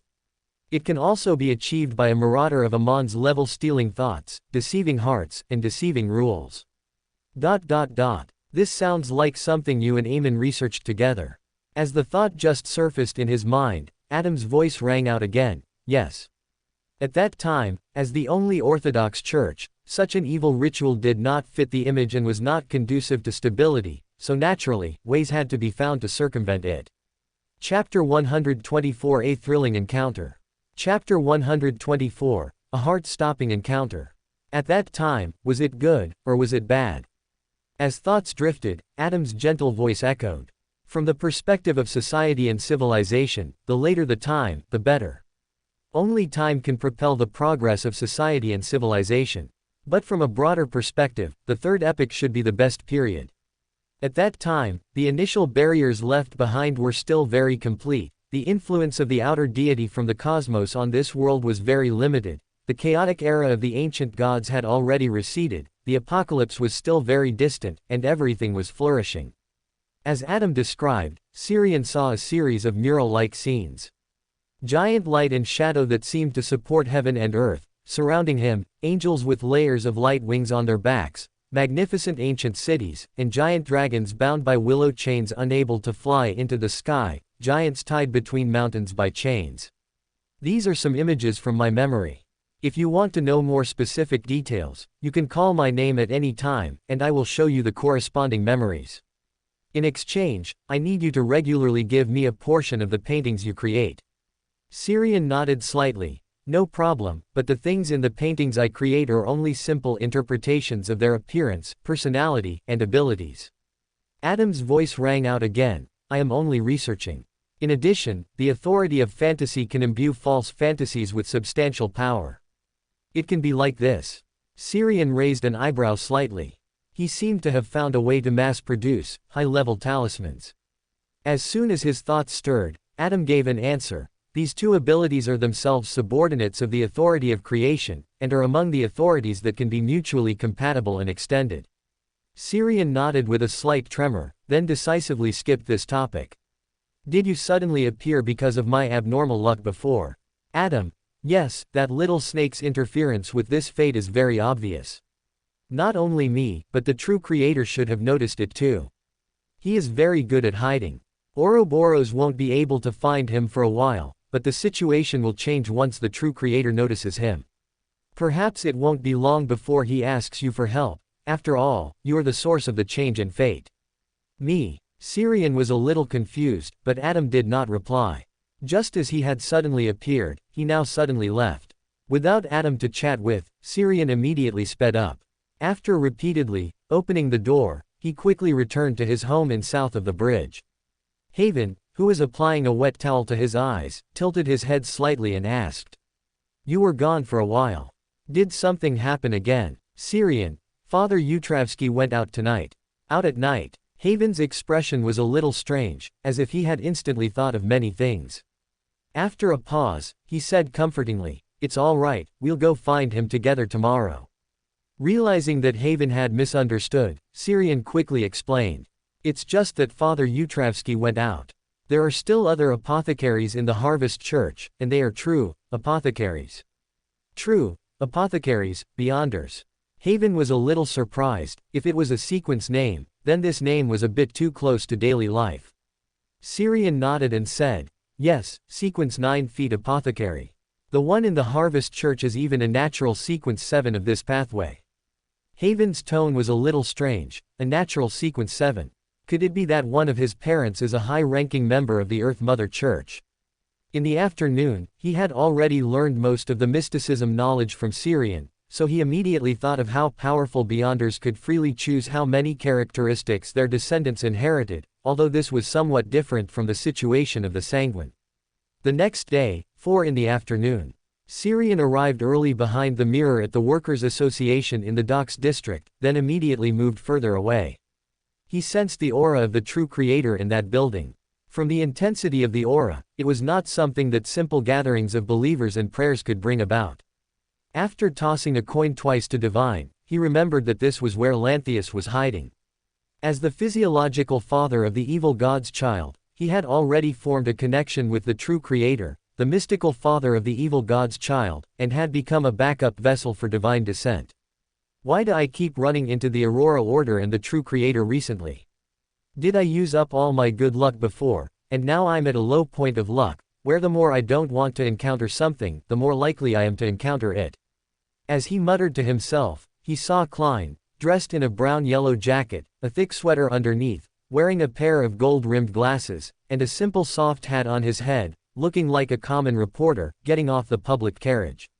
It took Syrian a great deal of effort to enter the unstable mirror world behind the gold-rimmed lenses on Klein's face. If it weren't for that incomplete power of the otherworld traveler, which coincidentally has special properties related to dimensions, space-time, and planes, I really wouldn't be able to enter such an unstable mirror world. Or, the moment I enter, the mirror world would collapse, and I would perish along with this space. As he whispered, he made his transparent, illusory figure appear on the glass lens of Klein's glasses. There are followers of the true creator there, and more than one.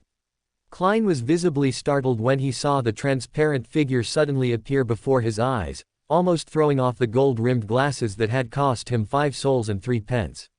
Fortunately, the clown's ability allowed him to control this impulse. After controlling his emotions, he looked at Syrian, who was manifesting on the lens of the glasses he was wearing, with some curiosity. At this moment, he was a little different from usual. His figure was illusory, stained with mottled starlight, and he had several pairs of transparent, dragonfly wing-like membranous wings behind him, much like the image of a fairy in some stories. Noticing Klein's gaze, Syrian said with a helpless tone, "The reflective ability of the lens is too poor, causing the mirror world behind it to be extremely unstable. I must constantly maintain the smallest influence on this fragile mirror world and be ready to withdraw at any time." Upon hearing this, Klein nodded cautiously, not even daring to make too many movements. "There's no need to be so careful. As long as the lens doesn't shatter and you don't go to places with too much light, this mirror world won't suddenly collapse." Klein nodded lightly, then said, "I plan to go in and investigate, under the guise of a reporter. The person I'm looking for is most likely involved with the Aurora Order, and I feel there's a high probability of finding him here." "Go ahead." "Perfect, I left too quickly just now and didn't get a chance to look closely." Syrian nodded slightly, and then his figure reflected on the lens suddenly vanished. Klein subconsciously raised his hand to adjust the glasses on his nose, then strode towards the Workers' Association on the other side of the street. "Hello, I am a reporter from the Backland Daily. I would like to interview your association's staff to understand your demands and aspirations." Across from him, the man in a patched jacket instinctively blurted out, "No, we haven't organized a strike recently, no. Plus." Klein was silent for half a second, then looked into the other person's eyes and sincerely explained, "I think you misunderstood. I am sympathetic to you and plan to do a special report describing the things workers do to help other workers and the difficulties they actually face. Oh, is that so? The man in front of him hesitated for a few seconds, then pointed in a direction and said, "Go find Mr. Rand. He is our committee member in charge of propaganda. He's in the second office on the right. Thank you." Klein thanked him and turned to walk in the direction the man indicated. Not far after, his stepping foot suddenly stiffened for an instant, and cold sweat seeped from his back beneath his thick sweater, as if he had come face to face with an extremely terrifying abyss. Fortunately, with the help of the clown's ability, he controlled his slightly trembling body, allowing him to continue walking a distance without changing his expression, entering the office of Rand, the propaganda committee member of the Workers' Association. It wasn't until he closed the office door behind him that the terrifying feeling of facing the abyss finally receded. He hadn't even bothered to look at what the person who made him instinctively tremble looked like, only knowing that the other party was wearing a mysterious black robe. Syrian's voice, like a sigh and a soliloquy, gently echoed in his ears.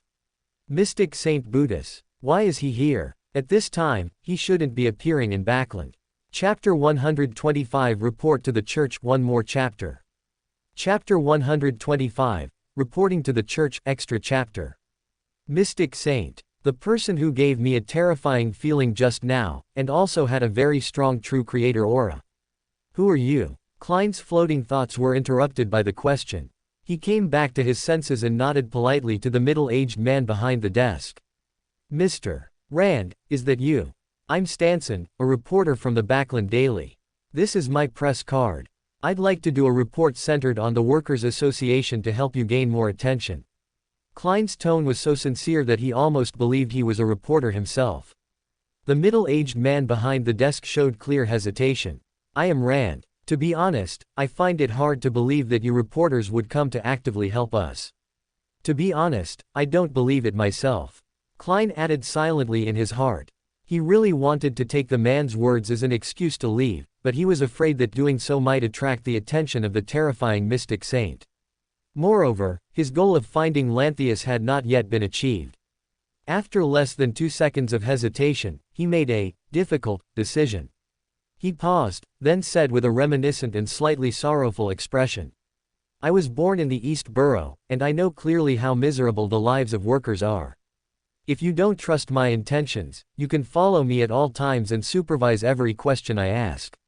This may not directly change the current situation of the workers, but I believe that as long as it can attract more attention from society, this problem will eventually be solved." Rand stroked his sparse hair and replied hesitantly, "All right, I'll follow you the whole time. Thank you." Klein nodded his thanks to the other party, his emotions slightly agitated.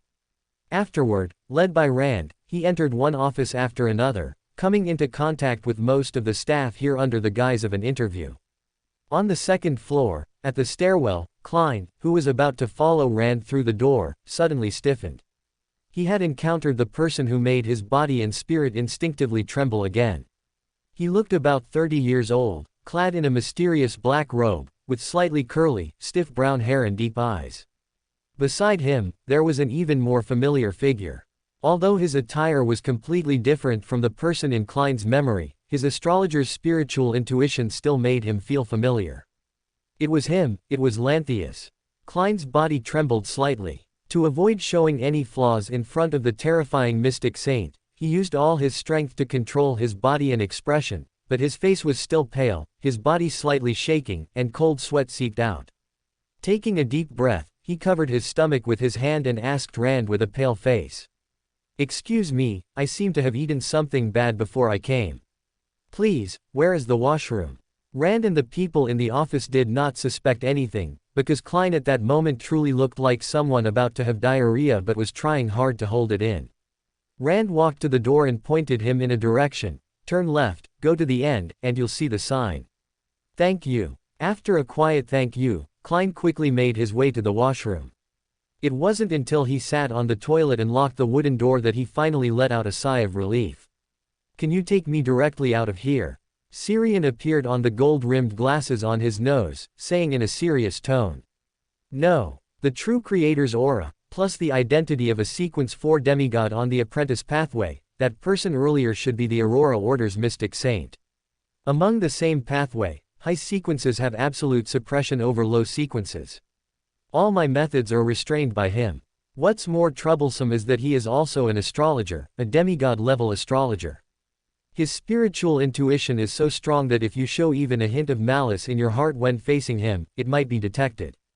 Fortunately, your emotional fluctuation just now was directed at the person next to him, otherwise you would already be a corpse. Now you can only continue the interview and then leave normally. I will create some interference against spiritual intuition, but face-to-face with a demigod favored by the true creator, this may not be effective. Alternatively, you can try to seek some help from Mr. Fool. The Fool has hidden authority. Klein, if I had a way, would I still ask you to take me directly out of here?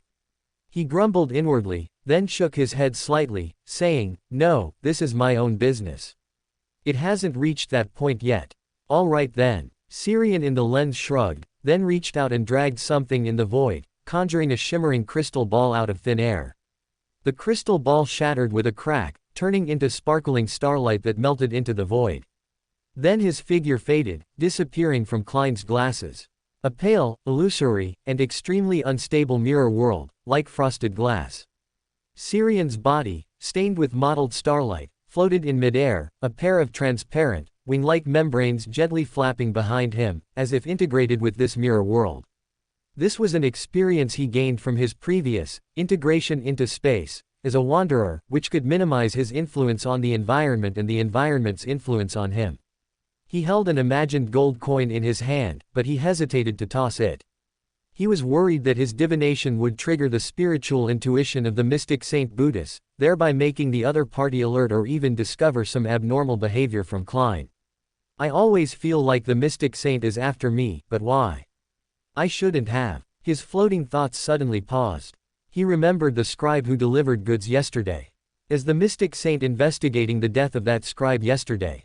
After muttering a few words in a low, hoarse voice, he tossed the gold coin in his hand with a clang. The coin spun a few times in the air before falling back into his hand. Heads up, indicating affirmation. It's really like that. So, he foresaw some vague future in advance, so he came here to block me. He's not a demigod of the destiny pathway, so it shouldn't be that easy for him to foresee a future related to me, even a vague one. Is it the true creator or Ouroboros helping him? While he was pondering the divination, Klein had already returned to the previous room, continuing the interview as if nothing had happened. He did not question the mystic saint, because the other party's attire did not look like that of a worker or an association staff member, but he also did not deliberately avoid him. After interviewing everyone in the Workers' Association in a methodical manner, he took the opportunity to bid farewell and left the association building under Rand's now softened gaze. By the time he returned to the street outside, it was already dark, with layers of dark clouds in the sky, making today enter evening prematurely. This weather is just like my mood right now. He muttered softly, then boarded a public carriage and left the dock area. On the public carriage, by the window, Syrian's figure was reflected in the carriage's glass window. He glanced at the direction of the Dock Workers Association behind him, then spoke in a low voice. Go and inform the night church about what happened here. Only the power of secrecy can evade the spiritual intuition of a demigod-level astrologer. Only by making things chaotic will you have a chance to intervene. Also, an Aurora Order demigod active in Backland is too dangerous, especially since this one is a secret sorcerer who comes and goes freely. Secret sorcerer. Sequence 4 of the Apprentice Pathway. Klein subconsciously asked back. Without waiting for an answer, he skipped this topic. I think so too. However, why do I feel like you're more anxious about this than I am? Is that mystic saint perhaps after you? In the carriage's glass window, Syrian fell silent. Klein looked at the glass window where the figure had disappeared, clearly stunned for a moment, then sighed with a wry smile. It really is. So, my revenge plan has been intensified by you. I used to think I was very unlucky, with mysterious events constantly happening around me, but now, I think you've surpassed me. Just helping out normally, and you can run into a demigod who's looking for trouble with you. Quote. After getting off the public carriage and taking a few detours, Klein finally arrived at St. Samuel Cathedral in the North Borough. In the White Dove Plaza outside the cathedral, Klein looked at Syrian, who had revealed himself beside him, and asked curiously, "Do you have any way to accurately transmit information to the high-ranking members of the night church without being discovered or traced?" "It's simple." Syrian took out paper and pen he carried with him, briefly wrote down 2 lines of words, folded the paper into a paper airplane, and then threw it out. The paper airplane flew directly into the gate of St. Samuel Cathedral, following the direction of the surging crowd. Klein watched this scene, dumbfounded. You just used your own paper and pen. And you didn't do any anti-divination or anti-tracking interference." Syrian shook his head slightly. "No need, I have an anti-divination effect on me.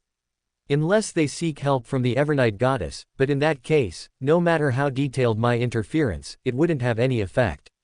Chapter 126 Night Attack. Chapter 126, Night Raid. At night, Syrian and Klein unexpectedly met in the dock area.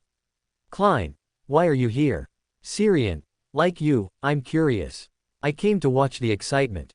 Klein, "I'm not curious. If it wasn't to confirm Lantheus's death, I wouldn't have come here at all. Getting involved in the mystic world's excitement might just lead to trouble." Klein ultimately didn't speak his mind, because Syrian, who could escape anytime, anywhere through the mirror world, seemed to genuinely possess the ability to watch the excitement. After a moment of silence, he raised a hand to adjust the brim of his cap, then turned and walked towards the clock tower of the East Barham shipyard not far away. He had noticed it that afternoon. It was an excellent vantage point. 2 minutes later, 2 blurry figures appeared above the giant wall clock on the top floor of the clock tower. The next second, the surrounding night deepened, and a lightless, black curtain appeared out of thin air, gently covering the 2 figures, concealing them. Klein reached out to touch the thin, seemingly non-existent, black curtain on him, then sighed. "A very convenient ability." Syrian gazed at the Workers' Association in the distance and said softly, "The Trickmaster potion alone comes with dozens of tricks. Add to that the tricks developed after mastering the pathway, and this sequence truly takes flashiness to the extreme." "Sounds powerful," Klein commented sincerely. Syrian shrugged. "If you consider those flashy circus performances powerful." Quote. Klein fell silent. He suddenly felt a little worried about his next sequence. As an adjacent pathway that could interchange at high sequences, even its name, Magician, was similar to Trickmaster. He felt he could already imagine his days as a magician. The 2 chatted idly on the clock tower for nearly half an hour.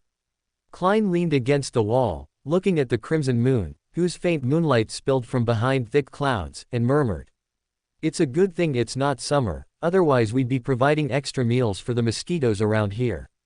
Isn't the night church's action a bit too slow? This is a sage of the Aurora Order." Syrian shook his head slightly. "The mystic saint is different from other sages.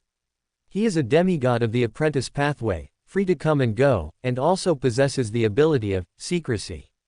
Ordinary sneak attacks won't work on him." After a slight pause, he looked towards the sky above the Workers' Association building and said in a deep voice, "They've arrived." Klein immediately perked up, following his gaze, but saw nothing. It was empty, with only the faint crimson moonlight spilling from above, and rows of silent houses with no lights showing. Klein frowned slightly, then quietly activated his spirit vision, but still found nothing. "No, this isn't right. It's impossible for a crowded place like this to not even have a single natural spirit, or for there to be no spiritual colors at all." As he pondered, he heard Syrian's slow voice beside him. "Saint Anthony, the Archbishop of St. Samuel Cathedral, has arrived. They have set up a large ritual magic in advance. Perhaps, at this very moment, the Evernight goddess's gaze is cast upon this place." Klein's heart skipped a beat. If the goddess casts her gaze, will she discover me? Should I leave first? What if the goddess tells the church about my existence? Noticing Klein's momentary distraction, Syrian calmly reassured him. Gods and their churches are not equivalent. Even if she notices you, she won't care. How did you know what I was thinking? Klein looked at Syrian with a surprised and somewhat wary expression. The latter shrugged. Your emotions are written all over your face. Just ugly. Your performance just now was absolutely substandard. Klein opened his mouth, but was interrupted again before he could speak. The battle has begun. He still saw nothing, only feeling that the darkness over there seemed a little denser than before. From within the darkness, there seemed to be the sound of chanting, peaceful and tranquil, lulling him to sleep, making him feel as if he was receiving a spiritual salvation. Syrian, on the other hand, showed a completely different reaction. He was not affected by the darkness at all, his gaze fixed intently forward, watching very carefully. His gaze transcended space, pierced through the darkness, and saw the situation inside the Workers' Association. This was an ability belonging to an otherworld traveler, using the power of dimensions to cross barriers and glimpse reality. However, this reality was not a scene seen by normal human eyes, it was closer to spirit vision, seeing the intertwining of spirituality and the essence of information. Just like at this moment, the scene he saw in his eyes was actually a profound blackness covering everything like a night sky, and within that blackness, scarlet struggling to move in a constantly flickering ethereal blue, without specific details of the battle. The building where the Workers' Association was located was enveloped by a pure darkness that surged like a tide, forming a night domain. Within the domain, all beyonders were being eroded by the power of darkness, either gradually losing vitality or becoming plagued by misfortune.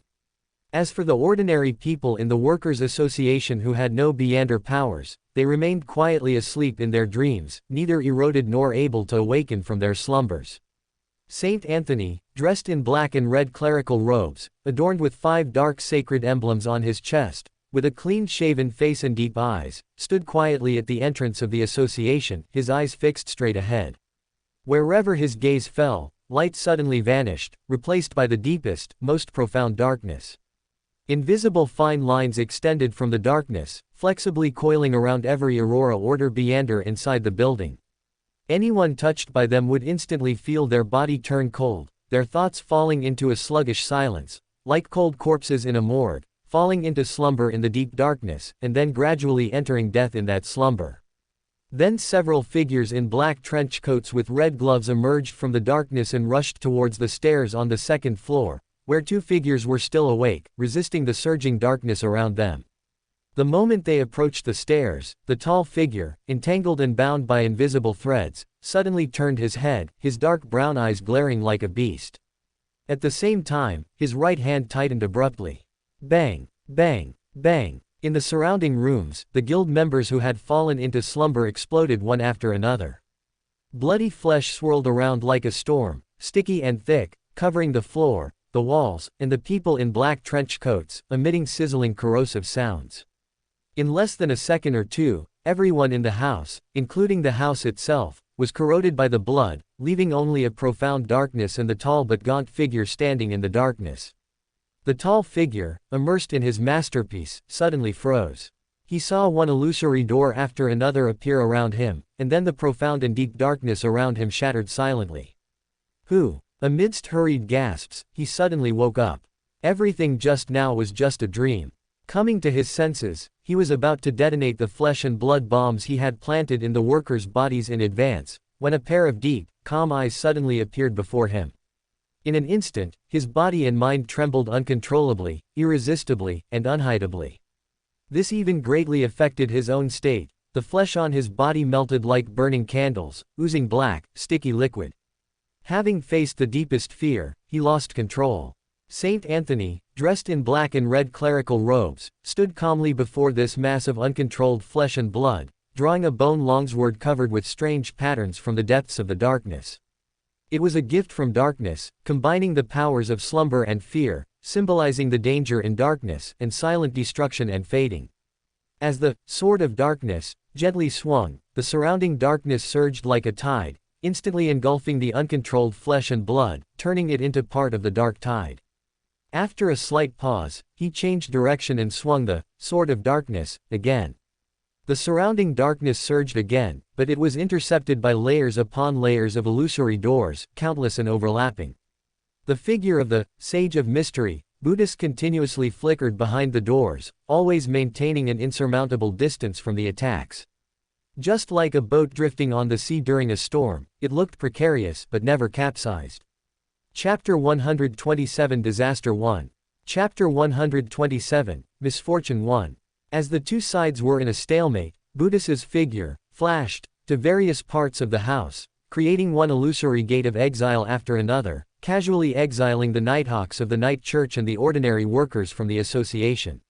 Saint Anthony wanted to stop him, but one illusory gate after another appeared in front of him, followed by the eruption of various Beyonder abilities, temporarily blocking him for a while.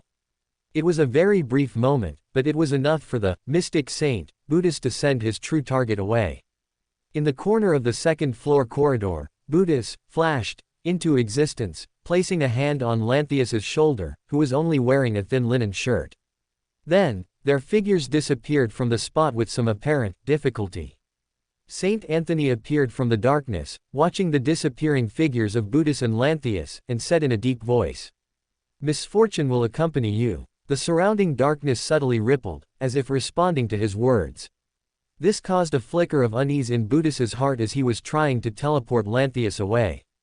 He felt his spirit becoming heavy, as if he had been shackled. But fortunately, his teleportation succeeding before the true creator's vessel of descent could be discovered and destroyed. At the docks, within the spirit world area corresponding to East Barham Shipyard, several pairs of transparent, dragonfly wing-like membrane wings gently flapped, stirring up a silent storm in the spirit world, which was stacked with countless vibrant color blocks. This storm coincidentally affected the mystic saint, Buddhist and Lantheus, who were truly teleporting. This caused them to deviate from their intended coordinates and forced them to separate. The instigator of all this, Syrian, glanced at the deep, quiet darkness that consistently covered the surroundings, bowed slightly, and then exited the spirit world. On the top floor of the clock tower, Syrian's figure quickly materialized in the pitch-black night. Klein, standing nearby, curiously observed him. "Is that spirit world travel? What were you doing just now?" Syrian looked towards the Dark and Quiet Workers Association, and said in a deep voice, "Someone called me to help with a small favor. That one doesn't want Lantheus to leave alive, or rather, doesn't want him to leave alive with the special mark on him." Saint Anthony failed to stop the mystic saint, Buddhist, but he also left a deep misfortune for him and Lantheus. "And I was like a butterfly, flapping my wings far away, bringing a storm to the mystic saint and Lantheus during their teleportation. Now, they should have fallen in different parts of this city, and are, or are about to, suffer new misfortunes." He paused, then chuckled at Klein. "I'm very interested in the secret sorcerer's Beyonder characteristic. I'm going to see if I can pick up any scraps." After he finished speaking, pairs of transparent, dragonfly wing-like membrane wings appeared behind him. As the fairy-like wings gently flapped, his figure became like a fading canvas, disappearing from Klein's sight in the blink of an eye. Klein looked enviously at the spot where Syrian disappeared. After waiting silently for 2 seconds, he walked 4 steps counterclockwise on the spot, entering above the gray fog. He wasn't sure if Syrian's words just now were intentionally leaked or mentioned by accident, but since someone didn't want Lantheus to leave alive, he had a chance to get revenge, even if this revenge itself was a blade swung by certain existences at Lantheus. As thoughts flickered, he had already conjured paper and pen and wrote down the divination statement. Lantheus's current location: Street, George Burrow, outside Street, Hillern Cathedral, in the Flower Square, which was filled with machines of various sizes, complexities, and simplicities, like a technical museum. The mystic saint, Buddhist, clad in a mysterious black robe, fell out of the void in a disheveled manner. Damn it, how could a spatial storm erupt in the spirit world? While gritting his teeth and complaining, a deep, boundless cosmos was reflected in his profound eyes. A few breaths later, the deep cosmos in his eyes disappeared, and the already grim expression on his face became even more irritable. His divination failed. Even with the true creator's aura on Lantheus as a divination condition, and even without any interference, his divination still unluckily failed. It was as if the entire spirit world was repelling him, unwilling to let him obtain this information. Whoosh! The roar of steam interrupted his idea of trying again. An elder with a jet-powered flight backpack on his back, wearing a white priest's robe and a clergyman's soft hat, gazed at him from midair. Horamic Haydn, the Backland Diocese head of the Steam Church and Archbishop of St. Hillern Cathedral. His entire left arm was replaced by a small-caliber mystical cannon, the muzzle pointing directly at the mystic saint, Buddhas, with hot energy rapidly converging within it. Buddhas's face darkened. He didn't expect to be discovered by the archbishop here the moment he appeared outside the cathedral. No, why didn't I think of leaving here immediately, but instead went to divine Lanthius's location first? Is there a hidden spectator here? As thoughts flickered, his figure suddenly became illusory, transforming into one illusory door after another, while his true body continuously appeared behind the doors. After cautiously setting up his defenses, he then looked at Horimic Haydn, who was still charging his cannon in midair. A illusory, slowly turning book was reflected in his eyes. I came, I saw, I recorded. After a short chant, the surrounding darkness and shadows suddenly came alive and gained substance, condensing into tentacles, blades, and gaping black mouths, then swarming towards Horimic in midair. This was Control Shadow, at the demigod level, which he had recorded. At the outermost edge of the surging blackness, Sirian's figure quietly emerged. He looked at the vast areas of shadows that had come alive in front of him, hesitated slightly, and took out a drawing from his pocket. On the drawing, the childlike scribble of the sun was taken out by him. Suddenly, a dazzling but not scorching light illuminated the entire flower square, illuminating street. Hillern Cathedral in front, illuminating the entire street, rendering the surroundings of pure white. Under the dazzling light, the shadows that had come alive in the square quickly became transparent, then silently disappeared. Boom, boom. 2 cannon shots rang out almost simultaneously. In the dazzling light that made it impossible to open one's eyes, Buddhas only felt a brief sting, and then could no longer feel his lower body. How is this possible? He looked somewhat blankly in the direction behind him. In his spiritual perception, another Horimic Haydn had appeared there. Is this misfortune? He murmured weakly, his body falling to the ground, but not dying. He was even quite vigorous. This was a gift from the true creator, giving him some of the characteristics of a rose bishop, possessing vitality far exceeding that of an ordinary apprentice pathway demigod. As long as it didn't involve his spirit and his life force wasn't instantly extinguished, he wouldn't easily die. Before the next cannon attack landed on him, the illusory, slowly turning book was once again reflected in his eyes. I came, I saw, I recorded. A giant illusory silvery white long snake appeared in midair, and then this illusory giant snake bit its own tail with its mouth. Forming a complete wheel, silvery white light covered the surroundings, and everything began to rewind. First, Buddhas's body became whole again, then the light that had made the surroundings pure white disappeared, the vanished shadows in the square reappeared, and Sirian's figure disappeared at the edge of the square. Restart of Fate. After consuming the angel-level ability, Restart of Fate, recorded from Ouroboros, the Angel of Fate, and rewinding everything, the mystic saint, Buddhas looked back with a grim expression towards the direction of the cathedral's main door behind him. The second Horimic Haydn had emerged from there just now, delivering an unexpected blow from behind. After a slight pause, his figure quickly faded and disappeared from the spot. He could still feel the heaviness of his spirit. The restart of fate from the Angel of Fate had not made the misfortune on him disappear. He couldn't continue to stay in Backland, otherwise, he could be ambushed by a passing demigod at any time, or unluckily step into a trap set by some angel. After the mystic saint, Buddhas's figure disappeared, Horimic in midair slowly landed. He did not choose to pursue or intercept, he couldn't stop or catch up to a secret sorcerer who was determined to flee. For a moment, he felt like he understood the feelings of Ace Snake, the god singer of the Storm Church, from earlier. Chapter 128 Disaster 2. Chapter 128, Misfortune 2. In the dark, damp sewer, accompanied by a strong stench and the rustling sounds of rats and cockroaches scurrying across the ground. Lanthius, who had fallen here after an unexpected separation from the mystic saint, had a wide smile on his face. He smelled the long-lost scent of freedom.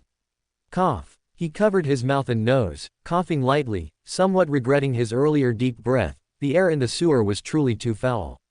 Whoosh, whoosh, PFF'd. The sound of air being cut through suddenly rang out.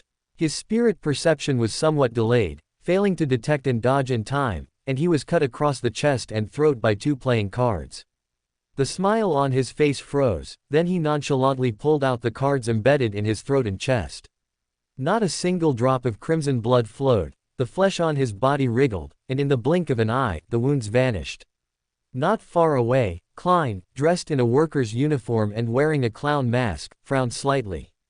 The Lanthius in front of him was very abnormal. This level of flesh manipulation was a power only possessed by a rose bishop. What is the special mark Syrian mentioned? Why didn't the one who didn't want Lanthius to leave alive act directly? Now he has escaped the gaze of the Aurora Order and the Night Church, it should be a very good opportunity. As thoughts flickered, Klein drew the peacemaker from his waist. He was now suddenly grateful that he had borrowed this mystical item, which restrained corruption, darkness, and evil, from Syrian in advance. Otherwise, with the strangeness Lanthius was now displaying, he would most likely only be able to offer his head to the opponent. The moment their gazes met, a gunshot rang out. Bang! Lanthius bent down extremely flexibly, rolling forward in a circle, both dodging the bullet and closing the distance. The moment he curled his lips, intending to launch a sneak attack, his whole body suddenly froze. Inside his mind, currents of electricity seemed to surge through, forming a barbed whip that continuously lashed at his soul.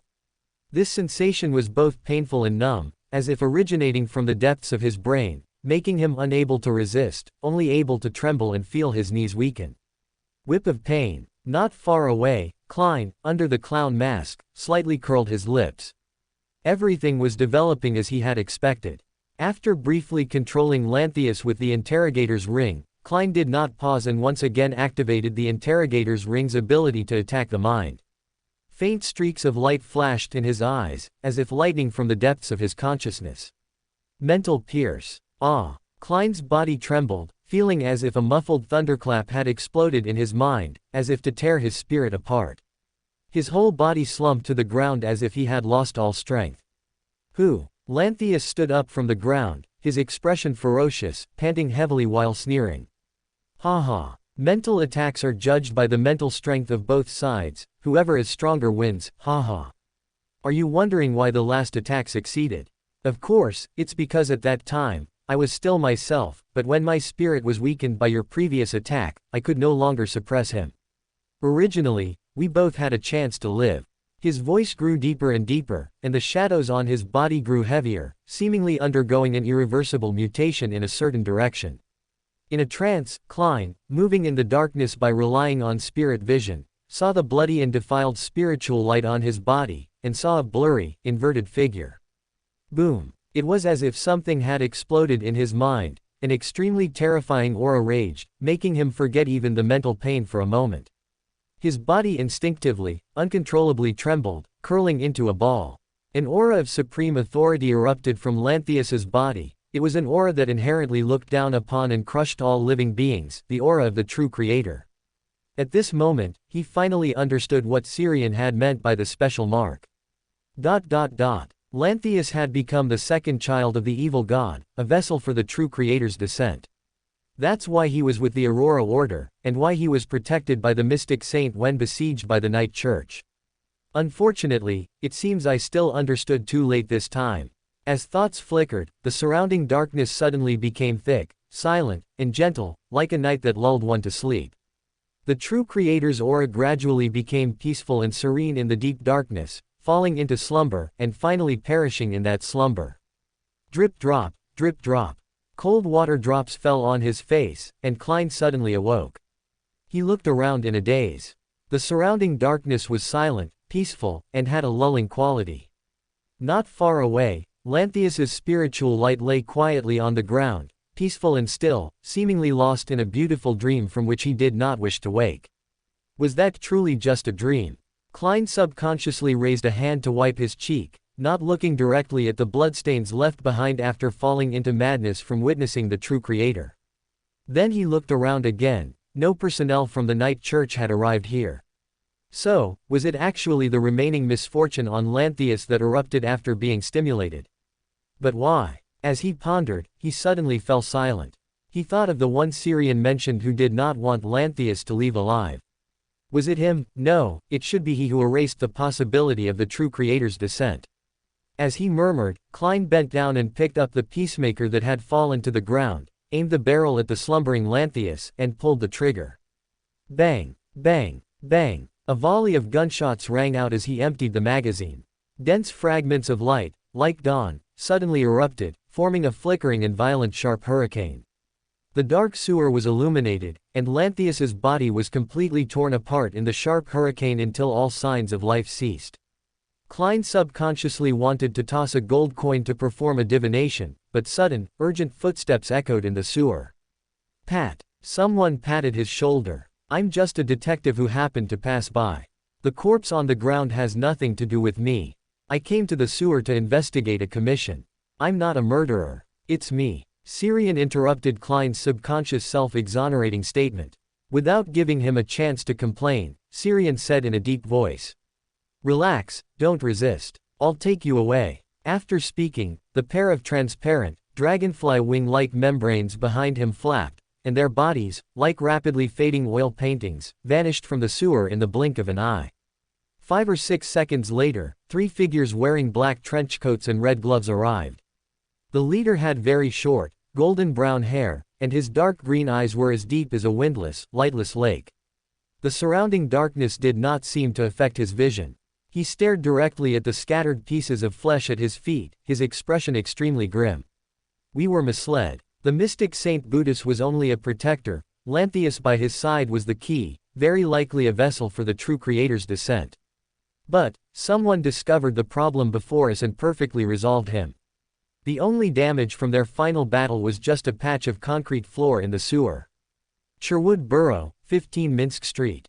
In the bay window of the first-floor reception room, a faint blue light rippled like water, quickly condensing into an illusory door. The next second, Syrian and Klein emerged from the door. Back in his familiar environment, Klein finally relaxed a little.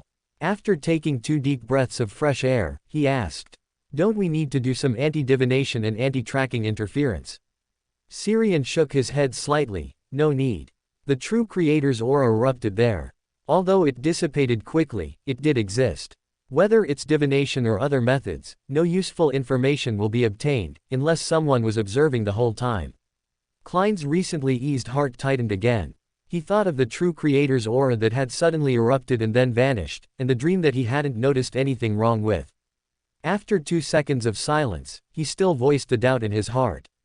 The one who asked you for help before, and the one who didn't want Lanthius to leave alive, are they the same person, or the same existence?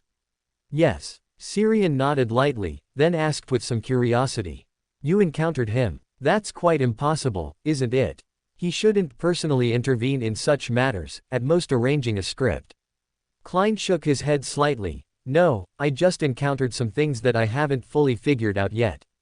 After a pause, he described in detail what had happened in the sewer, and finally pressed. Lanthius was the vessel for the true Creator's descent, so, the one you mentioned is hostile to him.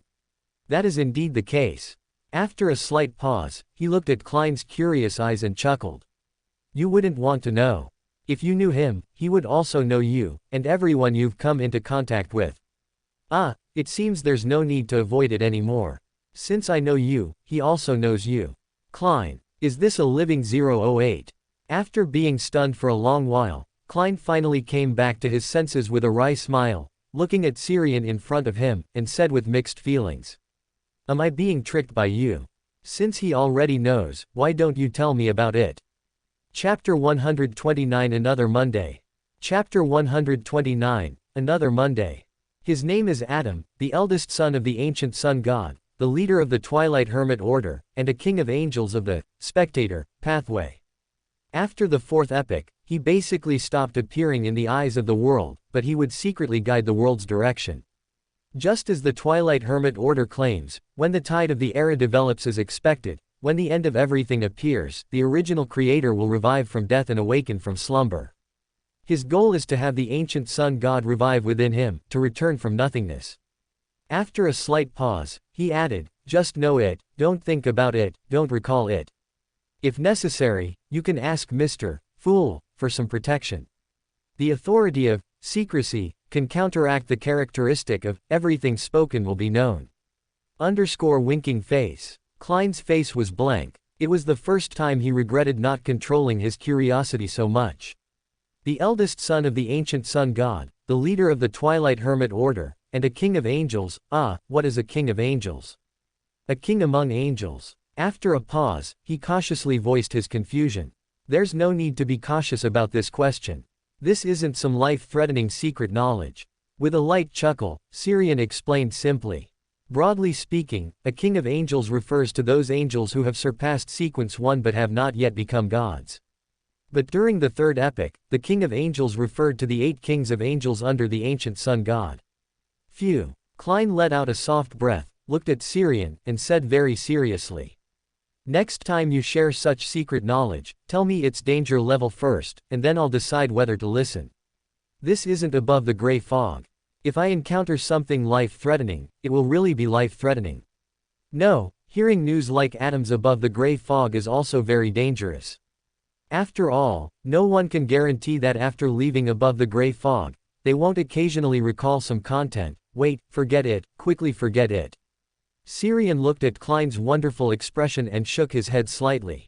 He didn't need to guess to know that Klein had just accidentally thought about something related to Adam in his heart, or directly uttered Adam's name. After Klein's face recovered a little, he then said, if you are really troubled, go and ask for the protection of secrecy. Any secret will do. After speaking, he took a step back and bowed slightly to Klein. Then, I shall take my leave. I wish you sweet dreams. As his voice fell, a pair of transparent, dragonfly wing-like membrane wings extended from his back, like the wings of a fairy in storybooks. As the light, transparent wings gently flapped, his figure quickly faded, disappearing from the spot in the blink of an eye. Sweet dreams. Hey, if you hadn't told me that dangerous knowledge, I probably would have truly had a sweet dream tonight, because I personally killed Lantheus.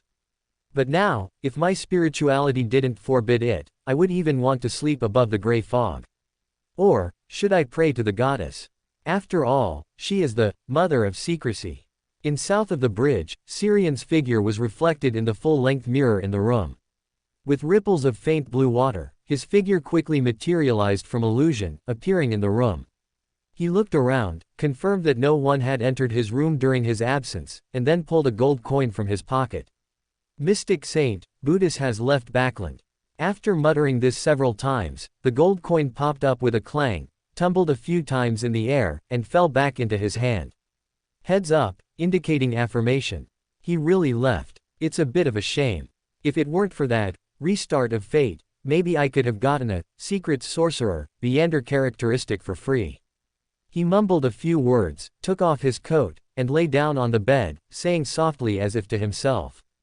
Can this reward be exchanged for an opportunity to view the blasphemy slate? Yes. Adam's gentle voice echoed in his mind. The next second, a strong wave of drowsiness hit him. He only managed to force himself to pull a corner of the quilt over him, and then he uncontrollably fell into a deep sleep. The next day, Syrian woke up yawning, close to noon. He first glanced at the wall clock. It was almost 11 o'clock. Then he turned his head to look at the weather outside. The sky was consistently covered with a faint mist, dark and damp. Not a good day at all, doesn't match my mood. He muttered softly, closed his eyes, and felt the condition of the astrologer potion within him. After a night, a significant amount of the potion on him had been digested, which was clearly the feedback from reporting the mystic saint and Lantheus to the night church yesterday. Perhaps this also includes my help to Klein, and even most of the digestion progress comes from Klein. After all, my help and guidance to him are the most, and the results achieved are also the most obvious. As he mumbled, he put on his clothes, quickly washed up in the bathroom, and then prepared himself a meal that wasn't quite breakfast nor lunch. After finishing his meal, he quietly stayed at home until 3 in the afternoon. As the wall clock rang precisely, a dense gray fog filled his vision, and a deep red light rose from the fog. With a slight daze, he appeared in the ancient palace above the gray fog, which seemed to be eternally unchanging. Good afternoon, Mr. Fool. Good afternoon, Mr. Hanged Man. Good afternoon. Justice Audrey's voice rang out cheerfully, letting everyone hear that she was in quite a good mood at the moment. After everyone nodded to each other, Justice Audrey suddenly looked at the hanged man, Alger, in front of her to the side, and chuckled as she reminded him. Mr. Hanged Man, it's your turn to submit this week's Rosal's diary. The hanged man, Alger, nodded slightly, not minding Miss Justice's slightly presumptuous words. He turned his head to look at the fool at the head of the mottled long table, and after receiving his nod, he materialized the promised last page of Rosal's diary. Klein made the Rosal's diary appear out of thin air in his hand, then began to read it, seemingly not very focused. January 16th, the taste of a demoness is really good.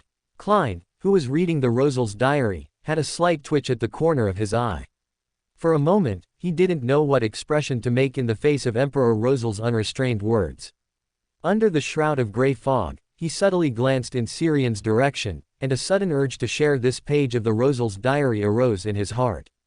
Never mind, I shouldn't let Emperor Rosal lose his good name in his later years. After a slight pause, he read this page of the Rosal's diary again. The effective content on it was not much. He quickly finished reading it. After making the Rosal's diary in his hand disappear, he leaned back, faced everyone, and smiled. You may now communicate freely. As soon as the fool, Klein, finished speaking, the son, Derek, raised his hand, mimicking Miss Justice, and said, Mr. World, Mr. Fate, I have already advanced to sequence 8, and in the next 2 days, I can use my merits to hire helpers to obtain the true roots and sap of the miscreant. However, because I previously exchanged for the materials needed for advancement, my remaining merits are not enough to hire helpers to hunt the miscreant twice. At this point, his voice gradually lowered, and he said somewhat awkwardly, I can only obtain 1 set of miscreant materials for now. I will hire helpers to hunt another miscreant after I accumulate more merits later. Syrian was a little surprised by this development, but he said without much concern, Give it to World. I am not in urgent need. Klein, manipulating the dummy, World, nodded slightly to Syrian, Thank you. After a slight pause, he looked around at everyone and asked, Everyone, do you have any clues about the spinal fluid of the evil-patterned Black Panther and the medullary crystal of the Elf Spring? The hanged man, Alger, pondered for a few seconds before speaking, I might have some. On the Sonia Sea, there will be a grand gathering of pirates soon, and the fleets of 4 pirate kings and 6, well, now 7 pirate generals may participate. At such a grand event, there will inevitably be transactions of Beander materials, and in large quantities, involving a wide range. I have a chance to participate in this event, but I don't have enough funds now. At this point, he turned his head to look at Syrian. It was precisely to purchase that wind-blessed Beander characteristic that the funds he had originally prepared for this pirate gathering were used up in advance. However, he didn't pay too much attention to it. After all, his biggest purpose in participating in this gathering was also to seek the wind-blessed potion formula and Beander materials, and now the result had been achieved in advance. Chapter 130, The Hanged Man's Purchasing Service. Chapter 130, The Hanged Man's Procurement Service. A grand gathering among pirates, with a huge volume of Beander material transactions covering a wide range. But you're out of money. If you're out of money, why even say it? Are you showing off your connections or just amusing me? The fool Klein couldn't help but grumble inwardly, feeling like a spark of hope had just ignited, only to be extinguished the next second.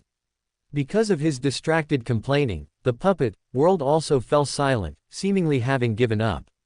Syrian, who had witnessed the entire exchange, reached out and tapped the table, then looked at the hanged man Alger and suggested, Perhaps you could consider a procurement service.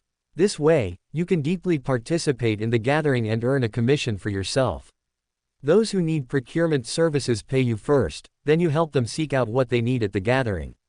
Finally, you settle up, refunding any excess or collecting any shortfall, and additionally receive a commission. With Mr. Fool as a witness, I think this will put everyone present at ease. The hanged man Alger was slightly stunned, then nodded and said, All right. This was a good idea. It could solve his current predicament and alleviate his financial crisis. He hadn't deliberately hidden his fundraising efforts from his crew. If he didn't make a single transaction at the pirate gathering, it could easily arouse unnecessary suspicion and doubt. His identity as a church member embedded within the pirate community was already sensitive. His crew members were both his subordinates and the Lord of Storm's church's oversight on him. So, this form of disguise was very necessary. After understanding his current situation, he looked around and spoke in a low voice. Everyone, as long as your needs don't involve high-sequence beyonders, this pirate gathering can largely fulfill its purpose. The number of participants is sufficient, and the hierarchy is high enough. The only thing to worry about is the cost. Adapting to circumstances, lowering prices, and raising prices are common tactics used by pirates. Within the rules, even the King of the Five Seas, who called for the gathering, won't interfere. If you have urgent or relatively difficult needs, you can all speak to me. I only require a 5% commission. This was the price he had carefully considered. It wasn't too high to seem insincere, nor too low to make his gains disproportionate to his efforts.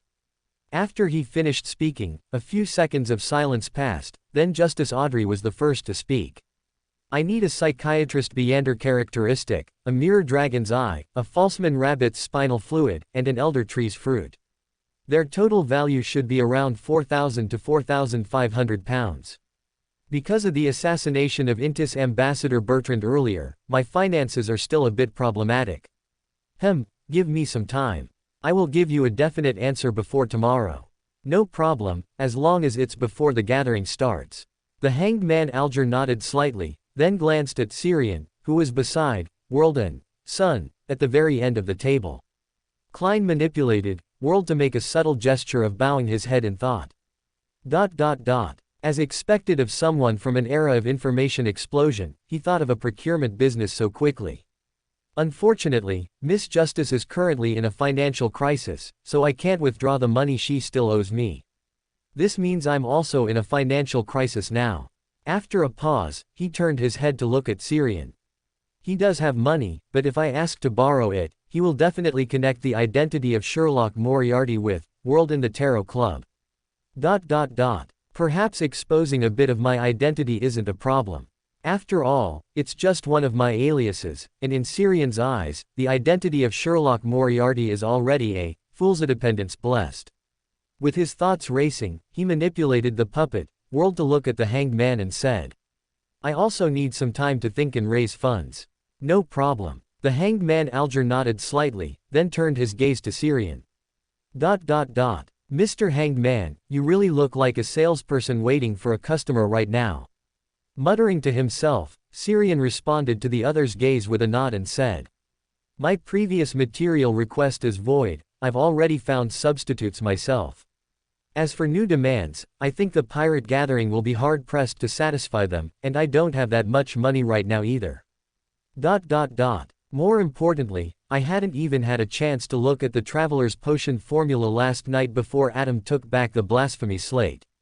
He always felt that the blasphemy slate had become Adam's bait to hook him, making him do things whenever something came up, with the reward being a single glance at that blasphemy slate, truly just one glance. The hanged man Alger looked deeply at Syrian but said nothing more. Since the other party had made it so obvious, he naturally understood that what the other party needed now, even if not at the demigod level, was at least related to a relatively rare sequence 5. At the head of the mottled long table, the fool Klein quietly cheered in his heart. It's good that he's not buying anything. If he's not buying anything, he'll have extra money to lend to me. After a brief silence, Syrian raised his hand and tapped the table. After attracting everyone's attention, he smiled and said, Ladies and gentlemen, I have obtained the complete potion formulas for Psychiatrist and Wind Blessed. Do you need them? Justice Audrey's eyes lit up, and she immediately said, I need them. The hanged man Alger hesitated for a moment before saying with difficulty. Temporarily. I don't need them. He really wanted the Wind Blessed potion formula, but he genuinely had no money now. At the very top, the fool Klein took everything in, and a thought suddenly surfaced in his mind. Ever since Miss Justice fell into a financial crisis, it seems the entire Tarot Club has been in a financial crisis. I need to find a way to make money. Syrian looked at Miss Justice, who was visibly pleased, and chuckled. The remaining part of the Psychiatrist potion formula is still 400 pounds. How about it? No problem. Justice Audrey immediately agreed to the transaction. Then, the two requested a private exchange with the fool Klein. Without much small talk, Syrian, with the fool's help, directly materialized a piece of paper with the complete psychiatrist potion formula written on it, completing the transaction. Syrian and Justice Audrey's private exchange ended, and the Tarot Club fell into a brief silence. Klein, who was worrying about money, thought through all the things he owned that could be cashed in. His eyes lit up, and he immediately manipulated the puppet world to speak. "Mr. Hanged Man, can you help sell some things at that pirate gathering?" After a moment of thought, the Hanged Man Alger nodded slightly. "Yes, I'll need a 5% commission." "No problem," World said with a hoarse, low chuckle. "What I want to sell is an incomplete Sequence 4 potion formula, a Sun pathway, Sequence 4 unshadowed, which can be exchanged for the Sailor pathway. Although incomplete, as a Sequence 4 potion formula, I believe its value is no less than £10,000. The Sun pathway." The son Derek, who hadn't been listening very attentively, instantly had a fervent and eager look in his eyes, raising his head to look at Mr. World at the very bottom. However, despite his excitement, he remained silent. He was still too far from becoming a demigod and didn't need to consider this for now. The Hanged Man Alger nodded slightly, his tone without much fluctuation. We can try, but I don't guarantee it will sell. Those who would be interested and could afford it are likely only the 4 kings and the 7 pirate generals." Klein was silent for a moment.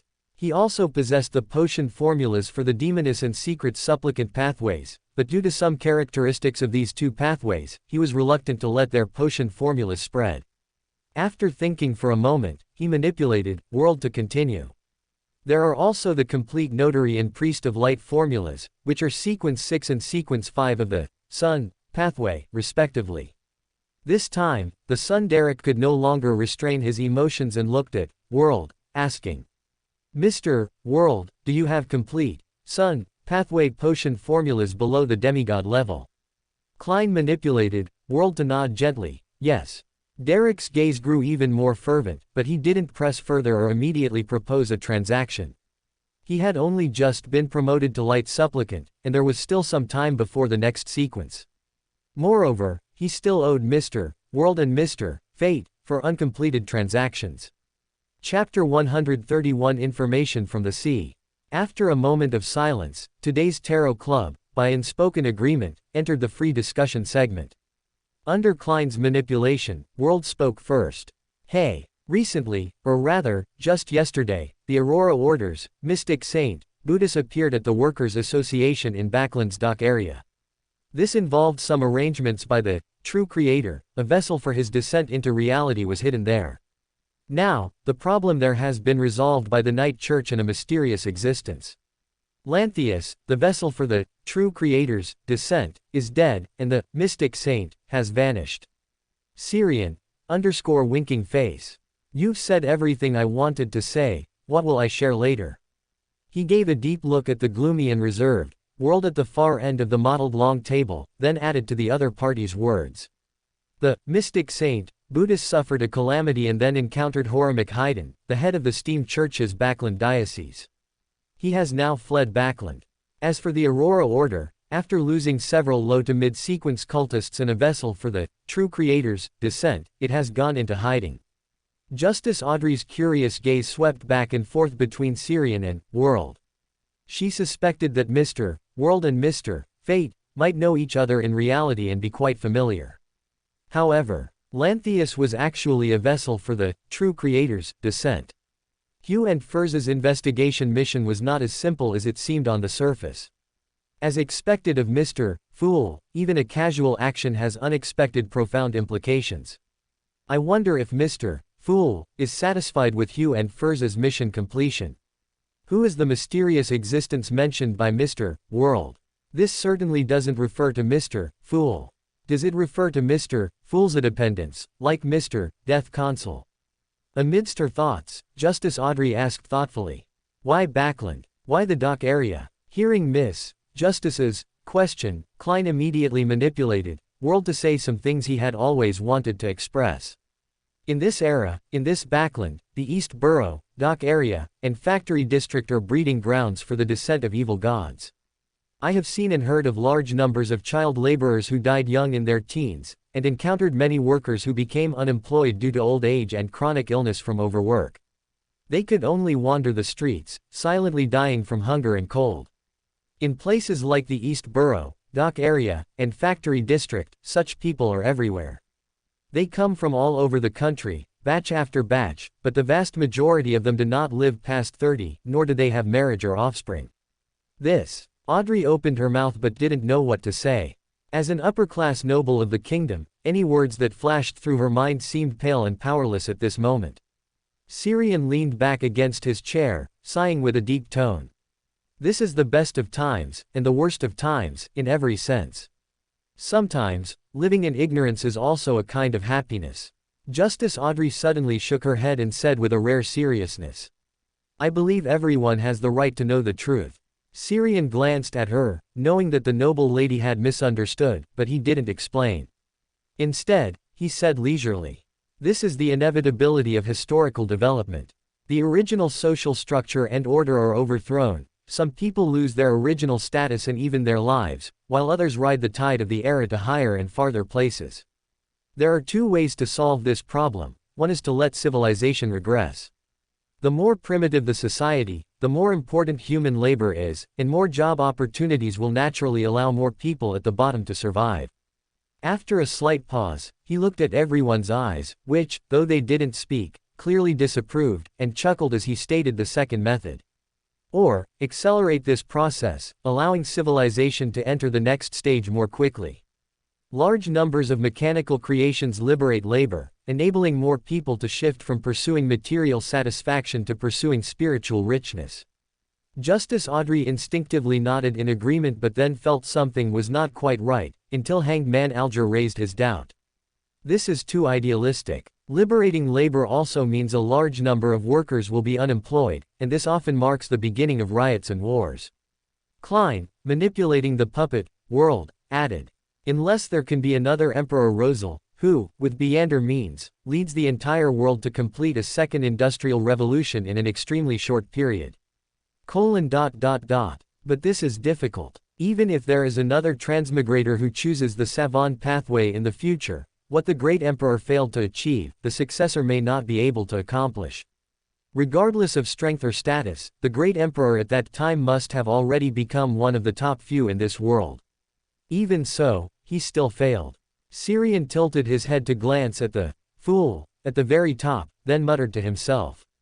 The process of innovation is always accompanied by bloodshed and sacrifice. This is a necessary price. Is this near vermilion, red, near ink, black, or the other way around? I seem to be understanding Adam more and more. As thoughts drifted, Hanged Man Alger ended this heavy topic by sharing his observations. Recently, Hurricane Admiral Keelangos's fleet was subdued, and a new pirate general calling herself Disease Admiral has emerged. Disease Admiral. Why that title? It sounds a bit strange. Audrey asked curiously. Hanged Man Alger explained. She used to be a very famous pirate, Disease Maiden, Tracy. You must have heard of her, right? Justice Audrey shook her head slightly. No, I don't know much about that. The hanged man was silent for 2 seconds, didn't elaborate, and said directly. In short, after subduing Keelangos's fleet, she proved her strength with actual actions and renamed Keelangos's flagship, Black Death, calling herself Disease Admiral. She is skilled in using curses, black fire, and frost. Those who oppose her always suffer from various sudden illnesses. Currently, no one knows which pathway she belongs to, but it can be confirmed that she has reached sequence 5. That sounds a bit scary, very much like the evil witch in storybooks, Audrey exclaimed. Syrian interjected. The demoness pathway, sequence 5 feet pain, if she isn't using a mystical item to conceal her true abilities. Also, sequence 7 of this pathway is called witch. Justice Audrey's expression became a bit strange. She remembered the mysticism knowledge she had previously obtained from Mr. World, knowing that males who ingested witch would be forcibly transformed into females. Could this Disease Admiral have been a man before? Klein, the fool at the very top, also thought of this question and was momentarily silent. This manifested as World sitting motionless in his seat, making it difficult to discern whether he was listening too intently or spacing out. After a brief moment of wandering thoughts, Justice Audrey looked at Hanged Man Alger and curiously requested. Mr. Hanged Man, could you elaborate on the 4 pirate kings of the sea and the other 6 pirate generals? Hanged Man Alger looked around and, seeing that everyone had adopted a listening posture, did not refuse. No problem. The universally acknowledged strongest pirate king on the sea is, King of the 5 Seas Nast. He claims to be a descendant of the 4th epic Solomon Empire. Not only is he a high-sequence Beander himself, but he also possesses the Solomon Empire's remaining ghost ship, the Black Emperor. He is also the oldest pirate, rumored to have been active on the sea more than 100 years ago, in the post-Rosal era. No one knows how old he truly is. He is skilled at utilizing or twisting order and rules, capable of creating all sorts of incredible effects. At this point, he glanced at Syrian, curious to see what kind of supplement this Tarot Club member, who was exceptionally knowledgeable about Beander pathways, would offer. Noticing the Hanged Man's gaze, Syrian pondered for a moment before saying, the Black Emperor pathway, also known as the Lawyer pathway. This pathway represents the shadow of order and the dark side of rules, characterized by the utilization of rules. Black Emperor pathway, what a coincidence. Klein, the fool, at the very top, let his thoughts wander slightly. Today, the last page of Rosal's diary provided by Mr. Hanged Man just happened to mention information about the Black Emperor card among the heresy slate. While his thoughts drifted, Hanged Man Alger had already begun to introduce another pirate king. Regarding the owner of the Dawn, not much information about her has circulated on the sea. We only know that she is a beautiful woman, and her title is Queen Mystic. There's also the Black Throne King.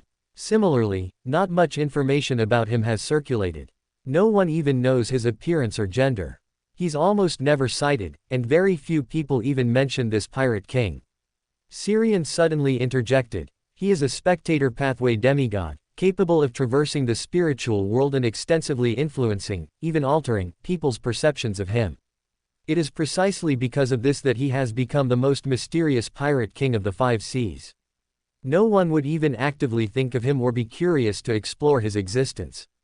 Chapter 132 The Powerful Dream Weaver. Chapter 132, The Powerful Dream Weaver. Is the spectator pathway a bit too strong? As his thoughts wandered, Klein recalled Adam, the leader of the Twilight Hermit Order and a king of angels of the spectator pathway, whom Syrian had mentioned last night. So, the Black Throne King on the sea is actually also a member of the Twilight Hermit Order. Because he's a member of the same secret organization, that's why he knows so much about the Black Throne King.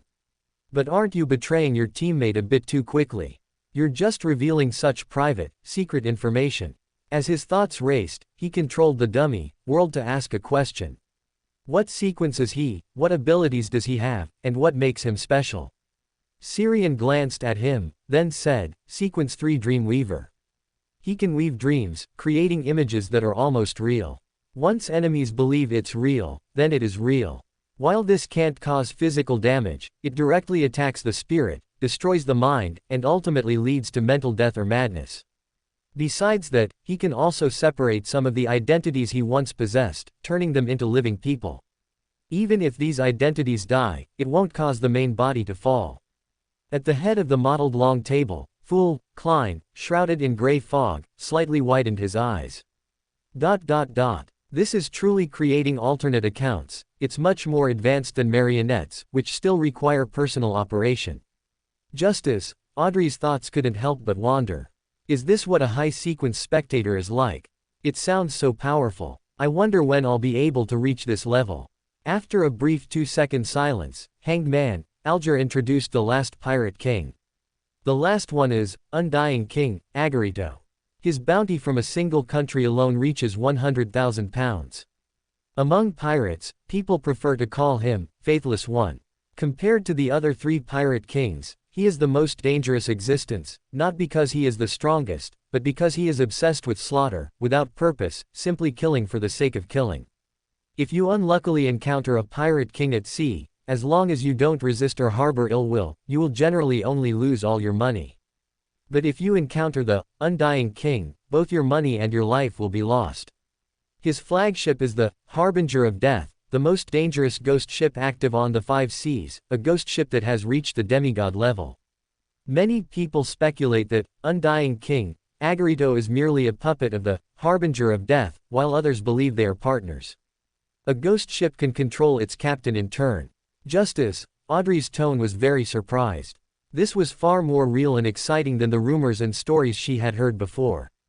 That's just a rumor, no one can confirm it. Alger shook his head slightly, then explained what kind of existence ghost ships are. Ghost ships are inherently very dangerous. They are equivalent to a special, somewhat living mystical item. While possessing mystical qualities, they also come with various negative effects. He suddenly paused here, not explaining further. There weren't many ghost ships at sea. Explaining in too much detail could easily lead others to deduce that he had deep contact with one, or even owned a ghost ship himself, thereby gradually pinpointing his true identity. He then introduced the 6 pirates other than Vice Admiral of Disease, not in great detail, but also not perfunctorily, all of which were easily discoverable information at sea. Syrian leaned back in his chair, saying with a tone of anticipation and longing. The sea truly is interesting and lively. When I reach the next sequence, I must go on a few trips to the sea. I have a hunch that the experiences at sea will help me digest the potion faster. Experiences at sea can also help digest the potion. Justice, Audrey asked with a hint of curiosity, then realized and waved her hand at him somewhat awkwardly. I'm sorry, I was just curious subconsciously. If this involves your secrets, you can ignore my question.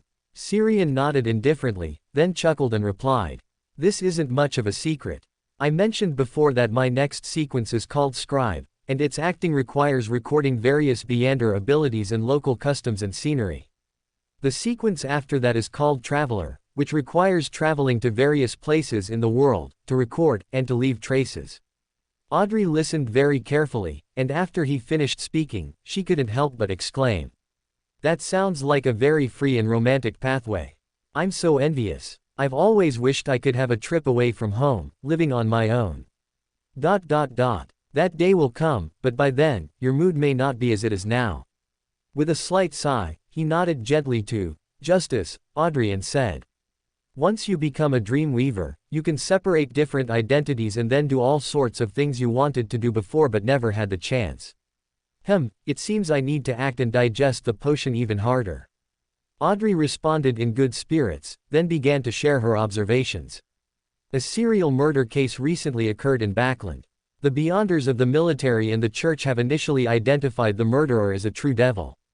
The news I heard says this is likely a ritual, but what kind of ritual specifically is unclear. I know this kind of ritual. Son, Derek, who had been listening quietly, suddenly spoke. Seeing everyone look at him, he scratched his head awkwardly, then said. This kind of ritual was mentioned in our City of Silver's general knowledge class. It's quite ancient, a ritual used by devils to aid their advancement, often appearing when advancing from sequence 6 to sequence 5. This is an evil and cruel ritual.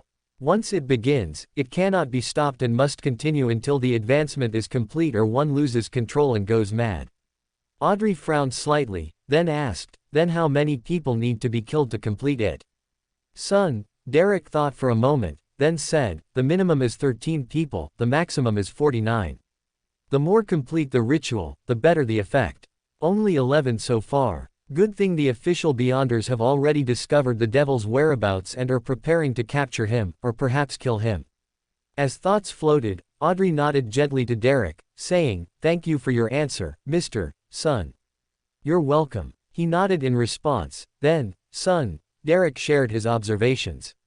The City of Silver recently organized an exploration into the darkness. The exploration team members discovered a half-ruined temple there.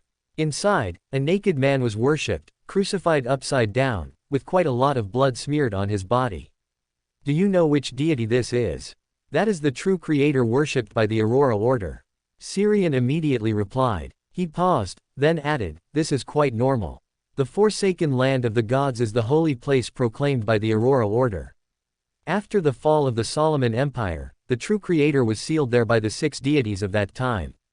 That's the true creator's statue, and the true creator is in the Forsaken Land of the Gods. Son, Derek's face suddenly turned pale, and an uncontrollable fear rose in his heart. Although he didn't quite understand the orthodox and evil gods that the other Tarot Club members usually discussed, he knew from their previous exchanges that the true creator was a thoroughly evil god. And now, such an evil existence was actually in the forsaken land of the gods, in the unexplored depths of the darkness beyond the City of Silver. As uneasy thoughts floated, he turned his head to look at the figure at the head of the mottled long table. At such a time, only Mr. Fool could make him feel safe. Noticing son Derek's gaze, Fool Klein tapped the armrest of his seat with a finger, saying leisurely, "He won't affect or interfere with you, as long as you don't actively seek him out." After all, from the fourth epoch until now, so many years have passed. To say that the true creator has never discovered the City of Silver in the darkness is clearly unlikely. The more probable reason for the City of Silver's continued safety is that he doesn't care. He paused, then glanced at Syrian with a hint of curiosity. As expected of a secret organization hostile to the true creator, they know a lot of information. But why is Adam hostile to the true creator? The spectator and secret supplicant pathways are interchangeable, and the three major Orthodox churches represented by the equally interchangeable sailor, reader, and bard pathways are also mutually hostile, and all are hostile to the true creator. Is there any connection between these? Do interchangeable pathways conflict at high sequences, or can they be mutually compatible? Chapter 133 Above the Sequence. Chapter 133, Above Sequence. He reined in his diverging thoughts and glanced at Syrian. Intuitively, he believed Syrian might know the answer to this question. But Mr. Fool certainly couldn't ask this question directly, it wouldn't fit his status. If World were to ask, it would likely cost money, and I'm currently facing a financial crisis. After some deliberation, he still chose to control World to pose the question to Syrian. I have a question. Sailor, reader, and bard are pathways that can be interchanged at high sequences, yet the three true gods who best represent these three meander pathways, the Lord of Storms, the God of Knowledge and Wisdom, and the Eternal Blazing Sun, are hostile towards each other. Secret supplicant and spectator were also within this range, and the true creator, who best represents them, and the leader of your organization are also hostile towards each other. So, what is their relationship with the three orthodox gods, the Lord of Storms, the God of Knowledge and Wisdom, and the Eternal Blazing Sun? And why does such a situation exist?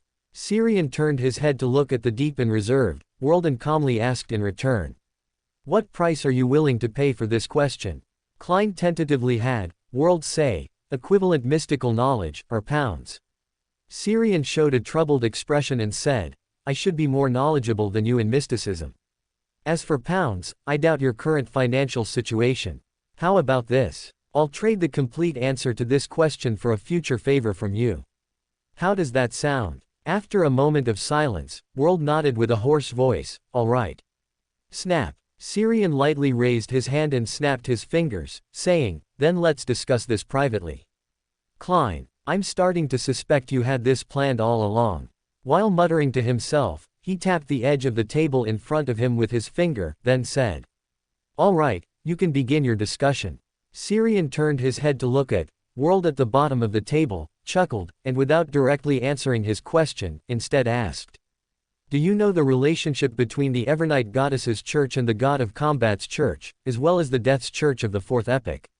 World nodded slightly. I know a little. The Evernite Goddess's Church and the God of Combat's Church are hostile towards each other, even antagonistic on many issues, but at the same time, both cultivate some corpse collectors. I don't know about the Death's Church of the Fourth Epoch, but the numinous episcopate has always been suppressed by the two major churches. Syrian nodded gently, then added, in the Fourth Epoch, the Evernite Goddess, the God of Combat, and Death were always hostile to each other, just like the Eternal Blazing Sun and the other two are now. Because of adjacent pathways. Although World was asking a question, his tone was very certain. Yes. Syrian nodded gently, then added, adjacent pathways can not only be interchanged at high sequences, but they can also be compatible with each other, allowing one to grasp more authority and become a true god of two or even three pathways. This would be more powerful than a true god who only controls a single pathway. Just as the strength of the ancient gods was generally higher than that of the 7 deities now, except that the ancient gods' method of compatibility was flawed, causing them to lose their minds and become insane. Of course, this is only one reason why orthodox gods are hostile to each other. More importantly, there is a level above sequence 0, and mastering all adjacent pathways is one of the conditions for promotion, just as becoming a sequence 0 requires gathering all the sequence 1 Beander characteristics. Therefore, sequence 0s of adjacent pathways will inevitably guard against each other and be in opposition. There's a level above sequence 0. Klein's emotions surged, and even the puppet world froze in place due to losing control. After a while, he came back to his senses and, controlling world, hesitated. I believe the authenticity of the information you've provided, but I'm still a bit curious. How do you know so much about the top-level secrets of the sequence pathways? Such a level of secret knowledge would be difficult for even an ordinary demigod to know, wouldn't it? If answering this question requires a price, then never mind. Syrian silently looked at world for 2 seconds, then calmly said.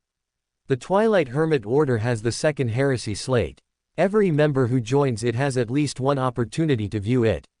The second heresy slate. Emperor Rosal must have also seen the contents of a heresy slate to be able to create the heresy slate, right? With thoughts racing, he controlled world to ask curiously. The second one, which means there's also a first heresy slate. Of course. Syrian nodded lightly. The first heresy slate is said to have appeared with the ancient sun god and went missing after his fall. The second heresy slate was formed from some of the ancient sun god's remnants after his fall. The ancestors of those famous angel families in the fourth epoch have almost all viewed it. Formed from some of the ancient sun god's remnants. No wonder it's in Adam's hands, it was originally his father's legacy. World nodded lightly to Syrian. I see. I have no more questions. The two ended their private discussion, and afterward, they exchanged some mystical knowledge with everyone, mainly teaching son, Derek, who was isolated from the outside world, some mystical languages that the City of Silver didn't have. It wasn't until Fool Klein, who was always enveloped in gray fog, announced the end of today's gathering that everyone, led by Justice Audrey, rose and bowed. Your will is our desire. Amidst overlapping voices, crimson light rose above the boundless gray fog, and the figures on both sides of the long table rapidly faded and dissolved. In the attic on the 3rd floor, Syrian, who had been quietly lying in the armchair, suddenly opened his eyes and stood up. He looked around, confirmed that no one had been in the attic during that time, then reached into the air and pulled out a gold coin, which he flicked into the air with a clink. Less than 2 seconds later, the coin spun down and was caught by his hand. Heads up, indicating affirmation. It seems today is a good day to digest the potion, it's just, who should I look for? After a moment of thought, he decided to emulate Klein and join an astrologer enthusiast club. Just as he reached downstairs, before even leaving the house, he encountered Haven, who was rushing in through the door. At this time, shouldn't you be resting in your room? Haven stopped and smiled at him. The potion you brought back yesterday was very effective. After sleeping, my eyes haven't felt uncomfortable at all since I woke up this morning.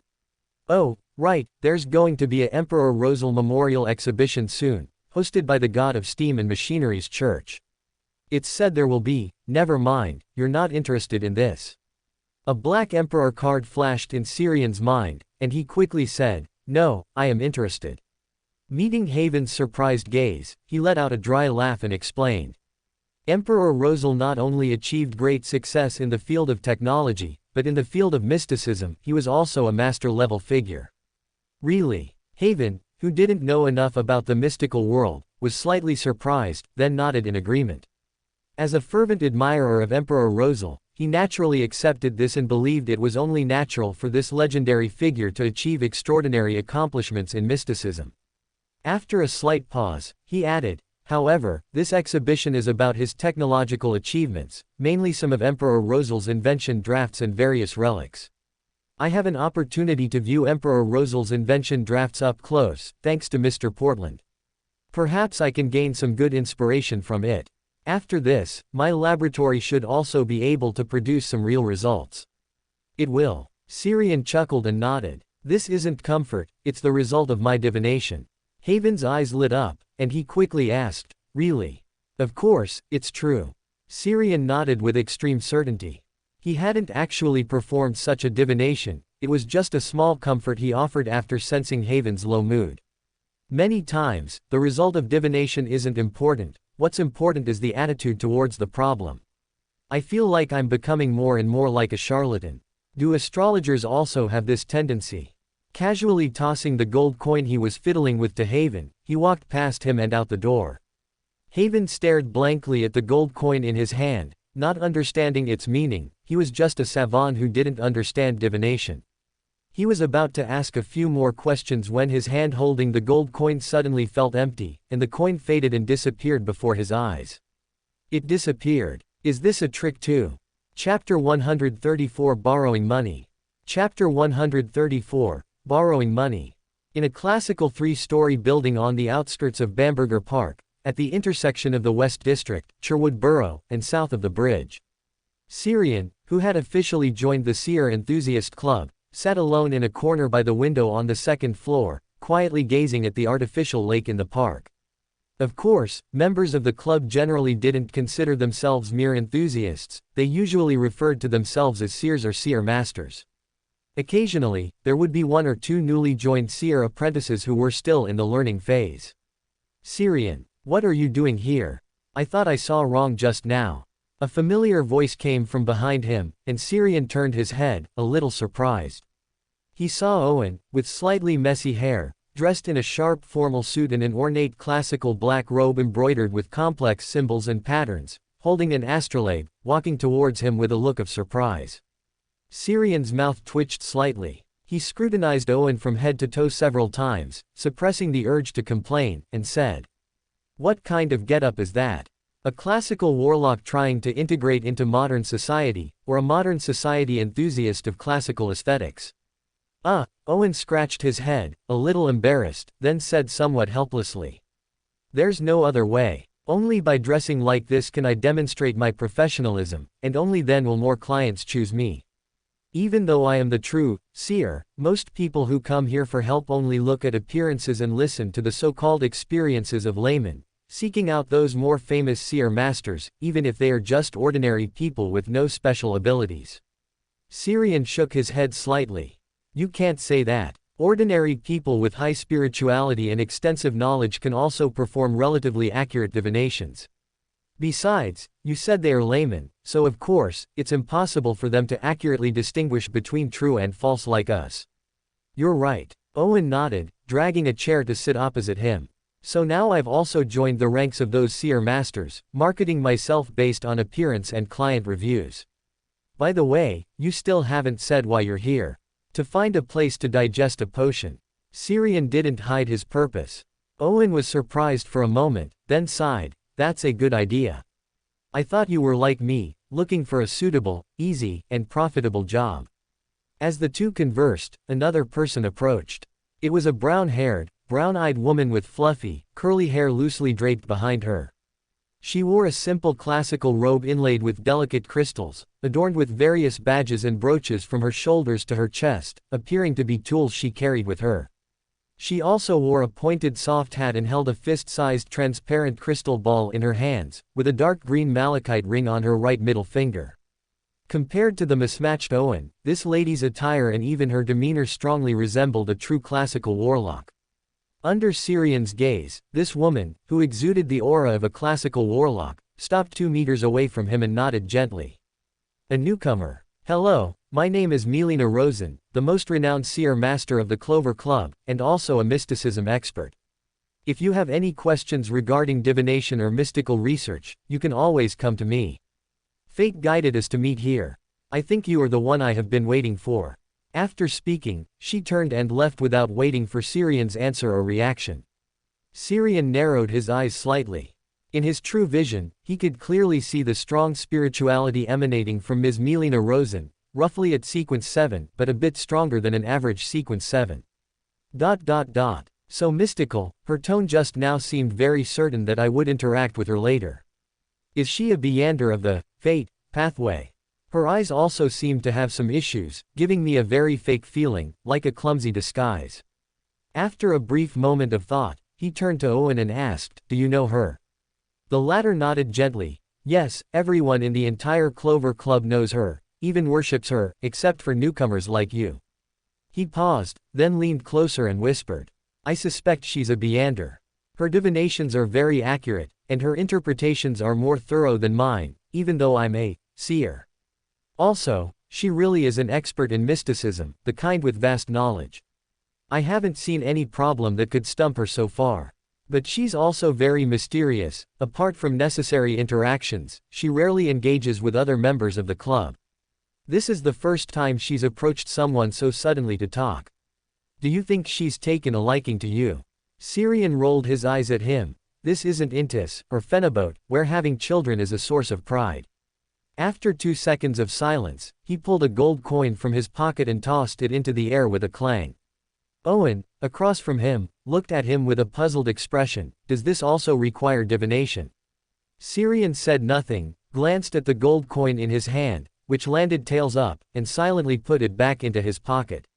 The next second, a dense gray fog suddenly appeared before his eyes, and a deep red light rose between the fog, then quickly contracted, forming the figure of Sherlock Moriarty praying in his room. "Esteemed Mr. Fool, please help me convey to Mr. Fate that I have something to discuss with him. Looking for me again? Am I being treated like Doraemon's magic pouch?" He grumbled inwardly, then nodded gently towards the blurry figure deep within the gray fog. "I understand. Please help me inform your dependents Mr. World that I will come after dark tonight." After his reply, the gray fog before him suddenly dissipated. No objection. Is he already planning to reveal this identity to me? As he pondered, Owen's hand waved in front of his eyes. "What are you thinking about?" Snapping out of his thoughts, he shook his head slightly. "Nothing, just a bit hungry, thinking about how to solve tonight's dinner." Owen didn't doubt him. "Then I recommend you try the club's food. Although the shapes are a bit strange, the taste is quite good. Most importantly, it's free." "Just right, I'm a bit hungry too. Let's go together, it's on the first floor." Soon, Syrian saw the strangely shaped food Owen mentioned. It could only be said that Owen's description was conservative. Syrian looked at the strangely shaped rats, bats, and snakes on the plate, his eyelids twitching slightly. He turned to the drink section and then saw various viscous liquids served in black cauldrons. This shouldn't be a cafeteria, but an evil witch's laboratory. Noticing Syrian's stopped footsteps, Owen, appearing unfazed, explained to him. "Don't panic, these are just shapes, not real rats or bats or anything. According to the staff here, every dish is a meticulously crafted product by the chef. It's food, but more importantly, it's an embodiment of warlock culture and a work of art." Winking face. Do I misunderstand warlock culture, or do the chefs here misunderstand warlock culture? Was the chef here once captured by an evil warlock and used as an experimental subject? Owen shrugged. "Many people here have the same thought as you, but they eventually succumb to the temptation of free delicious food." Syrian. "I reserve my opinion on your delicious food. All right, actually, it tastes decent." Swallowing the bat-wing-shaped fried fish fillet he had put in his mouth, he hesitated for a moment but ultimately couldn't bring himself to say something against his conscience. Owen, with the air of someone who had been there before, said, "Hey, this is the mental journey everyone who walks into the cafeteria goes through." Evening, Sherwood Borough. Due to the heavy smog, the sky, which should have been twilight, was left with only a thin sliver of light, and the gas streetlights on both sides of the street were lit. At 15 Minsk Street, layers of ethereal blue ripples suddenly spread across the tightly closed bay window, quickly condensing into an illusory door. Then Syrian leapt out from behind the door. In the living room, Klein looked at the figure leaping out of the window glass and said helplessly, "You can use the front door next time. I promise I'll open it for you immediately." Syrian nodded earnestly. Next time for sure. Don't think I don't know the subtext of, next time for sure, you rude transmigrator." After silently complaining, Klein returned the peacemaker and interrogator ring he had borrowed earlier to Syrian. After 2 seconds of internal struggle, he then said, "You must have already guessed my identity, so I won't explain further. I want to purchase the Beander materials I need through Mr. Hanged Man's channels, but I'm a bit short on funds right now. So, do you have any extra money? 1 plus. I knew it, calling me over wouldn't just be to return a mystical item. Syrian hesitated and nodded. I guess so. I thought you would try to sell me some potion formulas, since you have quite a few, including some at the demigod level. Klein's eyes lit up, and he immediately asked, are you buying? No. Syrian shook his head sternly. Chapter 135 Full Moon. Chapter 135, Full Moon. How much do you plan to borrow?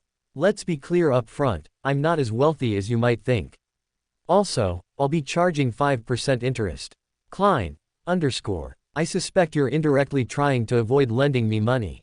He paused, then tried to haggle. With interest like that, why wouldn't I just get a bank loan? Syrian crossed his arms and said, there isn't enough time, and besides, you're just a common detective. That identity might not allow you to borrow much from a bank. After a moment of silence, Klein gritted his teeth and nodded. No problem, I'll borrow £1,500. Oh, by the way, do you have any thoughts on investing? I have a good investment project that's sure to make money. If you're willing to waive the interest on the loan, I'll bring you in. I'll introduce you to that inventor. 0_hollow circle. Syrian accurately retorted, you sound like an apothecary without a license, recommending physiotherapy products to old people. Klein, I'm serious. This investment laboratory already has results, it's just lacking funds and connections for subsequent sales and promotion.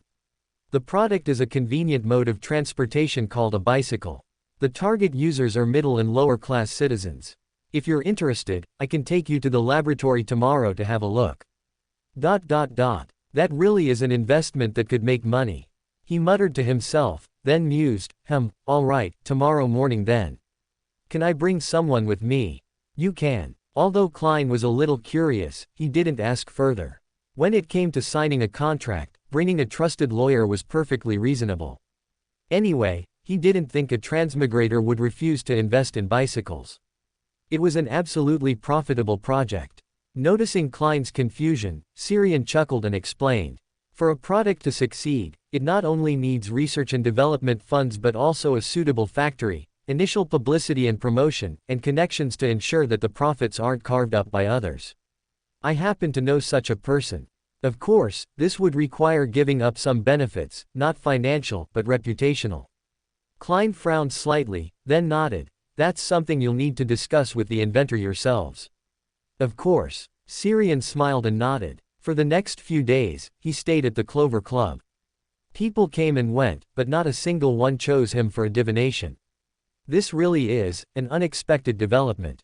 Do I also have to rely on exaggerated attire to attract clients, like them?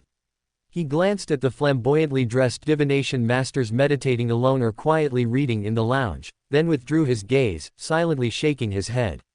Forget it, I can't do it. I'm just doing fortune-telling, not working at a nightclub. It's a shame I can't get a refund, coming here was truly a terrible decision. As he murmured, Milena, clad in a classical robe with her long, fluffy curly hair unbound, sat down opposite him.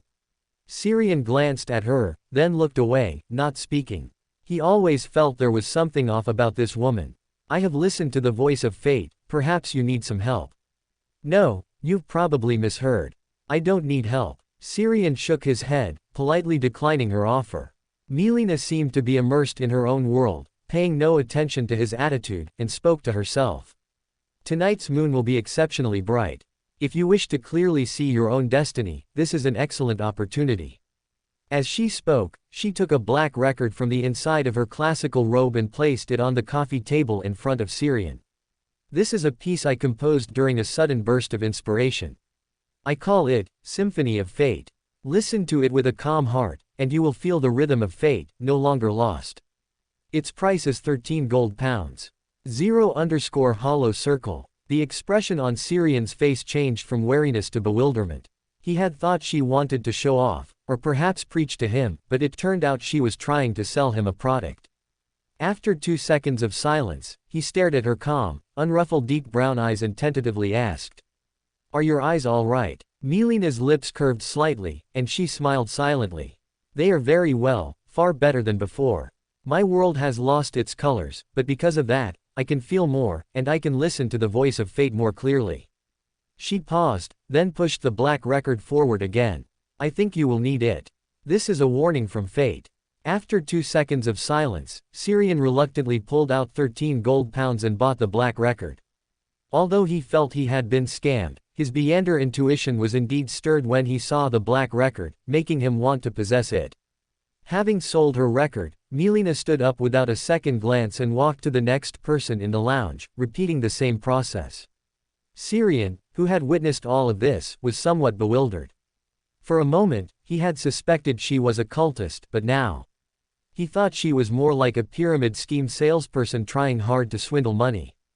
However, being able to listen to the voice of fate, this doesn't sound like a Beander of the fate pathway. A listener can hear strange sounds, but that's unrelated to fate. This kind of manifestation, it doesn't resemble any of the 22 Beander pathways. Could it be what I'm thinking? He then subtly observed Milena as she continued to sell her record to other club members for a while, but found nothing unusual. After staying for dinner, he left the club and took a carriage back to south of the bridge. That night, at Owen's house, Owen gazed out at the thick clouds beyond the window and said in a deep voice, "If I lose control in a moment, shoot me." He paused, then added, "First try to save me. If I truly can't be saved, then shoot." Syrian nodded, then reassured him, "You're only sequence 8. Normally, you can advance all the way to sequence 7, and only then will the full moon's influence reach its limit." "I know." Owen nodded with a bitter smile. "But I really don't have much confidence. After the previous few full moons, I already understand why my father and grandfather chose to be ordinary people. Sometimes, I myself regret my impulsiveness back then."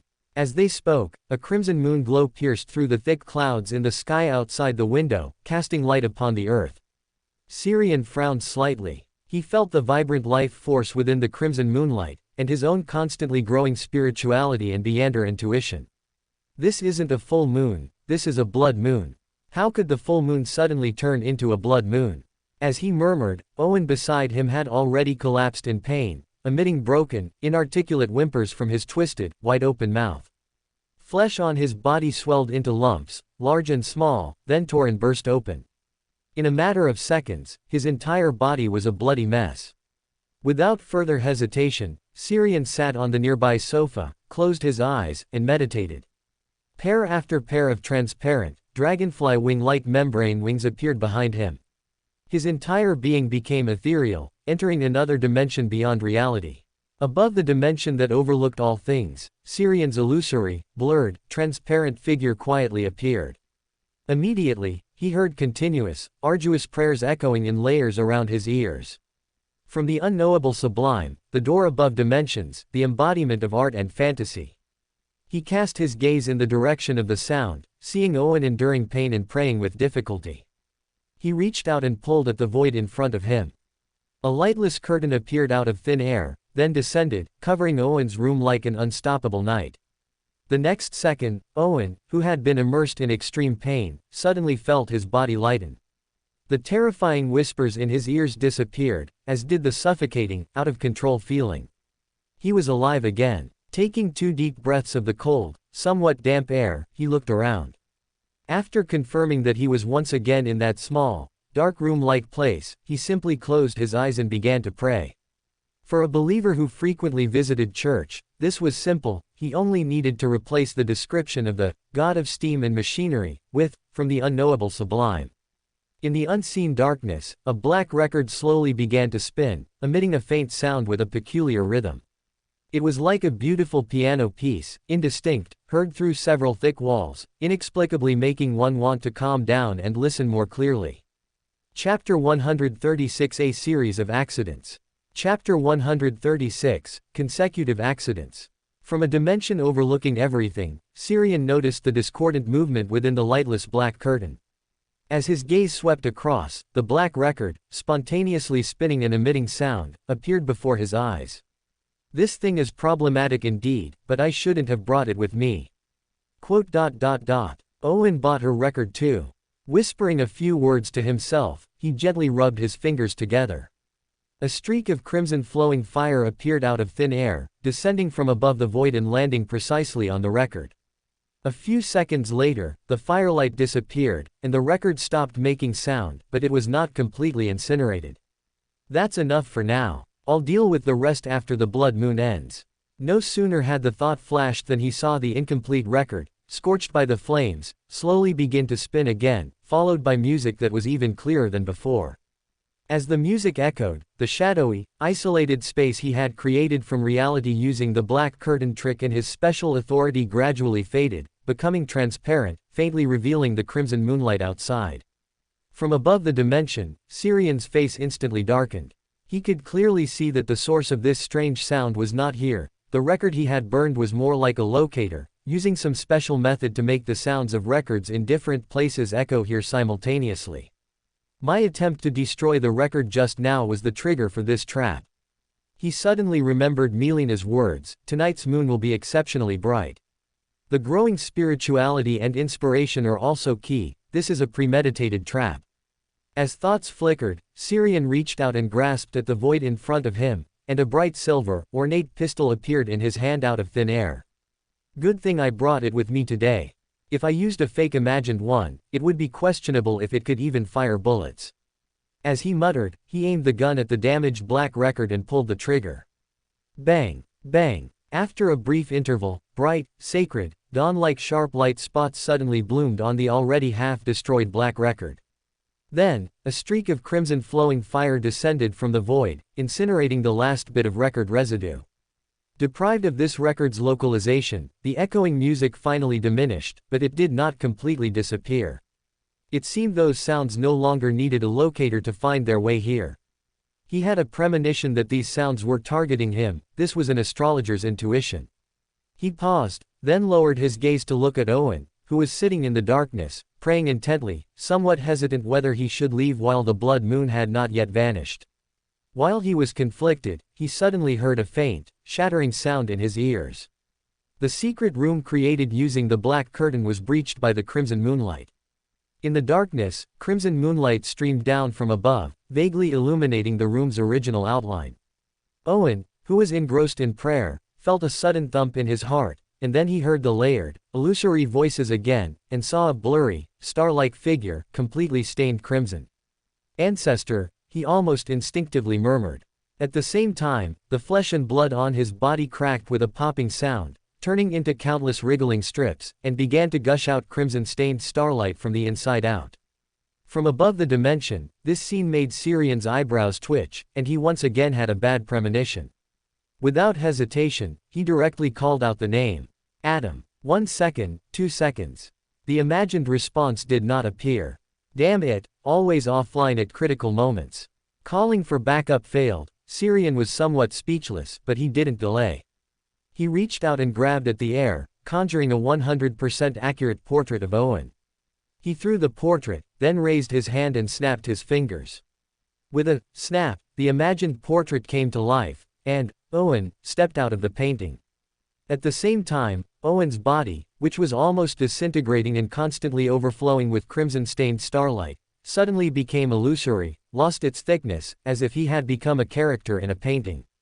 After a slight pause, he reached out again, creating a lightless curtain out of thin air, covering the figure in the painting, hiding him. On the other side, Owen, who had stepped out of the painting, suddenly trembled.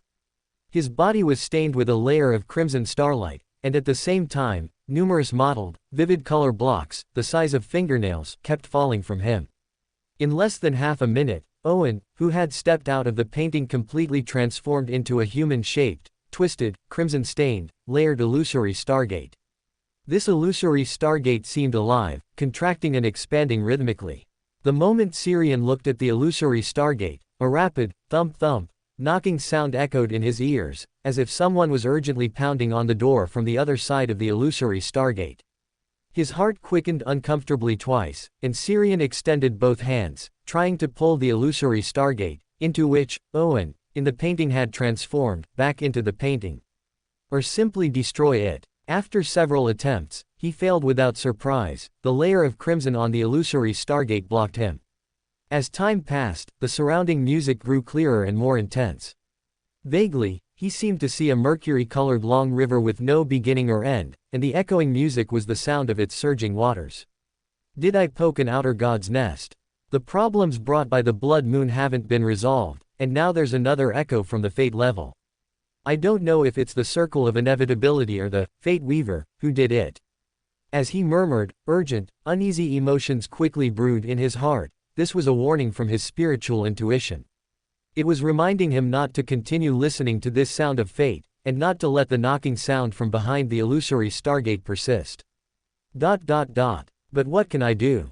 I'm just an innocent astrologer. As thoughts flickered, layered, illusory prayers echoed in his ears again. From the unknowable supreme, the door above the dimension, the embodiment of art and fantasy. Your devout follower seeks your gaze, seeks your help. The moment the prayer echoed in his ears, Sirian cast his gaze. He saw Triss fleeing frantically on a deserted street, the gigantic, demonized black demon dog chasing her, and the figure hiding in the demon dog's shadow. Not just the demon dog, but also the desire apostle who owns it. What did Triss do to attract such an intense pursuit? But this desire apostle has been hiding. Is he using Triss as bait, or satisfying some personal interest? As he murmured, he saw the shadow beneath the giant demon dog suddenly writhe, and a malicious and desirous thought erupted from it, constantly scanning the surroundings. He sensed malice, but can't pinpoint me. The next second, he saw continuous pale blue fireballs, emitting a strong smell of sulfur, shoot towards Triss. Boom, boom. Intense explosions rang out, blasting a several-meter-wide crater in the concrete street.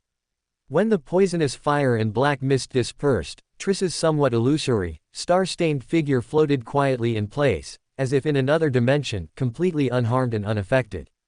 Triss, who had closed her eyes, despairingly awaiting death, opened them again, looked around blankly, then let out a soft breath. Her mirror and staff substitutes had already been used up in the previous chase, otherwise she wouldn't have risked asking for help from a mysterious existence whose background she didn't know. Fortunately, she hadn't been abandoned yet. As thoughts flickered, a slightly illusory, layered voice rang in her ears. Call Adam's name. Adam. Triss was bewildered for a moment, and though she didn't understand, she chose to comply. Adam. She called out in Lonis, ancient Hermes, dragon, and Elvish languages, then waited quietly. More than 10 seconds passed, and nothing happened around her. She opened her mouth, but before she could voice the doubt in her heart, the surroundings suddenly brightened, the air became warm, filled with the familiar scent of roses. She was back in Red Rose Manor. Bewilderment, panic, and unease grew in her heart. She tried to recite Sirian's honorific name again, but found herself unable to open her mouth, until a gentle voice echoed in her mind. This is the price you must pay for your life. As the words fell, she regained control of her body, but looking at the familiar room before her and smelling the familiar rose scent at her nose, only a bitter smile could appear on her face. Chapter 137 Goddess of Destiny. Chapter 137, Destiny Goddess. Above the dimension overlooking all things, Sirian and Adam, who stood beside Triss with no sense of presence, quietly looked at each other. A few seconds later, in Owen's home in south of the bridge. A majestic, enormous bone cathedral, with towering dark stone pillars, rose from the ground, replacing the original 3-story brick red-pointed house. The moment the bone cathedral appeared, the crimson moonlight from the blood moon vanished, and the echoes from the River of Destiny, which had always resonated in Sirian's ears and grew increasingly clear, also disappeared. Is it really trying to indirectly affect my mind by influencing my body? But I already hid in another dimension. As he muttered, he saw Adam, dressed in a simple white robe with a thick, light gold beard covering the lower half of his face, materialize out of thin air. He first walked to the illusory star gate, stained with a crimson hue, and pressed his hand against it. The next second, the crimson-stained illusory star gate silently collapsed, finally reverting to an ordinary painting. However, Owen's portrait, which should have been on the painting, was gone, replaced by a crimson door frame. The door frame was engraved with numerous symbolic patterns and magical marks related to concepts such as keys, kindling, and doors.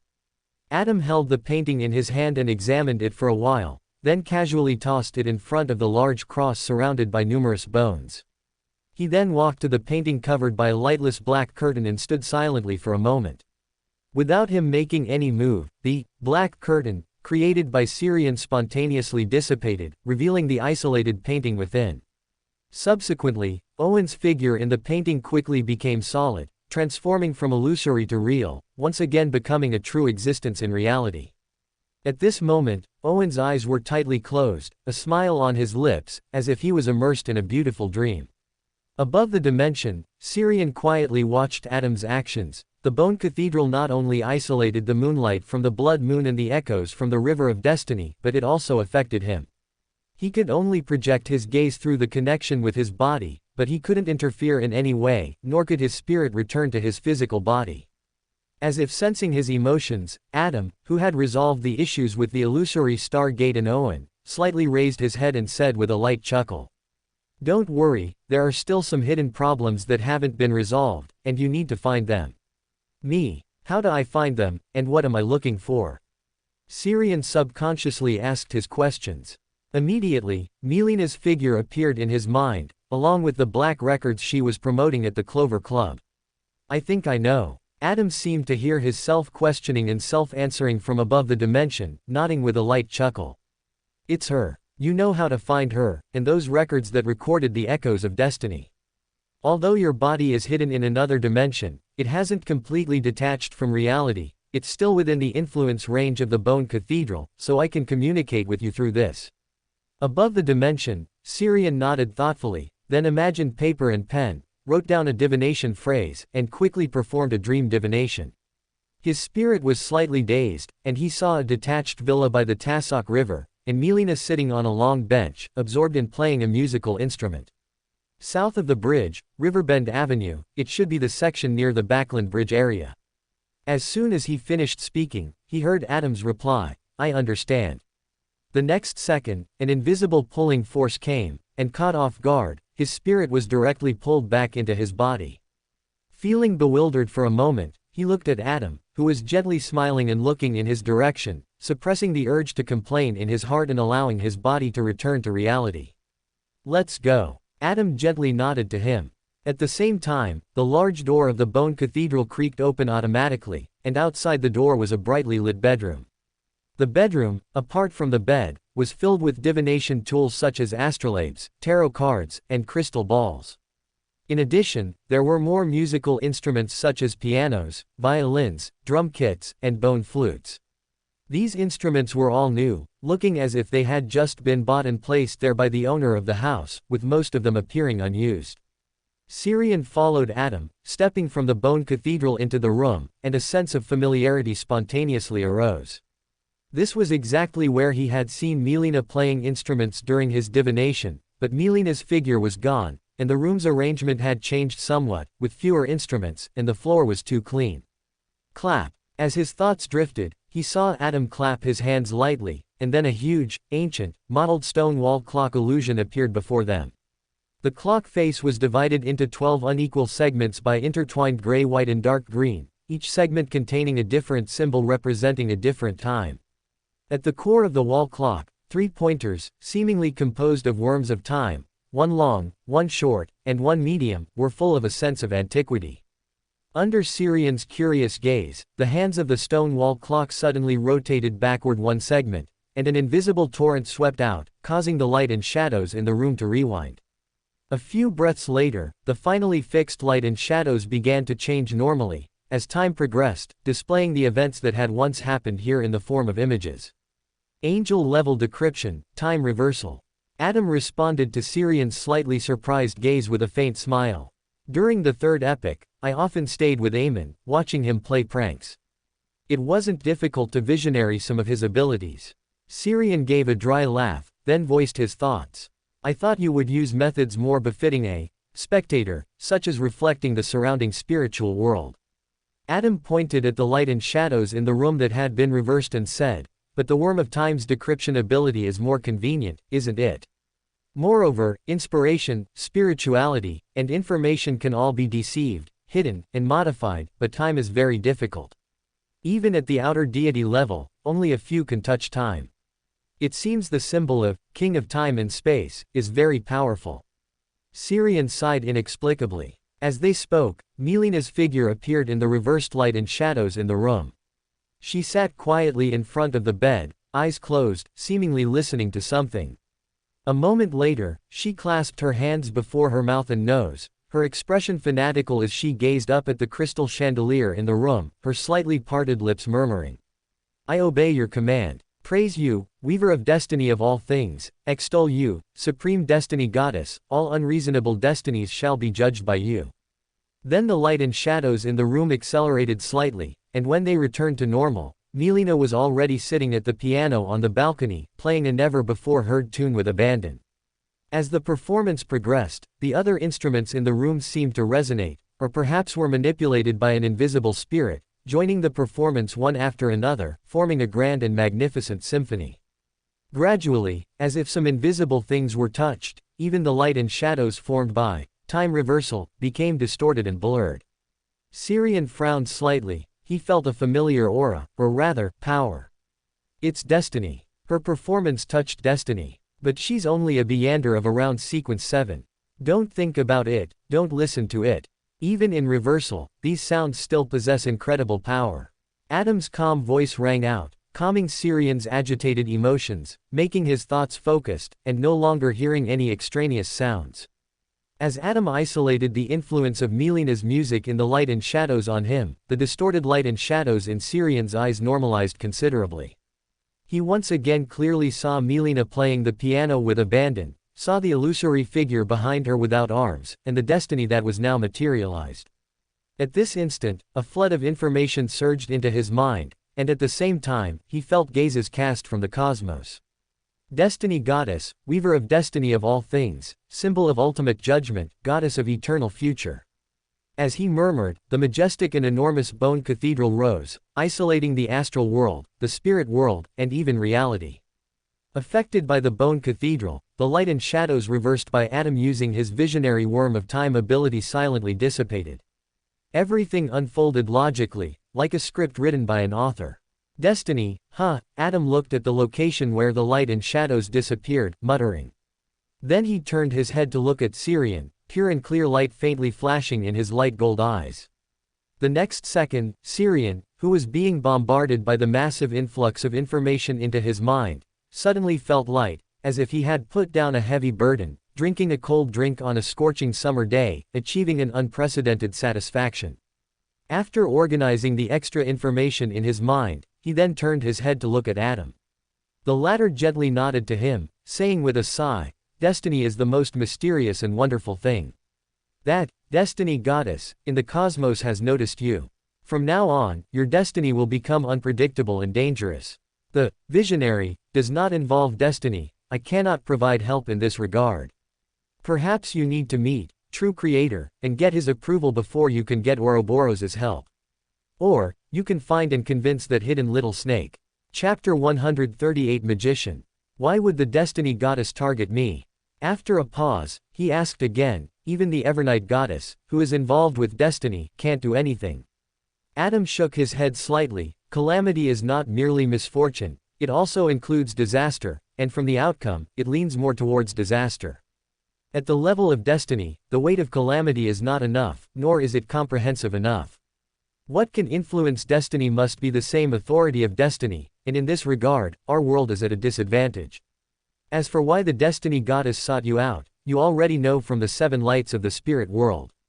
Syrian, because at the destiny level, I, as an outsider, do not conform to the rules of this world, do not conform to the woven destiny. Adam nodded slightly. For the circle of inevitability and the destiny weaver, that is indeed the case. But a part of destiny is also chaotic and uncertain, and for it, you are the best embodiment of destiny's uncertainty. No wonder I drew the Wheel of Fortune card back then.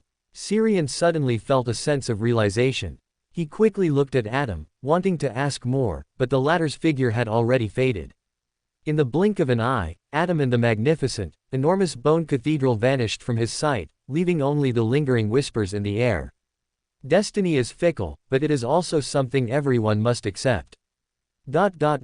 Must accept, is that telling me to abandon my thoughts of escaping? As thoughts flickered, he heard Owen's sleepy, muffled voice beside him. I think I had a not-so-pleasant dream, but it also felt like a good dream. By the way, when did tonight's full moon end? Why didn't you wake me up? I saw you were sleeping soundly, Syrian replied casually. After a slight pause, he added. By the way, that black record of yours was destroyed by me. It was an ominous item, something made under the influence of an evil god. Evil god. Owen's sleepy haze instantly vanished, and he looked at him with confusion and fear. Melina sold me that thing, just yesterday. I don't know why I bought a record, and it was her own record.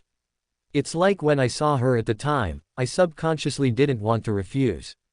Syrian mused, it might be some Beyonder ability that influences judgment. He recalled the scene when he bought that record for £13. Although he inwardly complained about how expensive it was, he didn't hesitate for too long before buying it, which was unlike his usual style. At the same time, above the boundless gray fog, inside a magnificent, ancient palace, like a giant's dwelling. On the right side of the mottled long table sat a brown-haired lady in a pale yellow dress. In front of her, a stack of tarot cards floated, their backs facing her, shuffling and cutting themselves. Then let destiny decide my title. Whispering softly, she casually drew a card from the deck in front of her. It's the magician. At the very top, Fool, Klein, shrouded in gray fog, nodded gently. All right, Ms. Magician, the gathering time is every Monday at 3 p.m. Remember to find an undisturbed place beforehand. Now, you may leave. The magician lady rose from her seat with a somewhat flustered motion, bowing respectfully to Fool, Mr., who was always enveloped by the gray fog at the top, making him indistinct to the eye. As you wish. Thank you again for your help. Great, Fool, Mr. Fool, Klein nodded gently and lightly tapped the armrest of his seat.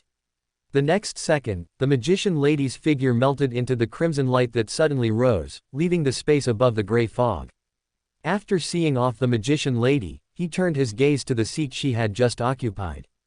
Alas, that high-backed chair, as if cast from bronze, suddenly rotated, turning its back towards Klein, revealing the mysterious symbol composed of layered, illusory doors. Door. He thought of door, Mr. mentioned in Rosal's diary, and the similar symbol behind Syrian's chair. As thoughts flickered, another chair on the other side of the bronze long table also rotated halfway with a creak, revealing the symbol behind its back, composed of layered, illusory doors and an eye, surrounded by multiple lines. Klein looked at the symbols behind the two chair backs and fell into contemplation. The pattern behind Syrian's chair is clearly evolved from the former. Their commonality is probably the Beyonder pathway. So, this layered, illusory door symbol represents the apprentice pathway, and the eye and lines in the latter symbol are some special or secret aspect of him. To be able to produce such a unique personal identifier, it must be at least an angel-level item, right? Sure enough, transmigrators all come with cheat abilities. As he whispered, he waved his hand, making the two high-backed chairs turn back. After a quick glance around, he left the space above the gray fog. The next day, it was almost noon when Syrian yawned and got out of bed. Due to the series of events last night, even involving the outer deity from the cosmos, he suffered from insomnia again. He only managed to fall asleep with great difficulty when the sky outside the window began to lighten. If it weren't for his prior agreement with Klein to meet the inventor today to discuss investment in bicycles, he wouldn't have wanted to get up at all and would have slept until the afternoon. If I get the chance, I must cultivate a midnight poet to be my subordinate. For nothing else, just for the hypnotic poems when I can't sleep. As he mumbled, there was a knock on his door. Knock knock. Come in. As soon as he finished speaking, Haven pushed the door open, carrying a breakfast tray. Did you have insomnia again last night? Here's breakfast. Eat it quickly, then wash up, and we'll head out. It's almost time for your appointment with the inventor. If he's a meticulous person, being late for our first meeting will leave a bad impression. Syrian yawned and nodded. I know. Don't worry, we are his investors. Even the most meticulous person will greet us with a smile at a time like this. This is the courtesy a gentleman should have, Haven emphasized, then left the room. Syrian sat at his desk, eating breakfast while picking up the Tassoc Daily that Haven had brought with his breakfast. Blood Moon Night, serial killer's first failure. Failure. No wonder that demon dog pursued Triss last night. The Desire Apostle's promotion ritual has a time requirement. A week has passed since the last serial murder case, which means it now only has 2 days. If it cannot find and complete a new target, this ritual will be reset. 2 days, with the 3 great churches and the kingdom's military tightly searching. Even if this ritual could continue, this demon dog wouldn't live much longer. That Desire Apostle's plan to use the demon dog to attract everyone's attention was ultimately ruined by me. I wonder if I'll be able to digest some astrologer Beander characteristics in the end. In Sherwood Burrow, in Leopard's somewhat chaotic and cramped laboratory, Klein felt an urge to lightly rub his forehead as he looked at the room, packed with 5 people and casually placed experimental equipment. I should have thought of it sooner. Asking someone who spends all day in a laboratory to entertain guests is clearly a very big mistake. After inwardly complaining, he suggested to everyone, "How about we go sit in the coffee shop downstairs? The coffee there tastes quite good. They say the coffee beans come from the Paw River Valley in the southern continent." As soon as he finished speaking, Leopard whispered beside him, adding, "That's not true at all. Their coffee beans are from Intis." Klein, the origin of the coffee beans isn't important. I'm just looking for a reason to get everyone out of this cramped laboratory and into a more comfortable environment to discuss the subsequent matters. Klein kept complaining inwardly, but maintained a polite smile on the surface, leading Syrian and Haven, along with lawyer Jurgen whom he had invited, to the coffee shop downstairs. At a window seat in the coffee shop, Syrian and Haven exchanged glances. The latter nodded slightly, then spoke. "Syrian and I have discussed this before coming. Our first wave of investment will be approximately £5,000. We can also resolve the issues of the production line and product launch, but there's an additional condition." "What condition?" Klein interrupted Leopard, who was about to speak, and asked first. Chapter 139 Rhodes Questions and Answers. Chapter 139 Rhodes's Q&A. Haven, I want the rights to the bicycle's modifications, as well as the invention and sale of related derivative products. Not exclusive ownership, but as a collaborator, I need you to share this part of the patent with me. I also have a laboratory that was only recently established, and it urgently needs a project that can provide a steady output and stable income. This is very important to me. Syrian, standing by, sighed silently in his heart. If only I had spoken up myself. Who starts a negotiation by revealing all their cards? Across from him, Klein turned his head to look at Leopard. Although he wanted to seize the opportunity to raise the price, Leopard was the actual inventor of the bicycle, and these conditions truly only affected Leopard. As he looked over, Leopard also looked at him, his eyes filled with a plea for help. For an inventor who was not good at socializing, this kind of negotiation was like being imprisoned. As the group silently exchanged glances, the lawyer Jurgen, brought by Klein, was the first to break the silence. I think it's acceptable. Similar collaborations are not uncommon, but they usually involve a reasonable patent fee. Klein looked at Leopard and nodded slightly. I have no problem. Then, I have no problem either. Leopard hesitated, then nodded. Syrian interjected before Haven could speak. 10% of the net profit. Any more, and our investment and returns would not be proportional. Although the latter was puzzled, he did not speak. Before they came, they had discussed giving up 30% of the profits, or even more, for this patent. For a novice inventor who had not yet achieved anything noteworthy, the bicycle project held a different significance. But if they could pay less, that would naturally be better. I think it's acceptable. Leopard looked at Klein, testing his attitude. The latter nodded slightly, indicating his agreement. Although he felt he could still try to raise the price, he still owed Syrian money and felt a bit lacking in confidence to do so at this moment. Subsequently, the lawyer Jurgen drafted a contract for them. After both parties confirmed that there were no errors, they readily signed their names. The inventor Leopard obtained funding and channels. Klein moved a step closer to his goal of investing and making money, and Haven and Syrian gained patent authorization and an excellent investment. Everyone was very satisfied. After signing the contract and having lunch together, Syrian left alone. As for Haven, he chose to stay and visit Leopard's laboratory. Syrian suspected that he wanted to find an opportunity to dismantle and study the bicycle that was displayed to them. Upon returning home, Syrian used paint mixed with spiritual materials to draw a symbol of concealment and prying on the full-length mirror in his bedroom. A few seconds later, the originally bright mirror surface suddenly became deep, with ripples spreading across its surface. Exalted existence, Rhodes answers your call. It's a pleasure to see you on this beautiful, sunny day. How happy? Syrian subconsciously asked, like he used to when playing a meme. On the mirror surface of the full-length mirror, the spreading ripples paused for a moment, as if the mirror Rhodes on the other side of the mirror had briefly frozen. Soon, between the spreading ripples, lines of silver words appeared. My happiness is like flowers blooming in spring, bright and radiant, like the morning breeze in summer, caressing the cheek, bringing endless comfort, like the splashes of seawater under the brilliant sun, crystal clear and sparkling. Quote. After a brief silence, Syrian spoke, speechless. Where did you copy these poems from? The latest poetry collection published by Intis Cuckoo Publishing House, released on the same day as the story you created, and has now spread to Backland.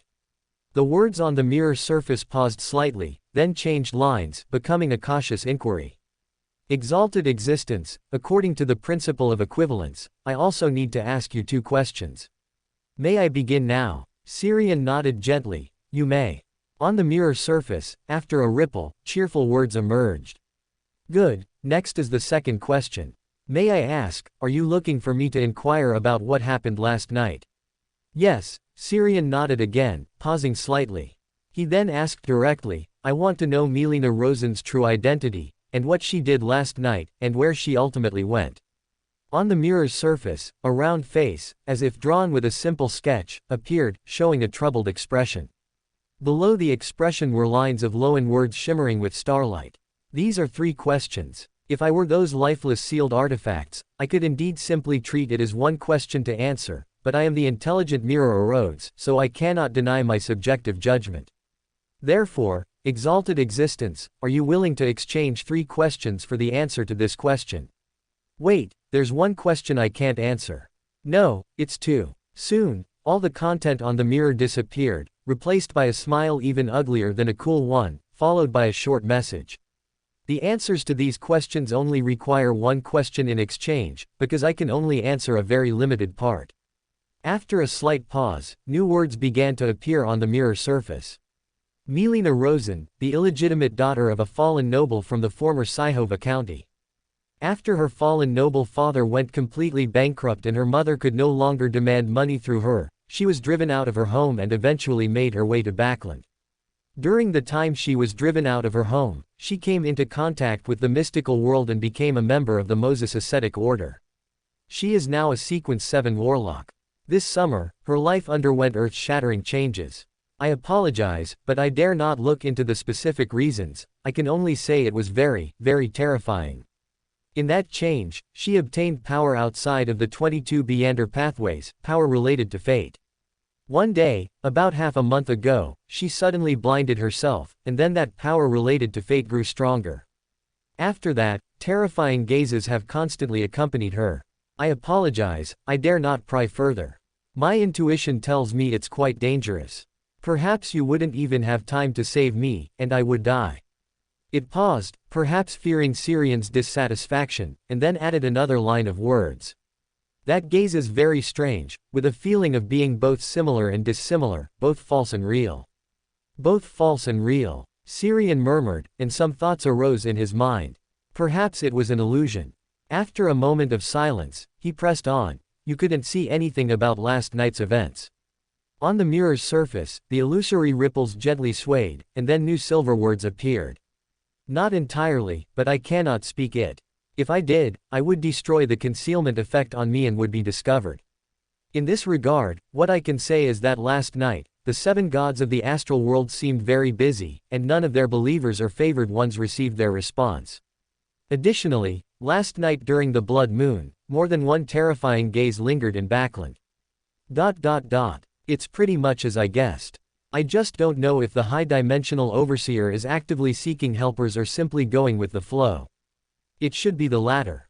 To them, I should be something of extremely high value and privacy. It's impossible for them to actively let other outer gods know of my existence. Collecting his thoughts, he nodded gently at the full-length mirror in front of him, saying, I understand. What is your question? On the mirror's surface, the ripples swayed for quite a while before new words emerged.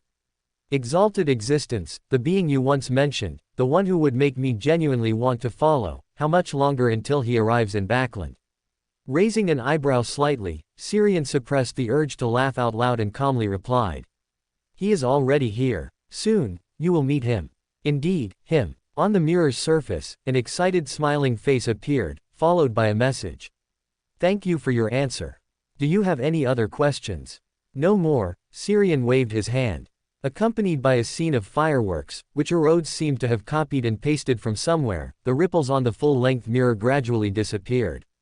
The deep mirror surface regained its brightness, reflecting the scene of the bedroom and Syrian in front of the mirror. Looking at himself in the mirror, Syrian shook his head slightly and sighed aloud. Indeed, once it involves sequence 0 and the great existences above sequence, Rhodes can't provide many useful answers. Perhaps it does know some answers, but without the protection of concealment, it neither dares nor can fully speak them. Chapter 140, Commission from Father Utravsky. Chapter 140, A Commission from Father Utravsky. Wait, I just forgot to ask Rhodes how to find Will Ansedin. Never mind. Even if I asked, I probably wouldn't find him. Maybe my forgetting this question was Ansedin's preemptive interference. As he muttered to himself, the doorbell downstairs suddenly rang. He walked to the window and looked down, meeting Emlyn's gaze as Emlyn, sensing something, looked up at him. Why are you here? He asked, almost instinctively. Downstairs, Emlyn, standing at the front door, looked confused for a moment, as if he hadn't heard what Syrian said. After a brief pause, he shouted up at him. Hurry up and open the door for me. He shrugged, withdrew his head, and unhurriedly went downstairs to open the door.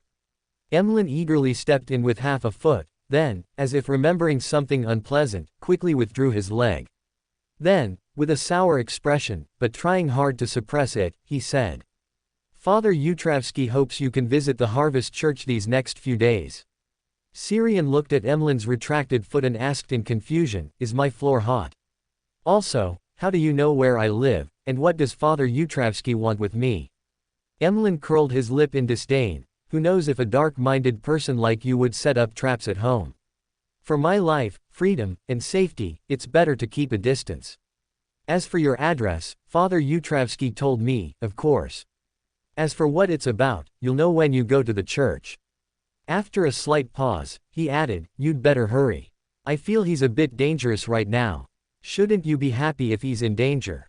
Syrian asked curiously. Emlyn's face visibly darkened. He's only becoming dangerous, but I, who am forced to stay in the church every day, am truly in danger. Syrian tried to control his expression, showing an awkward but polite smile. It seems I thought too much. I thought your relationship with Father Utravsky had eased. So, when you said, a bit dangerous, you meant you yourself were in a bit of danger. Collecting his thoughts, he nodded at Emlyn. I understand. I'll go when I have time these next few days. Emlyn opened his mouth, hesitated for a moment, and only managed to utter. As soon as possible. After delivering the message, Emlyn didn't linger, his retreating figure somewhat urgent as he left. After seeing Emlyn off, Syrian closed the door and returned to his bedroom, intending to catch up on sleep before thinking about other things. He had just lain down, not yet asleep, when layered, ethereal prayers suddenly echoed in his ears. Is it that hard for me to get some sleep? He muttered softly, then settled his mind, using meditation to let his spirit, guided by the prayers, detach from his body and ascend above the dimension that overlooked all things. Then he looked towards the source of the prayer, Triss, sitting at her dressing table in a loose nightgown. The demoness had dark circles under her eyes and looked utterly exhausted, as if she hadn't rested well last night either. As Syrian's gaze fell, the mirror on the dressing table quickly became covered with a thin mist stained with starlight. Within the mist, a perpetually blurry, hard to discern dark mass flickered in and out of view. Triss bit her lip lightly, trying to rouse herself, then bowed respectfully to the dressing mirror in front of her and asked. Great existence, thank you for your help last night. Otherwise, I would not have escaped death last night. Perhaps before death, there would have been an even more terrifying encounter. A demoness is very sensitive to overt desires in that regard. The intense desire from that demon dog last night, and from the shadowy place that followed it, made her feel disgusted. Triss's words made Syrian recall the scene of that demon dog humping the female household last time, and he suddenly felt the urge to wash his eyes in the restroom again. After a brief silence, the thin, starlight-stained mist in the dressing mirror writhed like living worms. Soon, a short sentence appeared. You have already paid the price for that help. I will stay here quietly. Triss opened her mouth, finishing her sentence with some difficulty. Then, as if all her strength had left her, she slumped back in the chair, her expression so desolate it was heartbreaking. Above the dimension, Syrian repeated to himself over and over. She used to be a man, she used to be a man. Finally, he painstakingly suppressed the inappropriate thoughts that surged in his heart. Is this the charm of joy? Without any seductive actions, just some simple movements, expressions, and words can stir the heart like this. If this continues, I'm truly worried that one day I'll go from mocking Rosal to replacing Rosal, and finally surpassing Rosal. I can't think about it any further. Shaking his head, he banished Triss's fragile, sorrowful face from his mind. Only then did he manipulate the mist in the mirror to respond to Triss's earlier words. You don't have to stay quiet. The price you paid doesn't include that. You can continue to strive, continue to pursue freedom. When you truly comprehend freedom, truly comprehend life, I will personally receive you from the endless dimensions above. Comprehend freedom. Triss was stunned for a moment, then, with a sudden realization, she asked. So, was it my obsession with freedom that earned your attention back then? One could say that. Syrian gave an affirmative answer. Although his hearing Triss's magic mirror divination in the mirror world was an accident, he might not have bothered with a different demoness. At the dressing table, Triss's expression shifted from blank to solemn, then to relieved. After a long while, she suddenly stood up and bowed to the mirror on the table. I understand. I will strive to approach you. In the evening, Syrian, having finished his nap, got up and stretched, then put on his coat and went straight out. He hailed a carriage at the intersection and went directly to the Harvest Church on Narcissus Street. It was still deserted here, with only two silent figures in the spacious hall, Father Utravsky, who was both bishop, priest, and pastor, and Emlyn, the vampire volunteer forced to stay. Noticing Syrian stepping through the church door, Emlyn's hand, which was polishing a candlestick, paused, then he continued polishing as if nothing had happened. He's gotten used to throwing candlesticks at me. Noticing Emlyn's actions, Syrian muttered to himself, then turned his head to look at Father Utravsky, who was sitting at the front desk, silently praying. Honestly, he couldn't see anything wrong with him. Both physically and spiritually, he was very healthy, very strong. After a brief observation, he took a few steps forward. Before he could speak, Father Utravsky turned around and stood up. He first looked at the sky, which hadn't completely darkened yet through the main door, then shifted his gaze to Syrian, sighing with a slight smile. You came a little earlier than I expected. I thought you would hesitate for a while. Syrian nodded slightly at him. You've helped me more than once. I wouldn't refuse such a request. If it weren't for lack of sleep last night and needing to catch up today, I would have come even earlier. Father Utravsky nodded, then pointed to a nearby bench, signaling him to sit down. Let me explain in detail. I've been troubled by a very difficult problem, and recently, I received an Mother Goddess revelation and intend to commission you to help me solve this problem. A Mother Goddess revelation. Not last night, was it? Syrian asked, his honey-colored eyes showing hesitation. Father Utravsky shook his head slightly. No, earlier, on the day I encountered that demon dog. The overt malice from the devil exacerbated the problem that had been bothering me. Until last night, the spiritual growth and enhanced inspiration of the blood moon night made it even harder for me to suppress the evil thoughts in my heart. Emlyn, who was silently polishing a candlestick nearby, suddenly interjected, exactly. If it weren't for the fact that we sanguine get a certain boost during the blood moon, I would have died under the Father's sword of dawn last night. Damn it, I kindly stayed to help him tidy up those herbs, and he just raised his hand and slashed at me with a sword. If I hadn't reacted fast enough, even if I didn't die, I would have been severely injured. He even wanted to use Storm of Light.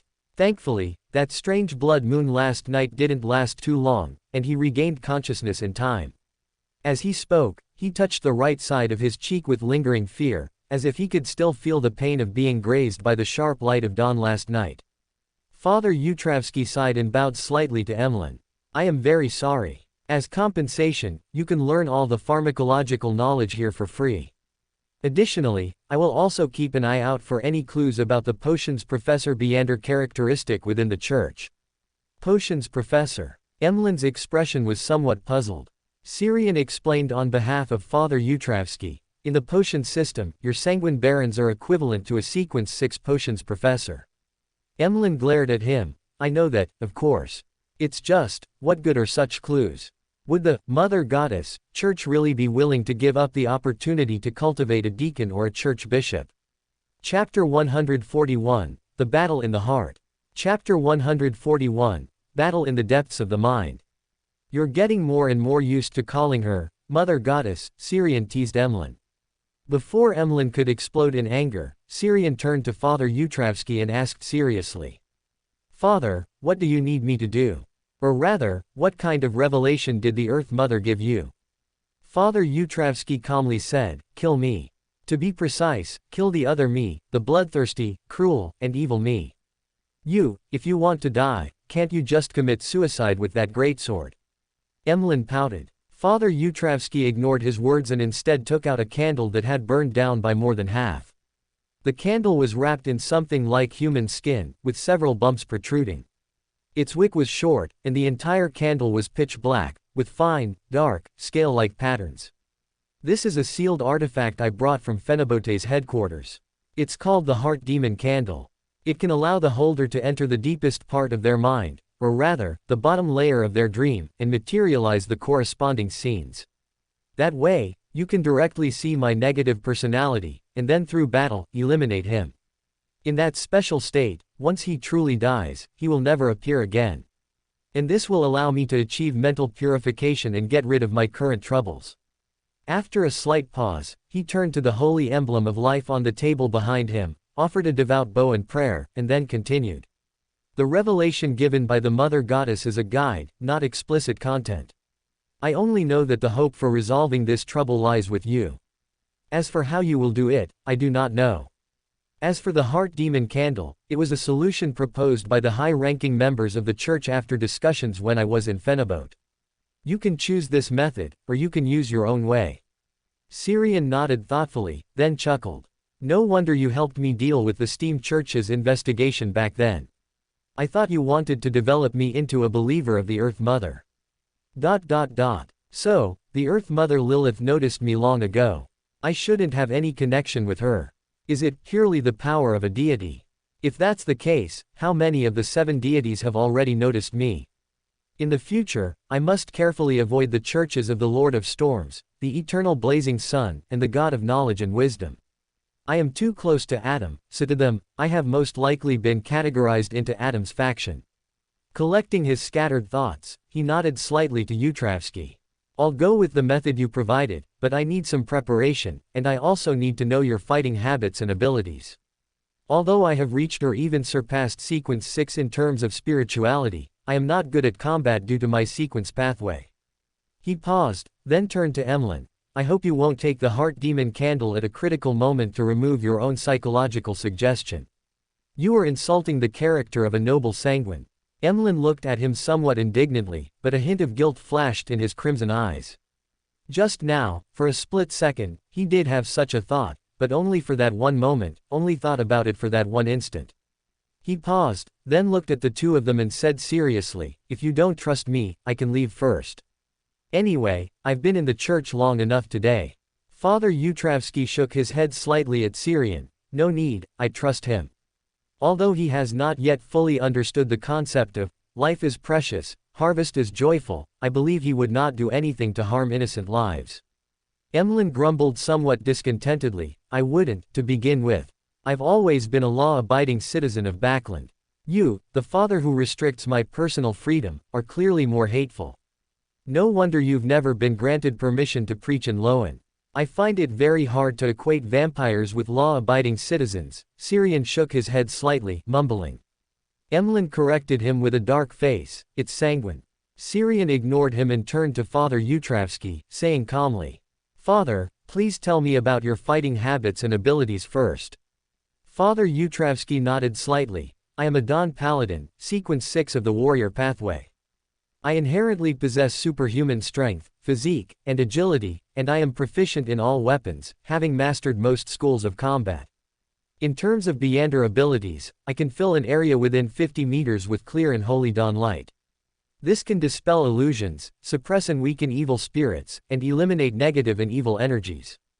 Besides that, there are 3 powerful skills formed by a deeper application of the dawn light: Dawn Armor, Sword of Dawn, and Storm of Light. After a detailed explanation, Syrian used materials collected in the Harvest Church to create several spiritually rich pigments, and then painted several pictures.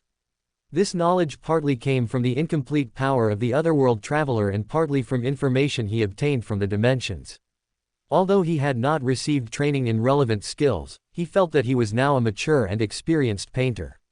Additionally, after seeing the Phantom of the Destiny Goddess last time, he gained a lot of knowledge about music and performance. I wonder if it's a coincidence, but I really am going further and further down the path of art. Collecting his scattered thoughts, he took a deep breath and took a step forward, holding the heart demon candle, which was burning quietly. Suddenly, he heard the sound of waves crashing against rocks, the creaking of his feet on an old deck, smelled the salty sea breeze, and saw the faint mist that always surrounded him. The next second, the mist that had always enveloped the surroundings slowly receded, and he finally saw his surroundings clearly. This was an old sailing ship. Some of the wooden planks on the deck, stained with dark blood, were already rotten, and some were warped. Fish were drying on the fishing nets hung outside the ship's rail, wooden barrels filled with cheap beer were stacked on the deck near the cabin, and the canvas on the mast was half raised and sagging. As he looked around, a fierce whooshing sound suddenly came from behind Syrian. He instinctively lunged forward a distance. Bang! He heard the sound of wood splintering and liquid splashing behind him. It was a wooden barrel filled with beer. The moment he reacted, a two-handed greatsword covered in silver dawn light slashed diagonally at him from the side. ZZZZT. The moment he was struck by the silver greatsword, his figure suddenly became illusory, turning into a one-to-one portrait painting, which was then diagonally cut in half by the silver greatsword. This was merely a false creation conjured by Syrian using his picture frame. Here was the depths of the mind, the depths of dreams, a subjective realm. As long as one's belief was firm enough, creating something out of nothing was not impossible. The moment he entered the depths of this dream, he manifested his picture frame through sheer will and replaced his true body with an illusion. At least I've been with Adam for so long. This mental domain can be considered half my home ground. As he muttered, Syrian's figure reappeared on the ship's rail not far away, smiling as he looked at the Father Yutravsky in the center of the deck, who was holding a greatsword, tall, younger, wilder, and more dangerous. It's hard to imagine how the people of the Earth Mother Church managed to transform a notorious, murderous pirate into a father who respects and loves life. It's a pity they don't open a class for transforming inferior humans with such methods. In the center of the deck, the young and wild version of Father Yutravsky looked at him with cold eyes. HMPH, the helper that cowardly me invited. Do you intend to appease me with words, or do you want to provoke me into a fight to the death? It's your death, and then my life, Syrian corrected with a light laugh. HMPH. The young and wild Father Yutravsky snorted, then once again made the silver dawn light illuminate his two-handed greatsword. His body slightly crouched. The next second, he charged forward like a speeding steam train, leaving a gradually fading silver afterimage behind him due to his immense speed. With a tearing sound, Syrian's figure once again turned into a thin scroll painting, which was torn apart by the silver greatsword. Snap! A crisp snap of fingers brought blinding light and wailing strong winds. At the same time, the deck beneath the young Yutravsky father's feet became slick, as if it had been coated with a layer of grease. Chapter 142 Solution. Disturbed by the dazzling flash and the wailing gale, the young Yutravsky father, wild and impetuous, did not notice the grease area beneath his feet. To stop his rapid charge, he stooped slightly and took a sideways step forward, attempting to use friction to halt his momentum. He then stepped onto the layer of grease, created by the falling skill beneath his feet, instantly losing his balance and tumbling forward. However, due to the obstruction of the ship's rail, he did not fall directly off the ship and sink into the darkness deep within his mind. Bang, bang, bang. As he tried to steady himself, a dense burst of gunfire erupted behind him. Syrian, holding the peacemaker, instantly emptied all the bullets in the magazine. Bullets with silver trails shot towards the young Utravsky father, breaking apart in midair and transforming into countless fragments of dawn-like light. These dense, innumerable fragments of light formed a shimmering and violent, sharp hurricane that enveloped Father Utravsky, continuously cutting into his body. A few seconds later, the silver storm dissipated, and Father Utravsky, covered in a layer of damaged refined full-plate armor, stood steadily in place. The veins on his hands, gripping the greatsword, bulged and were stained with a layer of slowly flowing fresh red. His brown eyes, beneath the heavy, crested helmet, stared fiercely in Syrian's direction. Looking at the young Utravsky father, who was injured but not severely, Syrian sighed silently in his heart. Attacking a Dawn Paladin with a Dawn Paladin's ability really doesn't work. If only I had a powerful, destructive Beyander ability. As he lamented, he reached into his pregnant and pulled out a stack of neat drawing papers, then shook them out. With a rustling sound, colors surged onto the drawing papers like water, rapidly transitioning from illusory to real. Then, transparent ghosts, devils with curved goat horns on their heads and membranous bat wings on their backs, sirens with snake tails and human bodies, large sky blue birds with multiple pairs of wings, all emerged from the drawing papers. These were all monsters born from imagination. Although they did not possess the strength of their prototypes, their sufficiently realistic appearances and auras were enough to deceive. Just like now, the young Utravsky father's angry emotions seemed to be doused with cold water, leaving only panic and error. Under intense panic, he instinctively leaned forward and plunged the greatsword, covered in silver dawn light, into the deck before him. The silver dawn light on the greatsword then disintegrated, turning into countless fragments of dawn-like light. They were dense and innumerable, forming a shimmering and violent, sharp hurricane that swept outwards in all directions. This was much wider, much more violent, and much more terrifying than the silver storm Syrian had created by unleashing bullets from the peacemaker just now. It was a truly terrifying blow filled with destructive meaning, capable of slicing all evil within the covered area into pieces. The Dawn Paladin's most powerful attack, the Storm of Light. The raging, sharp hurricane instantly pulverized all the illusory monsters, then surged directly towards Syrian. The young Utravsky father, a fanatical pirate, had already realized he had made the wrong choice, but he could no longer stop. Each time a Dawn Paladin uses the Storm of Light, it consumes a large amount of spirituality and holy dawn light. For a period afterward, he cannot even condense a Sword of Dawn, and his combat power will fall into a trough. To prevent himself from being counter-killed after his combat ability decreased, he could only continue to activate the Storm of Light, attempting to deal with Syrian, who was hiding to the side. Under the young Utravsky father's control, the shimmering and violent silver storm continuously expanded, sweeping towards Syrian. Syrian stood still, neither moving nor dodging. Before being enveloped by the silver storm, his figure suddenly became illusory, stained with mottled starlight, and behind him, pairs of transparent, dragonfly wing-like membranous wings faintly flapped. Sharp and violent silver light spots passed through his body without leaving any trace, as if the two sides were not even in the same dimension.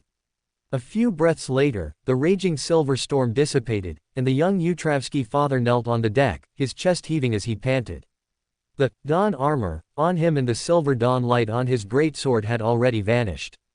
He glared fiercely at Syrian with his eyes, not understanding why he had been so impulsive and reckless in using the Storm of Light. Syrian and he looked at each other across half the deck, with faint silver electric sparks flashing in his eyes. The surging mental power, like sharp thorns covered with tiny hooks, deeply pierced into the young Utravsky father's mind. Mental pierce. The next second, the young Utravsky father, still half crouching on the deck gripping his greatsword, his eyes suddenly widened, and 2 lines of warm blood flowed from his nostrils. The blood vessels on both sides of his forehead at the temples bulged, and his hands gripped the greatsword hilt tightly, preventing himself from falling over. Bang! Bang! Gunshots rang out again, and the young Utravsky father, in pain, instinctively raised his sword to block. The bullets with silver trails struck his greatsword, making no sound and causing no impact. Instead, the bullets themselves shattered first. The young Utravsky father was stunned for a moment, reacting a beat later. Just as he was about to get up, he saw Xiang silently approaching him with an unfurled painting. His gaze uncontrollably slid towards the painting, where he saw a towering holy mountain with a giant cross standing at its peak, and angels with layered wings of light circling around it.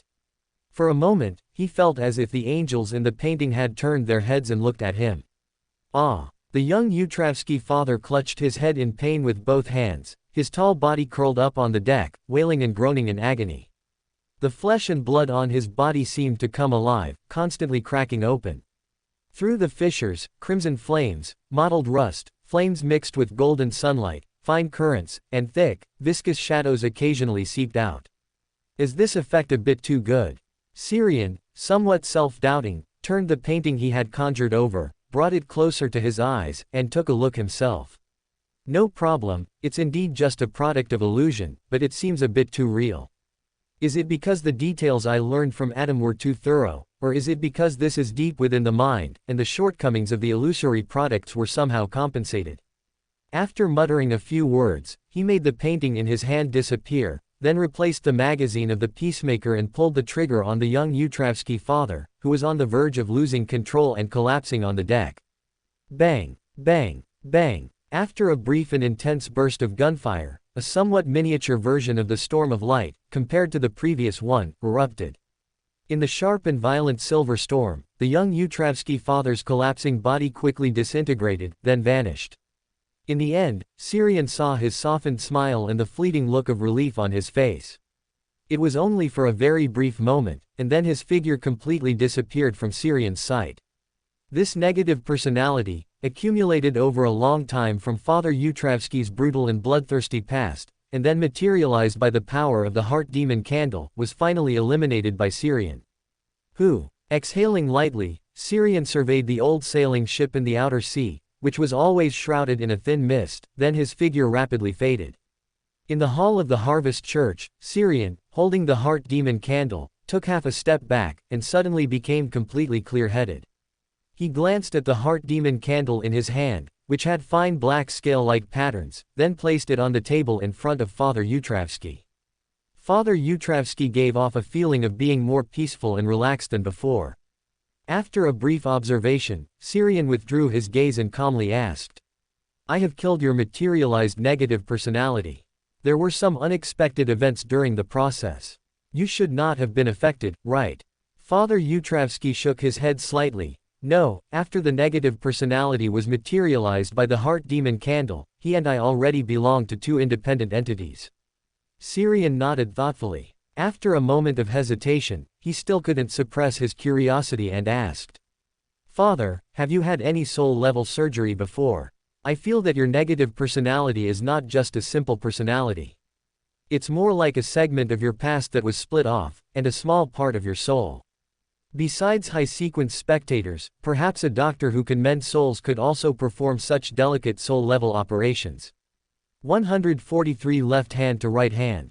Chapter 143, Left hand to right hand. A soul-level surgery. Emlyn, who was curiously listening in, suddenly widened his eyes, looking at Father Utravsky with the gaze of someone seeing a monster. Even in the mystical world, the soul was the most mysterious domain. No one dared to easily experiment with their own soul, let alone perform surgery on it. Compared to the body, which could be treated with potions and self-heal, the soul was exceptionally fragile. Even a slight injury could make a person foolish or insane. Father Utravsky looked at Xiang with a strange expression, then, after a moment of silence, he nodded slightly. Yes, after witnessing the glory of the Earth Mother, and vowing to follow her, there was a period when I couldn't shake off the influence and habits brought by a long history of cold-bloodedness and killing. To avoid being influenced by certain bodily instincts, and to be more focused on spreading the glory of the Earth Mother, I requested an archbishop of the church to perform a surgery on me that would allow me to break free from my past. However, to maintain the integrity of my soul, that Archbishop did not truly separate the part of my soul filled with evil and slaughter from my body. Instead, he made it fall into slumber, to be gradually accepted and purified by me in the days that followed. The heart demon candle was a safeguard to prevent that part of my soul from awakening and losing control. At this point, Father Yutravsky's eyes visibly dimmed. Unfortunately, I failed. In the end, I could only choose to kill it, rather than accept and purify it. I don't think that counts as a failure, Syrian said softly, resting his right hand on his chin. He paused, and seeing both Emlyn and Father Yutravsky looking at him, he continued. From your previous performance, Father, your condition has been very well maintained. If not for a series of unexpected events, perhaps things wouldn't have escalated to the point of needing a battle. Moreover, a single battle was enough to completely resolve the problem, which indicates that your cruel and bloodthirsty side was actually quite weak. From my perspective as an observer, this battle was merely the final step, not the most crucial one. Father Yutravsky chuckled and nodded at him. Although he didn't speak, it was clear he was in a good mood. After 2 seconds of silence, Father Yutravsky smiled and asked him, "What kind of reward do you need?" "Currently, I don't have many items to offer as a reward.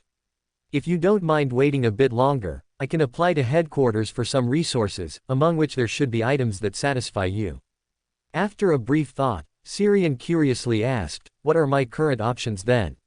Father Yutravsky replied with a smile, "A mystical item, one instance of my full power assistance, some pounds, or a portion of Beander materials and potion formulas. Besides these, you can also purchase Beander potions circulated within the church from me at an internal price in the future. Of course, the quantity of potions won't be too large. This place is too far from Phenobot and suppressed by the 3 great churches of the Loan Kingdom, so the transportation of supplies is not very convenient." Syrian's eyes lit up. He even felt that this latter condition was the real reward, as it meant he would have a reasonably priced, regularly refreshed, and diverse excellent potion store in Backland. Whether for his own use or for reselling, it was a good choice. As thoughts flickered, he deliberated before asking, "Can you elaborate on the mystical item, Beander materials, and potion formulas?" Father Yutravsky had no objections and answered very patiently. "That mystical item is a grade 2 sealed artifact belonging to the Earth Mother Church, named the Blood Extractor. It is a set of tools consisting of a needle, a soft tube, and a glass container. It can extract the user's blood normally and transfuse it back at critical moments. This can eliminate fatigue, illness, and injuries, while also providing a temporary but significant boost to strength, speed, balance, and other qualities. Its negative effect is that after blood is drawn, the user will be weak for about 12 hours, and transfusing within this period will have no effect. It cannot be used frequently, preferably no more than once a week, otherwise, in addition to bringing strength, it will also temporarily cause loss of sanity. Additionally, carrying it for more than half an hour will make a person somewhat neurotic. Besides these, I can offer low-sequence potion formulas for the warrior pathway, low-sequence potion formulas for the planter and apothecary pathways, as well as some Beander materials belonging to these 2 pathways." Syrian looked at Father Yutravsky with some surprise. The other party's tone was as if he was waiting for him to name his price, and the kind that wouldn't bargain. Even if I just helped solve a very tricky problem, isn't this attitude a bit too good?" He glanced at Emlyn, who was beside him, then meaningfully said, "I want that mystical item. If I'm not mistaken, it should correspond to the vampire Beander characteristic." "No." Emlyn instinctively refused. Only after speaking did he realize that this was not a transaction he was involved in. He gave a dry laugh and quickly explained, "We Sanguine can buy back this mystical item at a high price, We definitely won't let you suffer a loss." Syrian nodded calmly, "I know, that's why I want this mystical item, then I'll find you to raise the price." You're truly a profiteer." Emlyn glared at him, gritting his teeth. The latter shrugged indifferently, then looked at Father Yutravsky. "Father, I'll take this mystical item. Oh, and if I want potion formulas or Beander materials in the future, can I come to you to purchase them?" "You may." Father Yutravsky nodded with a smile. Syrian looked at the gentle-faced Father Yutravsky and muttered in his heart, The oracle of the Earth Mother is definitely not just a simple revelation that can help him solve problems. But he didn't press further. After all, an oracle already belonged to the highest level of confidentiality within a church, and his spiritual intuition hadn't warned him. After obtaining the blood extractor, he deliberately waved it in front of Emlyn. If you want to redeem this mystical item evolved from a vampire, Beander characteristic, then bring your sincerity and give me a satisfactory offer. After speaking, without waiting for Emlyn's reaction, he turned and walked out of the church, leaving only the calm and gentle father in the hall, and the grumpy, grumbling volunteer. The next morning, Syrian had just woken up and was still in bed when a thick gray fog suddenly surged before his eyes. Crimson light rose amidst the gray fog, quickly coalescing into a scene of Sherlock Moriarty praying in a dim room. "Respected Mr. Fool, please convey to Mr. World that I have gathered the previous loan. He can come and take it at any time, or I can sacrifice it to your divine kingdom, and then he can pray for its bestowal."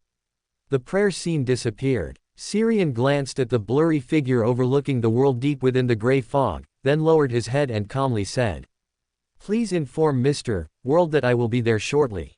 As his words fell, the gray fog before him quickly receded. From beginning to end, the fool did not utter a single word. Such blatant preferential treatment. "You weren't like this in front of Miss Justice." He muttered softly, then rolled out of bed, went to the washroom to wash up, and then got dressed, preparing to go out. As soon as he opened the door, he saw Emlyn waiting at the entrance.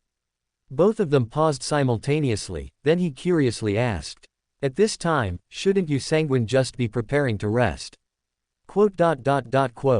Emlyn's face darkened, then he grumbled. "Although we sanguine are more accustomed to and prefer the night, that doesn't mean we must sleep during the day. The biggest difference between intelligent races and beasts is that the former can restrain their instincts." Syrian nodded slightly. "True, you still have to volunteer at the Harvest Church."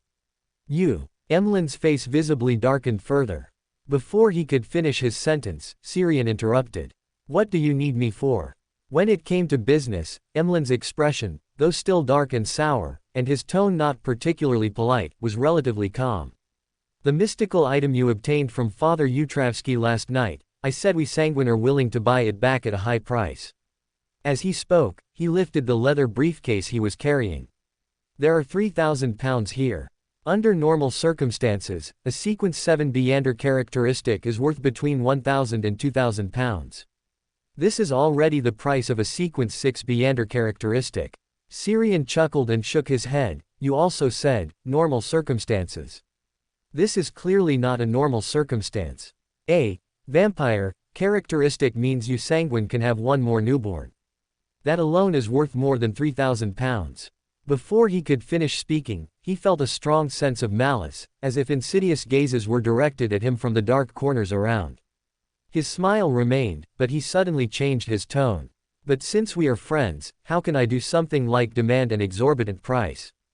Please wait for me a moment, I'll go get you that blood extractor."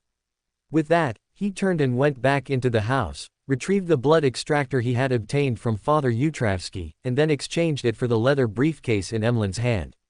Throughout this entire process, that insidious, strongly malicious gaze did not reappear. It seems 3,000 pounds is the sanguine's bottom line. Any higher, they would probably resort to less honorable means, or simply abandon this characteristic. The fact that they offered 3,000 pounds is probably due to Father Utravsky's influence, as he is a favored one of the Earth Mother. However, the sanguine's progenitor is the Earth Mother, so does this count as me taking their own item, passing it from my left hand to my right, and still making a profit by raising the price? Chapter 144 The Beautiful and Graceful Witch. Chapter 144 The Beautiful and Generous Demoness. After watching Emlyn leave, Serene Grey unhurriedly entered the house and closed the door. Only after confirming that the gaze subtly fixed on him had vanished did he suddenly turn, approach the half-closed bay window, and his figure quickly faded, merging into it. Across the street, in a coffee shop that hadn't yet opened, Serene Grey's figure flashed across the window glass. On the second floor of the coffee shop, by a round table near the window, a tall, slender young man with silver hair and red eyes, wearing a white shirt and black tailcoat, suddenly paused with the coffee cup in his hand and looked down. Those eyes, as crimson as stored blood, seemed to pierce through walls, seeing beyond the room. After a long, quiet observation, he finally withdrew his gaze and murmured, "A being in the mirror world, a passing demoness, or a revenant." As he pondered, a thick black mist suddenly surged from his body, and his form rapidly disintegrated, transforming into a swarm of ethereal and real vampire bats, which flapped their wings and left the coffee shop.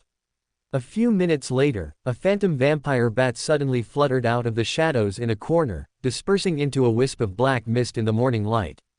After this phantom bat self-destructed, Serene Gray's figure silently appeared in the glass window next to where the silver-haired, red-eyed young man had been.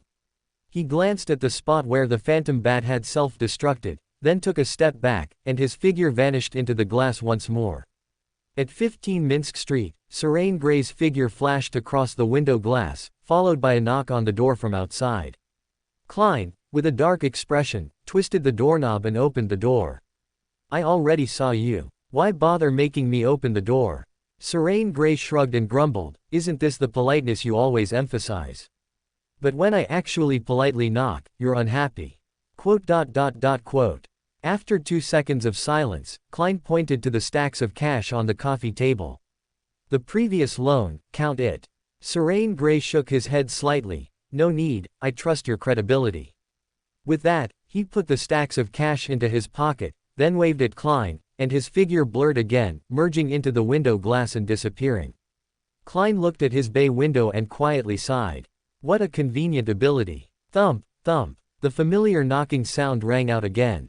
In the dark and deep mirror world, Serene Gray, who was using divination to find his way, suddenly paused. He felt a very oppressive and aggressive gaze. The source of his inspiration, spiritual perception, was nearby, but he couldn't find any suspicious target. After a few seconds of stalemate, he casually asked the air beside him. "A high-ranking demoness." As soon as his words fell, in the opposite direction of his gaze, a clear and melodious voice, both elegant and enchanting, suddenly rang out. "Why not a high-ranking apprentice, or a revenant?" Serene Gray quickly turned his head, but still saw nothing. He paused, then calmed himself and replied. "Revenants aren't good at hiding, high-ranking apprentices are rare, and the only one I know probably wouldn't speak to me so politely." "Are you a titled demoness?" "It sounds like you know a certain, or several, titled demonesses." The clear voice now came from behind him, very close. He could even feel the air brushing past his ear, carrying a delicate fragrance that stirred his heart. Gulp. Swallowing the saliva that kept forming in his mouth, Serene Gray shook his head repeatedly. "I don't know any. But if you're willing, I should be able to get to know one today." "Hee, what an interesting little fellow." "Since you say so." As the elegant and enchanting voice echoed, Serene Gray felt a blur before his eyes, and then a beautiful woman appeared in his line of sight. She wore a long black court dress, her deep gray eyes bright but with a hint of sorrow, her dark hair neatly coiled, but a few strands had escaped, falling naturally, creating a touch of allure amidst her seriousness. Her red lips were slightly upturned, her chin graceful, and her features soft, evoking pity. Gulp. Serene Gray swallowed again, feeling as if Cupid's arrow had hit him dead center. She was too beautiful, perfectly matching his ideal partner, so beautiful he wanted to shout, "Mom, I'm in love." The beautiful lady in black hair and black dress smiled lightly at him. "Hey, am I beautiful?" "Beautiful, very beautiful." Serene Gray nodded repeatedly, using all his strength to restrain himself from showing a perverted expression. The beautiful lady in black hair and black dress pressed on, "Then how beautiful." "Ah." After hesitating for 2 seconds, he recited the poem Rhodes had copied and pasted earlier. Like flowers blooming in spring, bright and radiant, like the morning breeze of summer, caressing the cheek, bringing endless comfort, like the splashes of seawater under the brilliant sun, crystal clear and sparkling. The beautiful lady in black hair and black dress in front of him nodded slightly, smiling. "Although these are lines excerpted from a magazine, I'm quite satisfied with this answer." She paused, then suddenly leaned in closer, so close that Serene Gray could see every detail on her flawless face, so close that the delicate fragrance constantly lingering around his nose intensified. "So, would you like to experience true pleasure?" "No, no thanks." Serene Gray quickly took 2 steps back, the infatuation and longing in his eyes completely replaced by wariness. He lightly pressed his right hand to his chest, feeling his violently beating heart, and already understood that he had been charmed without realizing it. But, how did I suddenly sober up? The beautiful lady in front of him was also wondering the same thing. As a demoness seasoned in battle, she felt her charm had been challenged. She looked at Serene Gray, her demeanor becoming pure, full of vitality and innocence, like a girl of 18 or 19, then she smiled brightly. Serene Gray stood frozen, feeling all the blood in his body rush to his crucial lower parts. He awkwardly clutched his clothes, leaning forward slightly, and averted his gaze, not daring to look at her again. The beautiful girl opposite him, whose demeanor had completely changed, looked directly at him, saying in a fragile yet stubborn tone, "Why do you look away? Don't you like me like this?" Serene Gray dodged her gaze while saying, "I like it, but it would be impolite to keep looking. Mainly because I can't beat you, and I don't want to become Rosal." "Well, actually, it's not that I don't want to." The beautiful lady in black hair and black dress in front of him watched him with a constant smile, as if admiring a cherished object she had stumbled upon. "What an interesting little fellow, I'm growing to like you more and more. It's a pity I won't be in Backland for too long, otherwise I would definitely want to have a young, beautiful, and romantic relationship with you." Actually, it's not impossible. For an apprentice, distance is never an issue. Although your sequence is still a bit low, I have plenty of time. She paused, then, in Serene Gray's mistaken gaze, she chuckled. "According to your Loan customs, the first step for a young gentleman and a beautiful lady to become acquainted should start with introductions. My name is Clarice, from Intis. Due to a request from an elder in my family, I've come to Backland to retrieve an item. What about you?" Clarice winked at Serene Gray with a smile, and his hard-won composure was once again stirred. This kind of demoness with rule-breaking charm is really unfriendly to single men. Muttering to himself, he followed her lead and slowly spoke. "Serene Gray, aloneness. Currently, unemployed. My dream is to become a true high-sequence Beander, an angel walking the earth." Clarice chuckled, offering her assessment. "That's a good dream, and the apprentice pathway has enough Beander characteristics for you to choose from, so you won't be forced to stop at a certain stage because all corresponding characteristics are taken." By the end of her sentence, a hint of sadness appeared in her gray eyes, making one feel an uncontrollable pang of sympathy, wanting to comfort her and resolve her troubles. Suppressing the surging emotions within him, he sighed and shook his head. "Beanders and items of this pathway are too rare." Clarice nodded slightly, then offered a hint. "Perhaps you could try to find members of the Abraham family, or perhaps you've already met them, otherwise it would be difficult to reach your current sequence." After a slight pause, she changed her tone and demeanor, becoming enthusiastic, cheerful, and full of vitality. "All right, a pleasant encounter has been completed. We should move on to the next stage." "What stage?" Serene Gray looked at her hesitantly, wary, yet a little expectant. Chapter 145 You Are Late. Chapter 145, You Are Late. In a high-end restaurant by the Tassoc River, bordering the Empress Borough in the West District. A flicker of imperceptible disappointment crossed Syrian's eyes. After seeing the prices on the menu, he felt even more disappointed. "I reasonably suspect she saw the gold in my pocket, which is why she asked me to have lunch with her." As thoughts drifted, he heard Clarice's slightly teasing words from across the table. "I don't see the joy of having lunch with a beautiful lady on your face. Am I not satisfying enough for you, or do you think this progress is too slow?" "No, not at all, I'm just more reserved." Syrian quickly shook his head. Clarice sighed with a hint of disappointment. "What a pity, I thought you preferred Intis-style romance." "No, I just don't like male-on-male. If only I didn't know about the demoness pathway." Syrian sighed inwardly but didn't show it. After an exciting, peaceful, yet somewhat disappointing lunch with a beautiful and charming demoness, Syrian proactively paid the bill and bid his farewell. Clarice's bright and captivating gray eyes looked at him with disappointment. "Could you accompany me to explore Backland a bit more? It's my first time in this city of 10,000 cities, and I think I need a suitable guide. Besides, aren't you worried I might encounter some ill-intentioned villains?" I heard Backland hasn't been peaceful lately. Syrian suppressed the twitching of his mouth and looked at her helplessly. He was indeed worried that other unlucky fellows like him might encounter a villain like her. As he mused, he suddenly felt that she was actually quite pitiful, and refusing such a beautiful lady was not what a gentleman should do. His mind raced, and his mouth reacted faster than his brain. Of course, that is a gentleman's duty. After speaking, he immediately pursed his lips. If the current situation hadn't been unsuitable, he would have really wanted to slap himself. He finally found an opportunity to bid farewell. How could he not resist the temptation? I knew it, you are a qualified gentleman. Clarice smiled at him, then suddenly leaned in, took his arm, and walked him out of the restaurant. In those short dozen steps, he received envious and jealous gazes from many men, and even women, present. Throughout the entire afternoon, Syrian was half forced, half willingly accompanying Clarice, almost finishing exploring the most prosperous Hillsden district. It wasn't until evening, after having dinner together, that he returned her to her temporary hotel as she requested, finally getting some rest. In the carriage on the way back, he rubbed his sore legs and sighed. Shopping is truly a terrifying activity. Even a Beander can't handle such a large amount of exercise.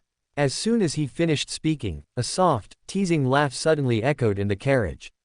It seems you need to exercise more, or strive for advancement. Otherwise, your stamina might not satisfy me. Syrian's expression froze for a moment, then he turned his head to look at the glass window beside him. The originally transparent carriage window silently became deep, reflecting Clarice's beautiful and flawless face, smiling brightly at him. Syrian leaned back, then felt it was impolite and quickly sat upright, simultaneously changing the subject. You don't want me to take you back again, do you? Clarice looked at him with a smile and said, although that request is a bit strange, if you like it that way, I won't refuse. Quote. After 2 seconds of silence, Syrian proactively skipped the topic. I think you suddenly came back to find me for something important, right? Not important, I was just too happy this afternoon and forgot to remind you. She paused, her expression becoming a bit more serious, and continued. You seem to have been targeted by a sanguine demigod, but I've already helped you clear the mark on your body. It was a minor curse aura, normally not dangerous, but on a spiritually potent full moon night, it might attract some ominous spiritual world creatures. It wouldn't be life-threatening, but the kind that would likely cause you distress.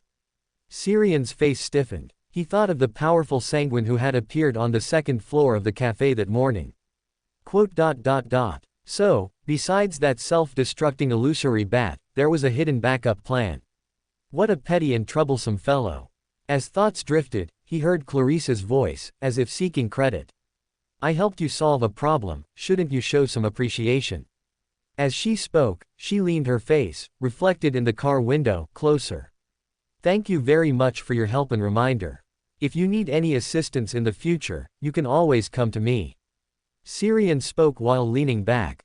He felt a certain incooperative part of his body, unable to resist the temptation, had already risen. In the car window, Clarice gave him a slightly resentful look. Although you act very gentlemanly, sometimes you don't have to be so much of a gentleman. After speaking, without giving Syrian a chance to reply, her reflection in the glass took a step back and then silently disappeared. In the spurred church on Narcissus Street, south of the bridge, with the holy emblem of life engraved on its outer wall, Father Utravsky, who was praying at the front desk, suddenly turned his head and looked towards the window on the side of the hall. A figure dressed in a black tailcoat, wearing a matching semi-tall top hat, with a clown-like painted face, climbed in through the window. The Mother Goddess's church doesn't refuse anyone. You don't have to treat the window as the main entrance. Also, does that mean there are others who like to climb through windows to enter the church?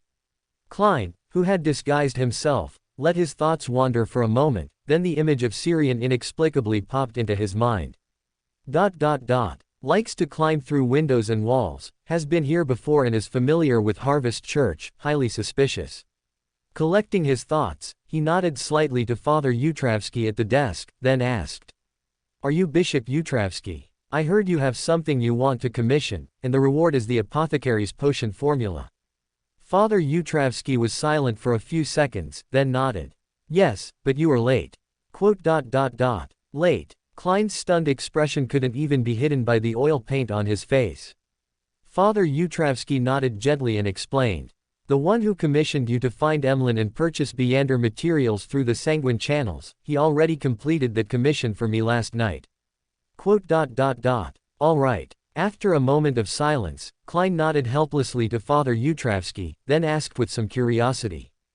Father, how did you recognize me? Father Yutravsky calmly said, the aura and essence of life do not change with appearance. I understand. Nodding and bowing to him, Klein turned and left the Harvest Church through the main entrance. On the street illuminated by gas streetlights, he looked up at the dark night sky and sighed helplessly. What kind of situation is this? I always feel like that guy is a jinx to me. No, he's a jinx to my wallet. The next day, before Syrian even got out of bed, he heard Haven's voice calling him from outside the door. Syrian, there's a very, very beautiful lady downstairs looking for you. Oh. His brain froze for a moment, then Clarice's stunning and alluring figure popped into Syrian's mind. He shook his head, making the figure that easily triggered a physiological reaction disappear, then he asked through the door. Looking for me? Did she say who she was? Clarice, her name is Clarice. When did you meet such a beautiful and charming lady? You'd better get up quickly. Making a lady wait is not the behavior of a gentleman. By the way, do you know her tastes and preferences? How should I entertain her? Listening to Haven's incessant chatter outside the door, Syrian's mouth twitched slightly. As expected of a demoness, even Haven, who spends all his time with machines, could be turned into this. He felt like even those who were bent could be straightened by them. After the teasing thought disappeared, an inevitable sense of crisis arose in his heart. Letting a demoness come into contact with his family was not a good thing. I hope this brief contact doesn't trigger the demoness's passive ability to always bring disaster. Sighing inwardly, Syrian quickly got up, washed, changed his clothes, and then went downstairs. In the living room, Clarice sat on the sofa with a constant smile, listening to Haven's unskilled and awkward small talk. After once again marveling at the demoness's charm, Syrian stepped forward with a smile. Backland doesn't have morning sunlight or gentle morning breezes. Why don't you sleep in a bit more? For a lady, sufficient sleep helps maintain youthful skin. Chapter 146 New members of the Tarot Club. Clarice reached out to touch her cheek, then looked at him and said with a smile. Are you worried about me, or are you worried about my beauty fading when I get old? You're a demoness of undying, can you still grow old? He silently complained in his heart, then shook his head slightly and said, I just think the terrible air quality and weather in Backland are really not suitable for a lady like you to stay for long. I think so too. Clarice nodded with a troubled expression, then changed the subject. So, would you like to come with me to Intis, to that city of art and romance? Syrian looked at Haven with a difficult expression. Sorry, my family is all here. No, actually, our family is very open-minded. Haven interrupted Syrian. Although he was a little jealous that such a lady was fond of Syrian, as a family member, he felt he should state his position and support at this time. Syrian gave him a speechless glare.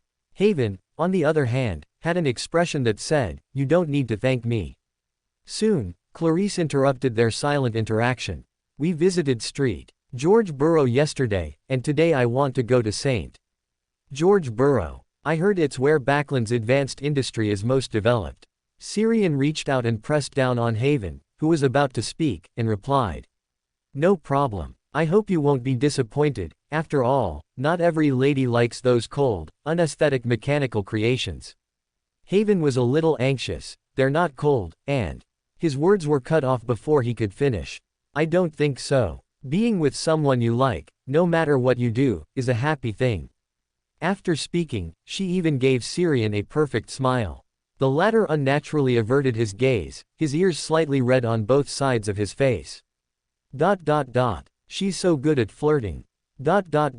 No, damn it. I was charmed again. Realizing this, he reached out and patted Haven, who was still in a daze of infatuation, and reminded him. It's almost time for your appointment with Mr. Portland. If you don't want to be late, you'd better leave quickly. You might still make it at the last minute. Haven came back to his senses, somewhat awkwardly, looked at the clock on the wall, and his face instantly changed. He stood up anxiously, grabbed the briefcase next to him, and rushed out the door. After watching Haven leave, he looked at Clarice, who was smiling at the corner of her mouth. "You've seen me at my worst. But I'm a little curious, how did you find my house?" The latter smiled slightly at him. "The mirror in your house told me." "Syrian. Mirror divination. That's not even considered divination." She paused, then looked in the direction Haven had left. "Both you brothers are very interesting. Both your personalities and appearances fit my aesthetic. If it were in Intis, I would probably." She didn't finish her sentence, but Syrian, based on his understanding of demoness, had already guessed, and his face subtly darkened. Clarice nodded, satisfied with his reaction, then smiled. "Of course, I still like you the most right now." His face grew even darker. "The love of a demoness.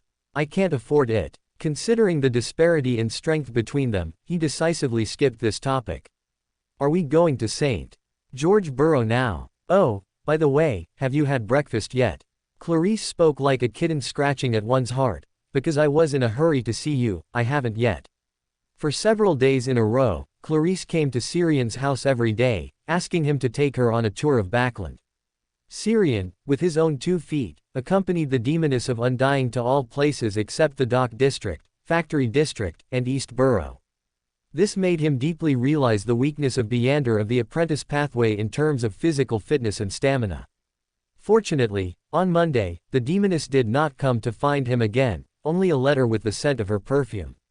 The letter paper, in graceful handwriting, contained the most captivating words, and incidentally, in an unimportant place, the reason why she couldn't come to see him today. "The matter entrusted by an elder in the family has made progress. I can't spare time today to go see more of Backland with you. Only today. Can't it be delayed for a few more days?" Syrian looked down at his still aching legs and really wanted to complain about the demoness's strange hobbies and bad taste. During his rare time off, he stayed in bed until the afternoon. At 3 o'clock, the wall clock in the room chimed on time, and at the same time, a dense gray fog surged into his vision. He suppressed the instinct to resist the pull on his spirit, his vision blurred for a moment, and when he came back to his senses, he was surrounded by boundless gray fog and a magnificent ancient palace. After all the figures on both sides of the mottled long table solidified, Justice Audrey was the first to stand up, curtsying to the fool Klein at the head of the table. "Good afternoon, Mr. Fool." Then she greeted the hanged man, son, Syrian, and the world at the very end, in turn. Finally, her gaze lingered on the new member on the same side as herself. "This is..." The magician Furs, who was being watched by Justice, stiffened slightly, then quickly said her code name. "I am the magician." "Good afternoon, Miss Magician. My code name is Justice." Audrey smiled and greeted the other party. After her round of greetings, the newly joined magician Furs had also gotten to know everyone. As expected of a spectator, she's professional in this regard. The fool, Klein sighed inwardly, then looked around, and after confirming that no Rosal's diary was submitted today, he directly let everyone begin the trading session. Then he manipulated his alt account, World, and proposed the first transaction. "I need the mutated pituitary gland of a thousand-faced hunter, the black liquid of a shadow knight, and the characteristic of a human-skinned wraith. Does anyone have them, or even clues? These are the main ingredients for the faceless potion." To avoid revealing the formula, he also mixed in a potion ingredient belonging to a black knight. Although he didn't need it, these were already demigod-level potion ingredients. Given the sequence of everyone present, he basically didn't need to worry about being forced to buy this unnecessary ingredient. It's not entirely impossible. He looked at Syrian with some concern. With the Twilight Hermit Order's channels, he was the only variable on the field. But he probably already has the faceless potion formula. He should understand what I mean and won't take the opportunity to force a sale, right? As he thought, he became unsure himself, and finally decided to discuss it with him after today's gathering. The hanged man Alger shook his head slightly. "It's a bit late. The grand gathering among pirates has already ended. However, I will dock once later, and I will keep an eye out for you then." Justice Audrey subtly glanced at the newly joined Miss Magician, appearing somewhat hesitant. She had already recognized her identity from some of her subtle habits. It was furs, one of the two candidates she had recommended. Her hesitation stemmed from the fact that her and Furz's channels largely overlapped. This would make it very inconvenient for me to act, unless I choose to reveal my identity. After sighing, she collected her thoughts and looked at the world at the very bottom. I will also keep an eye out. Then it was Syrian's turn. He nodded very amicably at the world and said, I'll keep an eye out, but if you find these ingredients first, remember to buy an extra one. Klein. It's confirmed, this guy definitely knows I want to buy the faceless potion ingredients. He also collected the magician's ingredients before, so did he specifically cultivate a seer? Is that necessary? Isn't he an astrologer himself? Even if he's cultivating subordinates for himself, wouldn't it be better to choose pathways that can compensate for his own shortcomings, such as warrior, hunter, or apothecary? As his thoughts wandered, he received replies from everyone who would help him keep an eye out for the ingredients, including the newly joined Miss Magician of the Tarot Club today. Although she had never heard of them and didn't think these ingredients would appear at the Beander gatherings she participated in, she was happy to just nod and say a few words. When the world's commission came to an end, she mimicked the world's earlier gesture and raised her hand, saying, I want to know the apothecary and trickmaster potion formulas, to be traded for money. She clearly remembered Mr. Fool saying that the reason she was plagued by the full moon language was because her life level was not high enough, so she was eager to obtain the subsequent potion formulas. Apothecary, huh, I was just a little short, and I could have gotten the apothecary potion formula from Father Utravsky. Thinking of the commission he was a step too late for, Klein felt a pang of heartache, especially encountering someone buying the apothecary potion formula so quickly. He felt as if he saw stacks of gold bills grow wings and fly past his eyes. Under the gray fog, he looked at Syrian with a resentful gaze.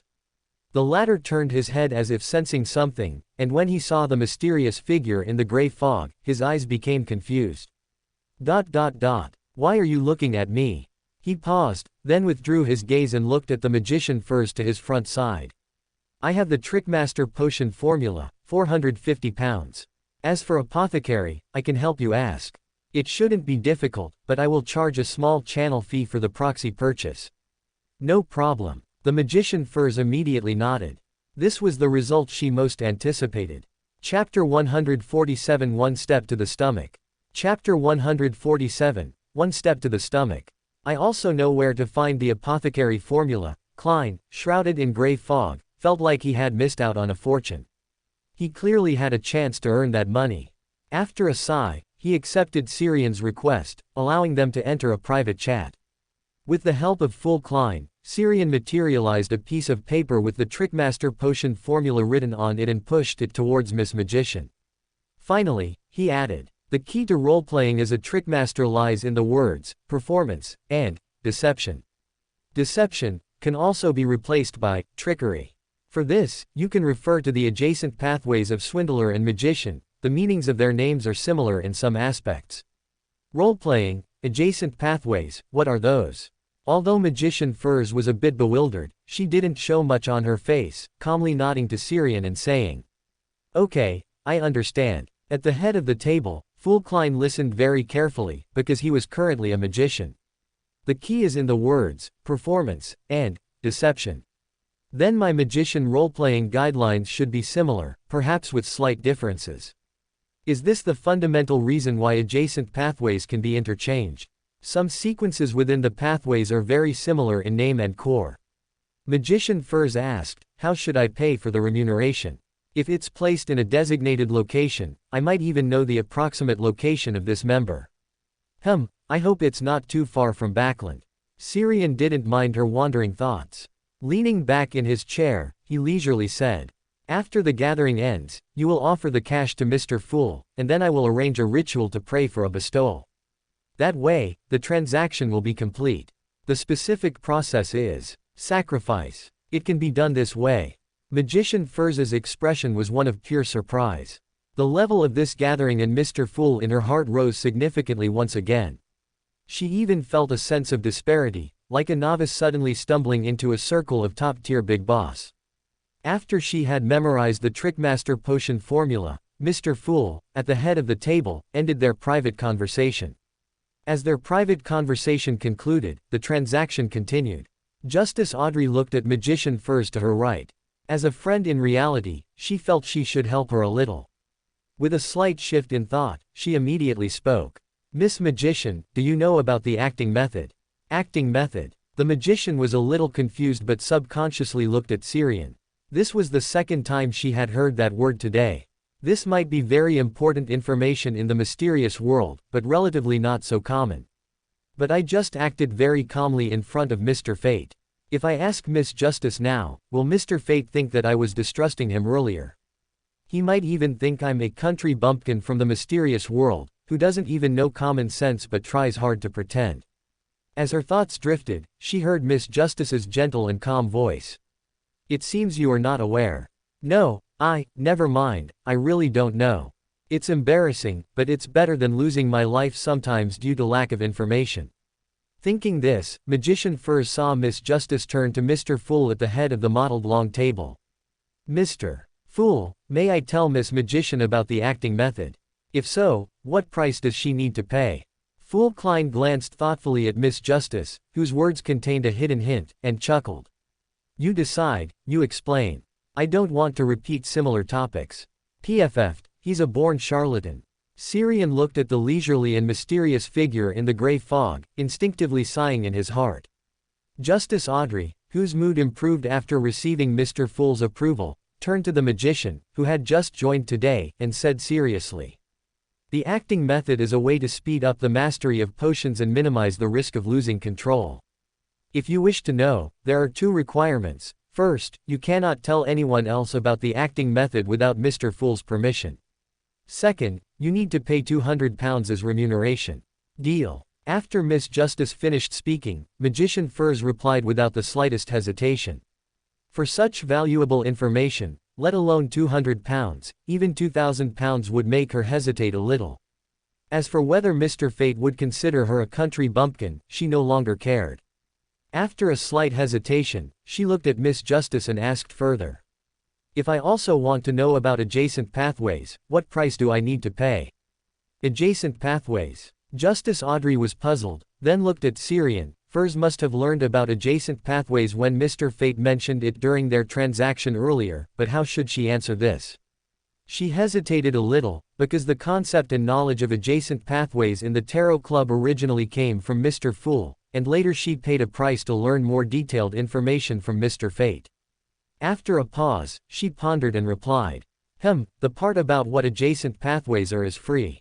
If it involves specific content, you will need to pay to purchase it from a member who knows. Purchase from a member who knows, which means not everyone knows this part of the knowledge. The magician subconsciously glanced at Syrian opposite her. At the head of the mottled long table, Fool Klein silently gave Miss Justice a thumbs up. Although the apothecary formula transaction fell through, Miss Justice had earned him back roughly the same value in money. If only every member of the Tarot Club was as thoughtful as Miss Justice.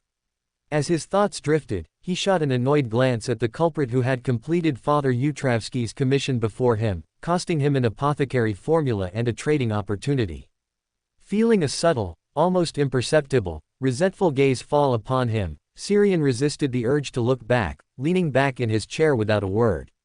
Afterward, Justice Audrey patiently and meticulously explained the acting method and the existence of adjacent pathways to Magician Furs.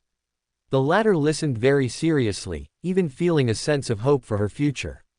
When Miss Justice finished her explanation, she looked at Syrian opposite her and asked curiously. Mr. Fate, I would like to know which 2 pathways the swindler and magician you mentioned earlier belong to. And, what price do I need to pay for this? If it's too expensive, I won't ask. Thinking that she had spent £650 in just 2 or 3 minutes, Magician Furs felt her heart being pricked by the thorn of poverty. Syrian straightened up slightly, then shook his head at her. No need, consider it a newcomer's benefit for you. Anyway, you'll definitely know this knowledge later. After a slight pause, he continued, Swindler belongs to sequence 8 of the Marauder pathway, and Magician belongs to sequence 7 of the Seer pathway. From the style of these pathways, you can see their similarities, and from them, glimpse the essence of how they can be interchanged at high sequences. If you want to change pathways in the future, I personally do not recommend the Marauder pathway, unless you want to go one step to the stomach and ascend directly to a king of angels. Okay, I've noted that. Magician Furs nodded repeatedly. Although she didn't quite understand the last sentence, it didn't prevent her from discerning the warning within it. At the head of the table, Fool Klein, shrouded in gray fog, twitched the corner of his mouth slightly. What the heck is one step to the stomach? That's a bit of a dark joke. However, is there also a malevolent evil god at the peak of the Marauder pathway? Like Hidden Sage, who likes to pursue mystery priors with knowledge. If it's described as one step to the stomach, then it should be even more dangerous than Hidden Sage. Not just Miss Magician, if I plan to switch pathways in the future, my options are also reduced by one. As his thoughts drifted, he suddenly heard son Derek state his request. I want to know which 7 deities you were referring to as the 7 gods, and their general circumstances. Without pausing, he continued, I want to trade with each of you individually. The remuneration I can offer is to answer one question for each of you, one that I can answer. Chapter 148 Title, Running Away from Home. I agree. I'm very interested in the City of Silver. Justice Audrey was the first to respond. Following her, Hanged Man Alger and the World, controlled by Klein, also agreed to the transaction. Only the newly joined Magician Furs and Syrian were still hesitating. The former didn't understand the City of Silver, while the latter couldn't find any questions he wanted to ask. He essentially knew everything Sun knew, and even knew things Sun didn't. After a pause, he looked at Sun beside him and tentatively said, It seems I don't have any questions I want to understand through you. If you don't mind, you can exchange the reward for future help. It won't be too troublesome, nor will it be dangerous. It's just that I might have some attempts or experiments that need to be completed through you. What kind of attempts? Son Derek cautiously asked. Syrian didn't hide anything, answering with a light chuckle.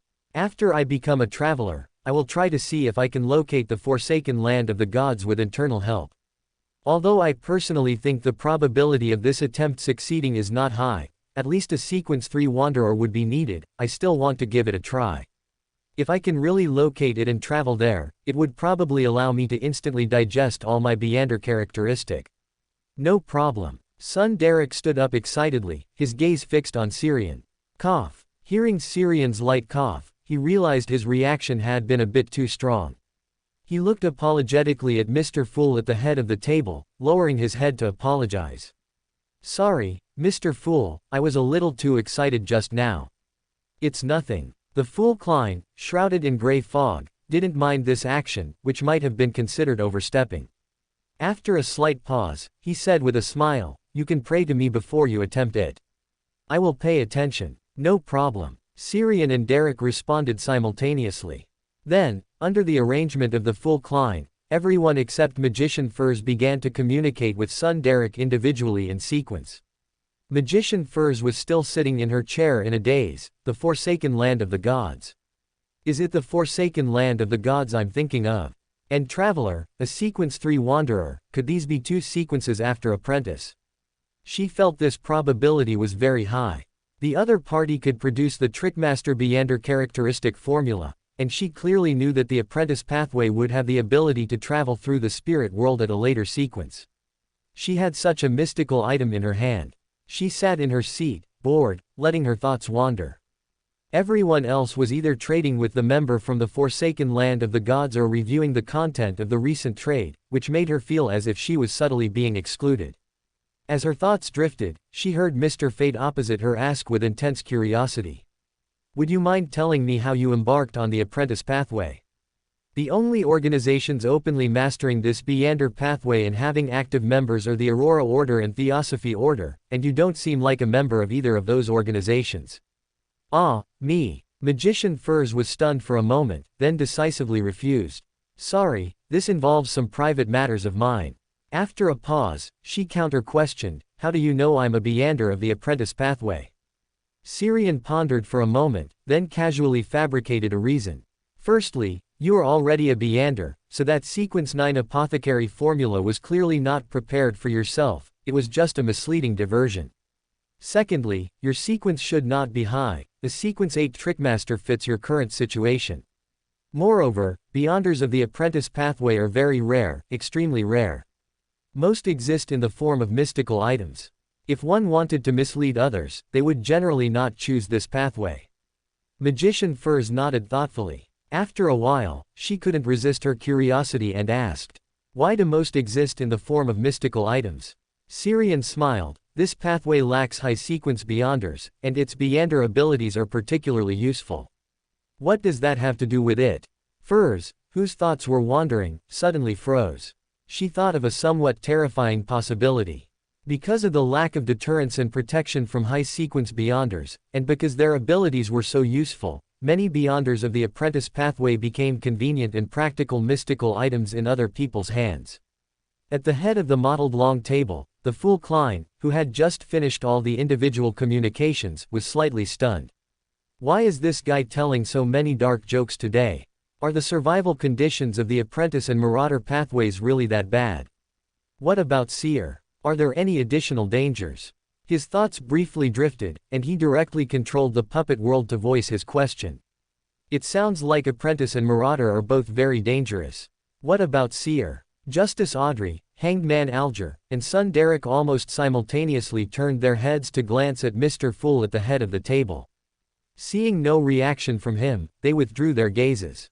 However, they all believed that the Seer pathway could not have any danger, because it was Mr. Fool's pathway. Syrian noticed the subtle movements of the Tarot Club members and chuckled.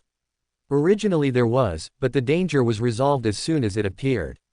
Who resolved it? Mr. Fool. The same thought flashed through the minds of Audrey and the others.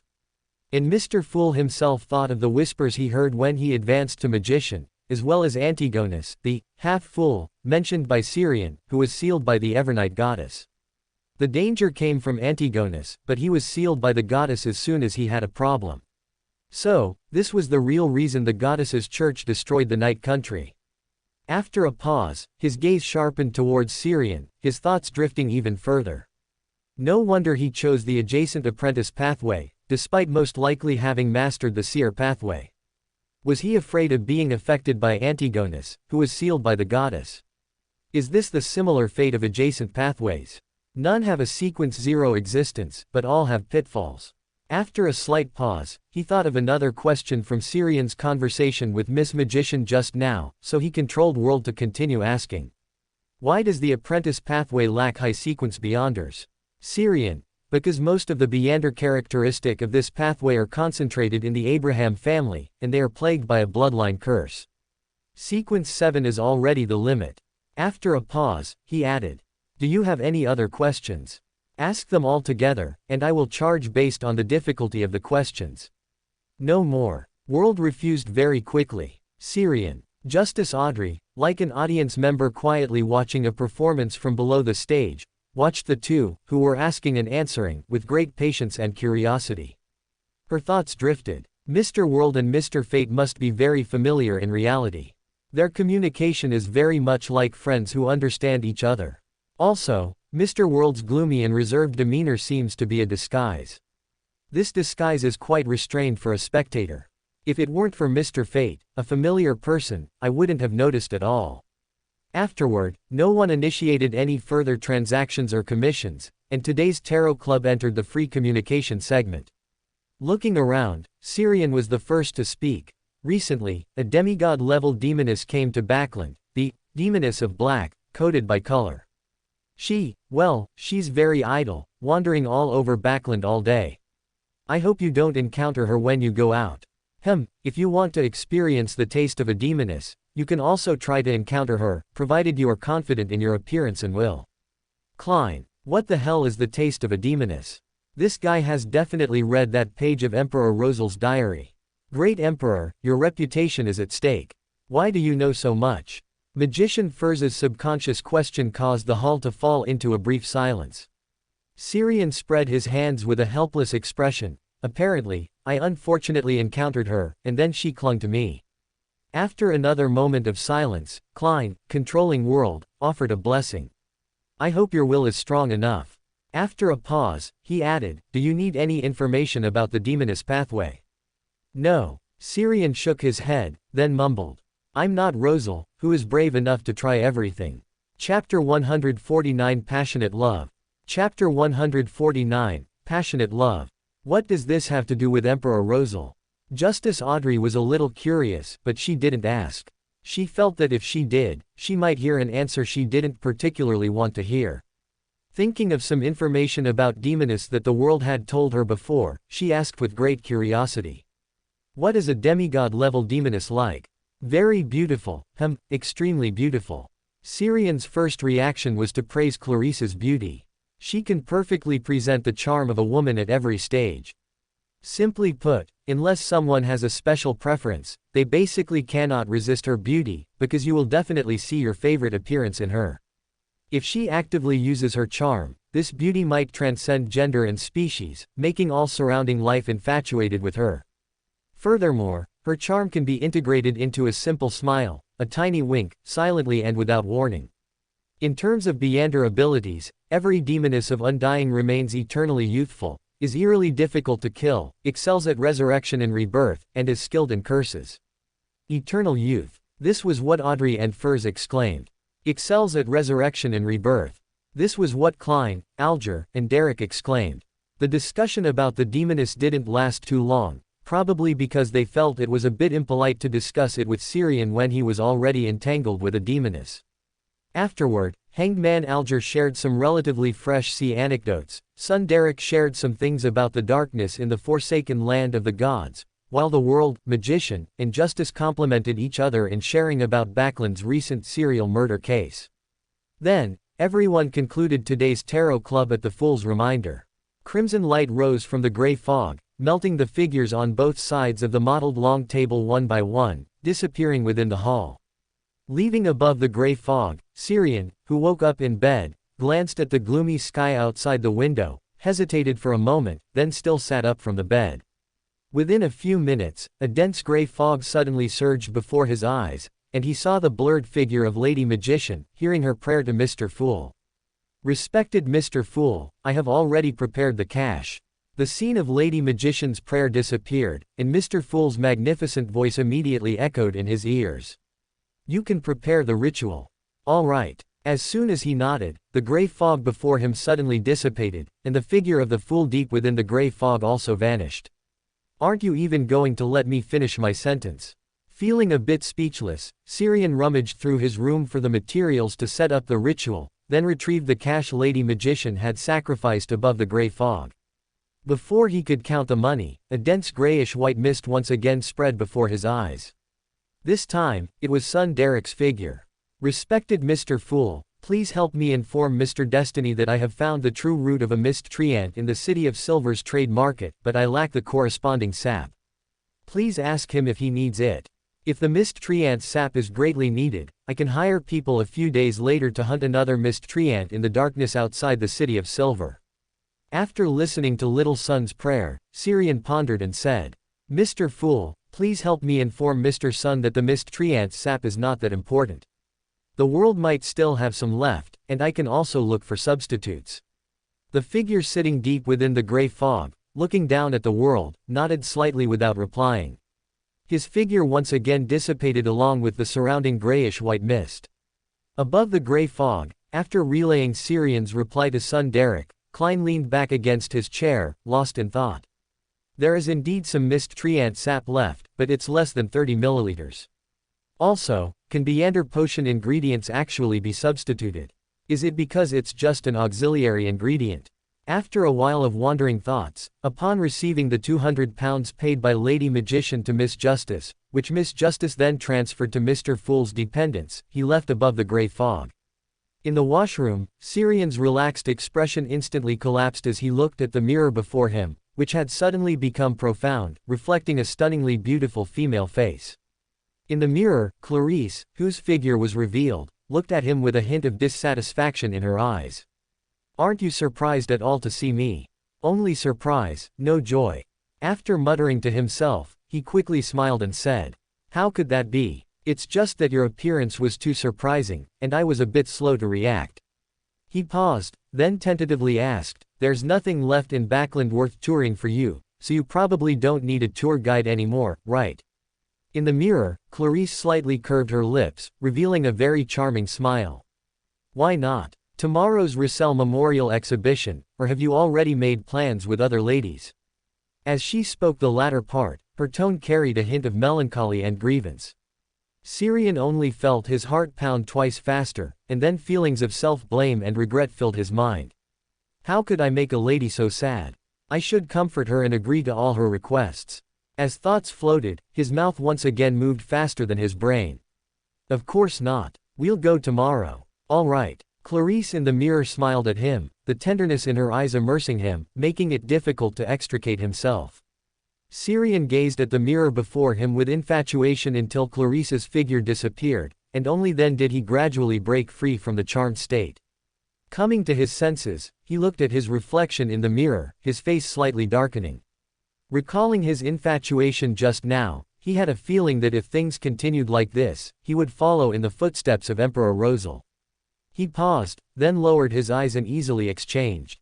Adam, I've always been here. A gentle voice echoed in his mind. Hearing Adam's voice, he inexplicably felt relieved, then asked, "What's going on with this, demoness of darkness? This was not an accident I manipulated."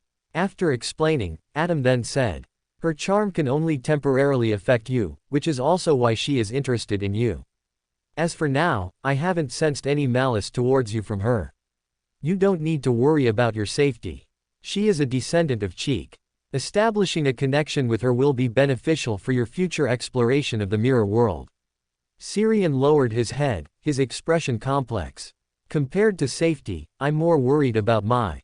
He pushed back the two words that were about to pop out of his mind and continued to ask. "Was it a coincidence that I met her in the mirror world before?" Adam's voice calmly replied, "Yes, and no. Your meeting at that time wasn't a coincidence, but her seeing you traversing the mirror world was indeed a coincidence. After observing you for a period, she then sought you out and engineered the chance encounter." After a slight pause, he added, "The demoness of Undying needs to maintain an ageless mindset under the erosion of long periods of time. Young, passionate, and fervent love is the best way for them to act." After 2 seconds of silence, Syrian looked at himself in the mirror and complained with a hint of speechlessness. "So I've become a tool for a demoness of Undying's acting. Adam, passionate love, they will also indulge in it. You can make some appropriate requests at the right time." Syrian's eyes lit up as he looked at himself in the mirror, as if he had seen a shortcut. Although this doesn't quite align with my well-educated values, I can appropriately shift my values down a bit." As thoughts floated, he heard Adam's warning in his mind. "You can experience it appropriately, but you must not become infatuated. A demoness's love is the most corrosive to the heart." Syrian nodded seriously. I'll pay attention. I'll eat the sugar-coated shell and return the cannonball." Narcissus Street, Harvest Church. Before he even stepped through the main door, Syrian saw Emlyn sitting at the desk with Father Utravsky, praying. Although the vampire didn't look very focused, the fact that he was praying before the sacred emblem of life already spoke volumes. Emlyn, hearing movement behind him, turned around and then sprang up from the pew, looking at Syrian with an embarrassed expression. I was actually praying to the moon, yes, the moon." Syrian nodded perfunctorily. "I don't care if you pray to the moon or to the Earth Mother. I'm not a sanguine, I have no right to criticize you for changing your faith." Although, in essence, it hadn't changed. Hearing his words, Emlyn's face flushed red then turned pale. "I haven't betrayed the moon, I just.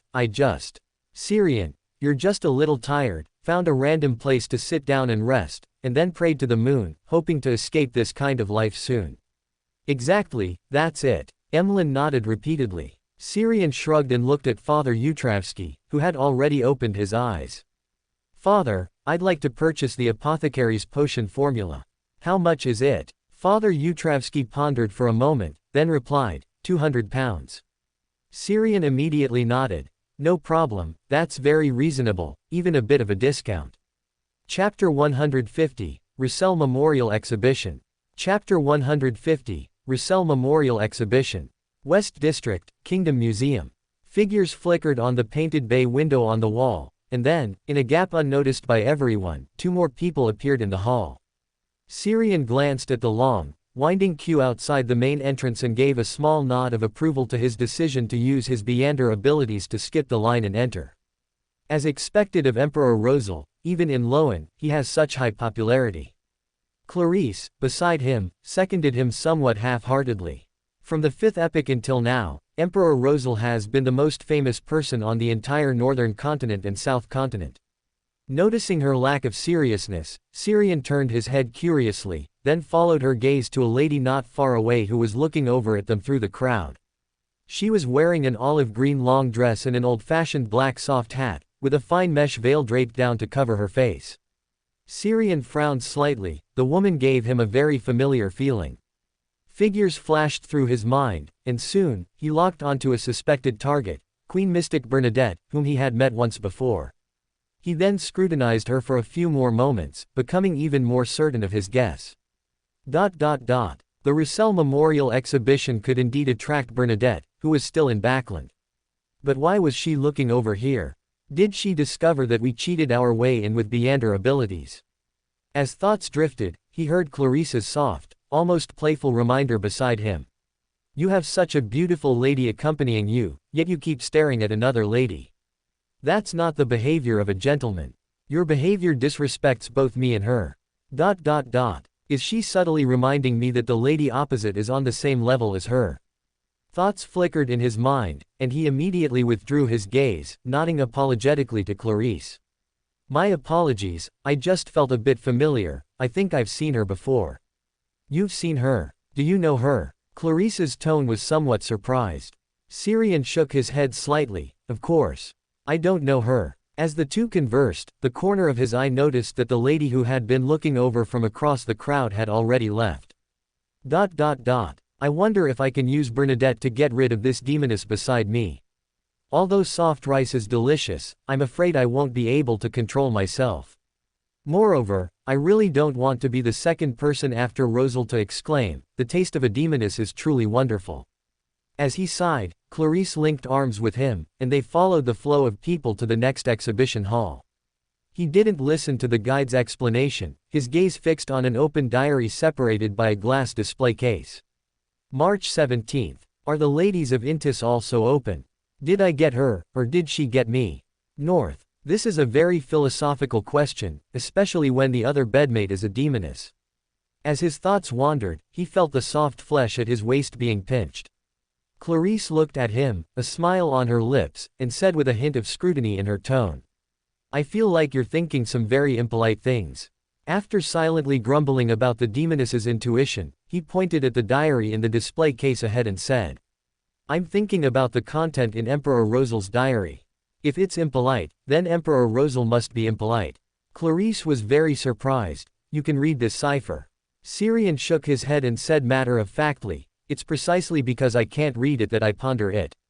He paused, then continued, have you collected any of Emperor Rosal's notes written in this cipher? I'd like to copy a set and study them. I remember that among the adjacent pathways of apprentice, there's a sequence called cryptologist. This suggests that apprentice should also have some deciphering ability. Perhaps I am the chosen one who can decipher the cipher. Clarice looked at him with some surprise. You even know about adjacent pathways.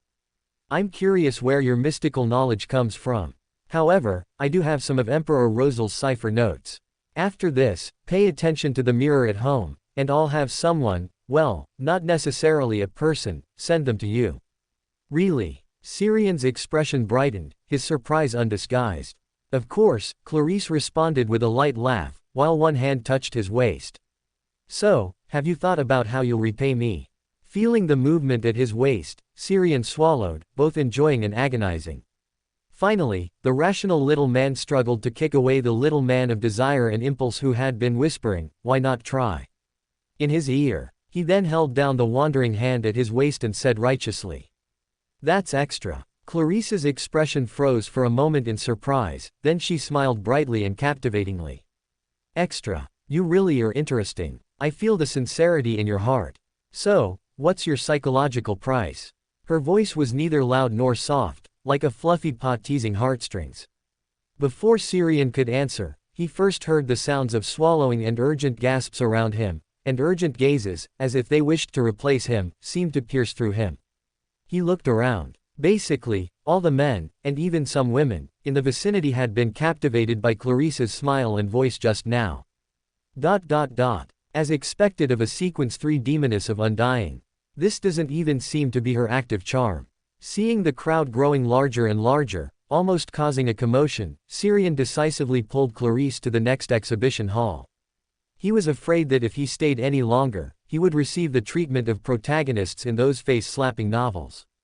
In the next exhibition hall, he leaned closer to Clarice's ear and whispered, "I think you should rein in your charm a bit. After all, this is an exhibition organized by the Steam Church, and there are bound to be many beyonders from Machinery Hivemind. Although they probably won't cause you any trouble, it will affect your mood." Clarice leaned into his embrace, chuckling softly in a voice only they could hear. "Are you concerned about me, or about yourself?"